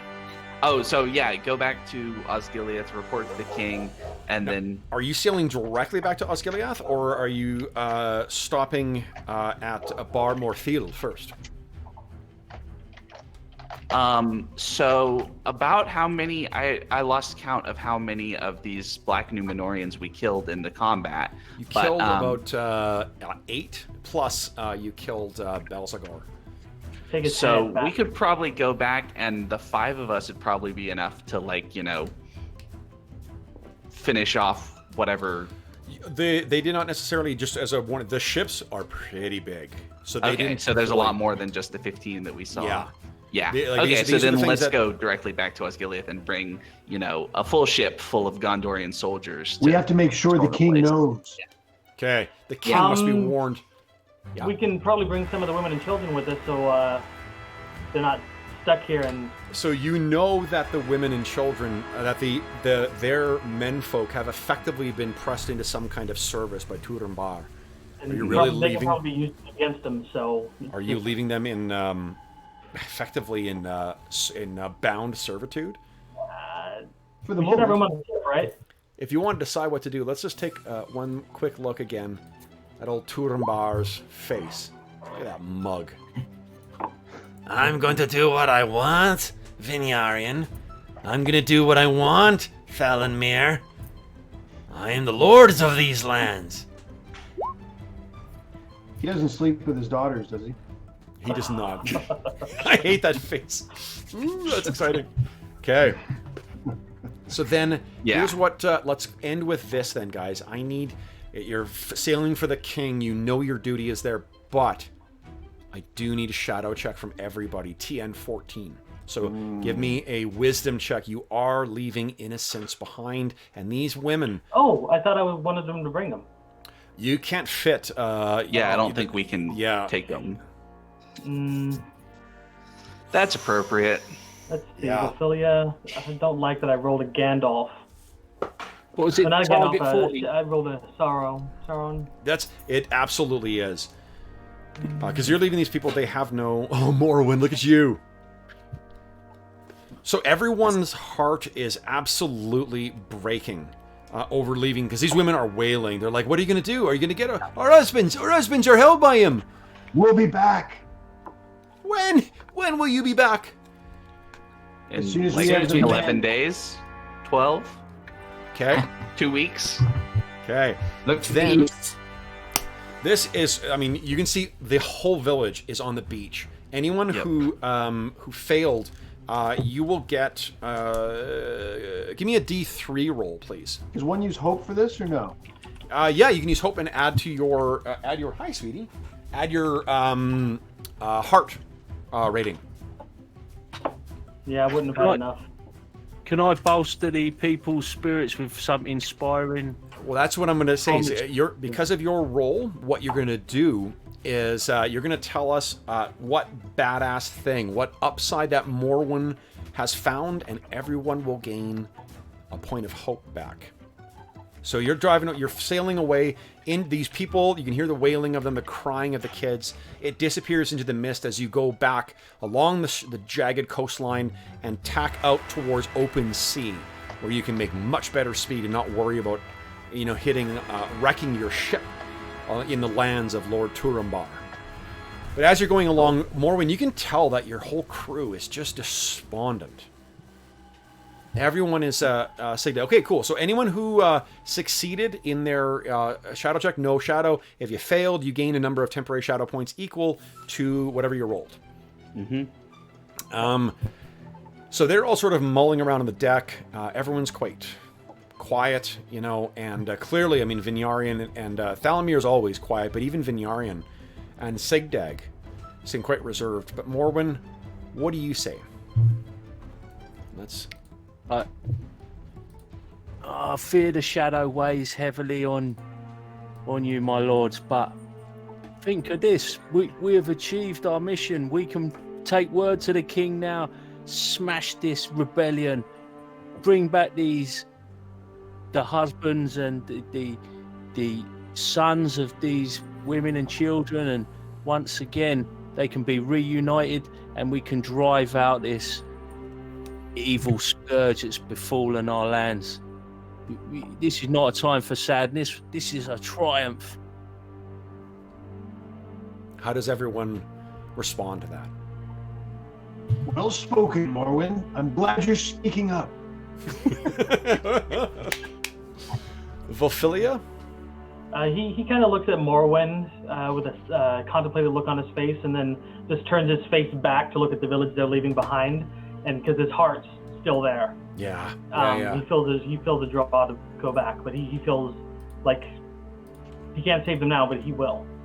Love it. Thalanmir? Can you hear me now? Can, yeah. Okay, great, excellent. Thalanmir, the seas are rough, just like the times are at the moment, but they will calm, and we will bring that calm. And finally, Vinyarian.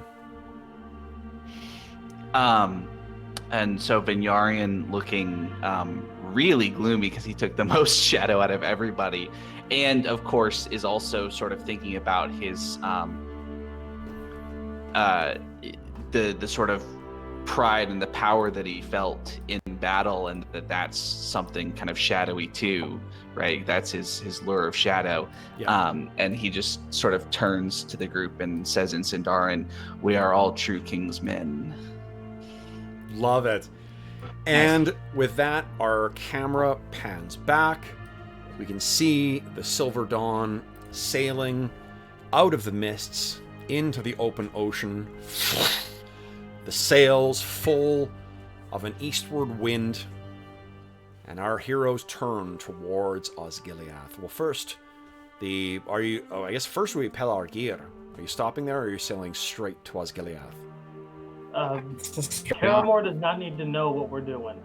Castamere, or whatever his name is. Castamere, yeah. Yep. Okay. I think. So then to Osgiliath. And the ship turns, and as we see it disappearing into the horizon, we end our session. So, for those listening at home, thank you so much for joining us for this very special charity one-shot for the One Ring. First off, a massive thank you to Arlen for his very generous donation that made this session possible. If you look in the description of the video, you will find a link to the Heroes Save Villages campaign, which is the charity fundraising campaign that we run on the channel. It's a donation that Arlen made to make this session possible. And starting in January, we will be opening up the options again too. There will be a whole new slate of charity games that are available. I will happily write a session and run a session for you, your friends, for whomever. Your friends, my friends, whatever way you want to do it. And all donations go towards helping the SOS Children's Villages International Charity, a really terrific organization that provides direct benefits and stable environments for over 80,000 orphaned and abandoned children around the world in over 130 countries. You can learn all about the organization by following the link through to Heroes Save Villages, and you're able to make your donations there as well. Any donations go directly to help SOS Children's Villages International. None of it goes to the channel. None of it goes to any middleman. It all helps out to provide those services to those kids. So again, a massive thank you to Arlen for his very generous donation for making this session possible. As well, for those listening at home, thank you so much for joining us for this very special One Ring episode. So this is my first time running the One Ring, and I fucking loved it. This was a really fun game to write for and a really fun game to run. A second massive thank you is to Colin, who is now approaching 1 o'clock in the morning his time playing. Colin, I'm sorry for lying to you about that. Thank you so much. You're an absolute fucking trooper for joining us tonight on much later and for sticking around later.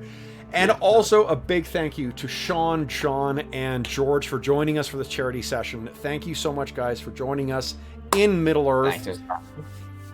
Yeah, I'm not sure it's the last time we've seen these heroes, so...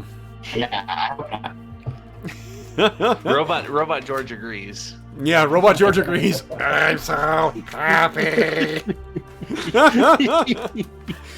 And again, so for those listening at home, what's going on with my camera here? Boom, the shadow. If you have any comments, questions, or concerns regarding this session, let me kill the theme music here because I can't hear myself think. please don't hesitate to leave a comment in the comment section below, and we will endeavor to respond in a timely fashion. In addition, if you want to tell the players what an awesome job they did role-playing these characters, which were pre-made for them. These guys came in, picked up these characters, and made them full-fleshed personalities, which is not or full-fledged personalities. That is not an easy thing to do, especially for a one-shot. So guys, thank you so much for breathing such phenomenal life into these characters. And if, in addition, if you enjoyed the video, I'd ask you to click a like on it. If you don't want to miss future sessions on the channel, please be sure to hit subscribe, hit the bell icon to let us know or for us to let you know when we're going live. And you can find a schedule on the community tab of the Dungeon Musings YouTube channel where we post all of our games every Sunday night. You can be sure to see there what is going on. And in 1 week's time, we'll be back for another charity session where I'm running the Legend of the Five Rings role-playing game from Fantasy Flight Games. So that'll be interesting. What else? You can also find me on Twitter at Dungeon Musings. You can reach me by email at dungeonmusings@gmail.com. And lastly, you can find another link in the description of the video, which will take you through the Dungeon Musings YouTube, you're on the YouTube channel, the Dungeon Musings Discord channel. So the Discord server has channels dedicated to all the different things we do on the channel, including this, and there is a very active looking for group channel as well too, if you are having difficulty finding people to play with. If you want to chat about this game, any other game, it's all there. And best of all, there is a channel dedicated to just dogs and cats, so, and other pets. Poetry.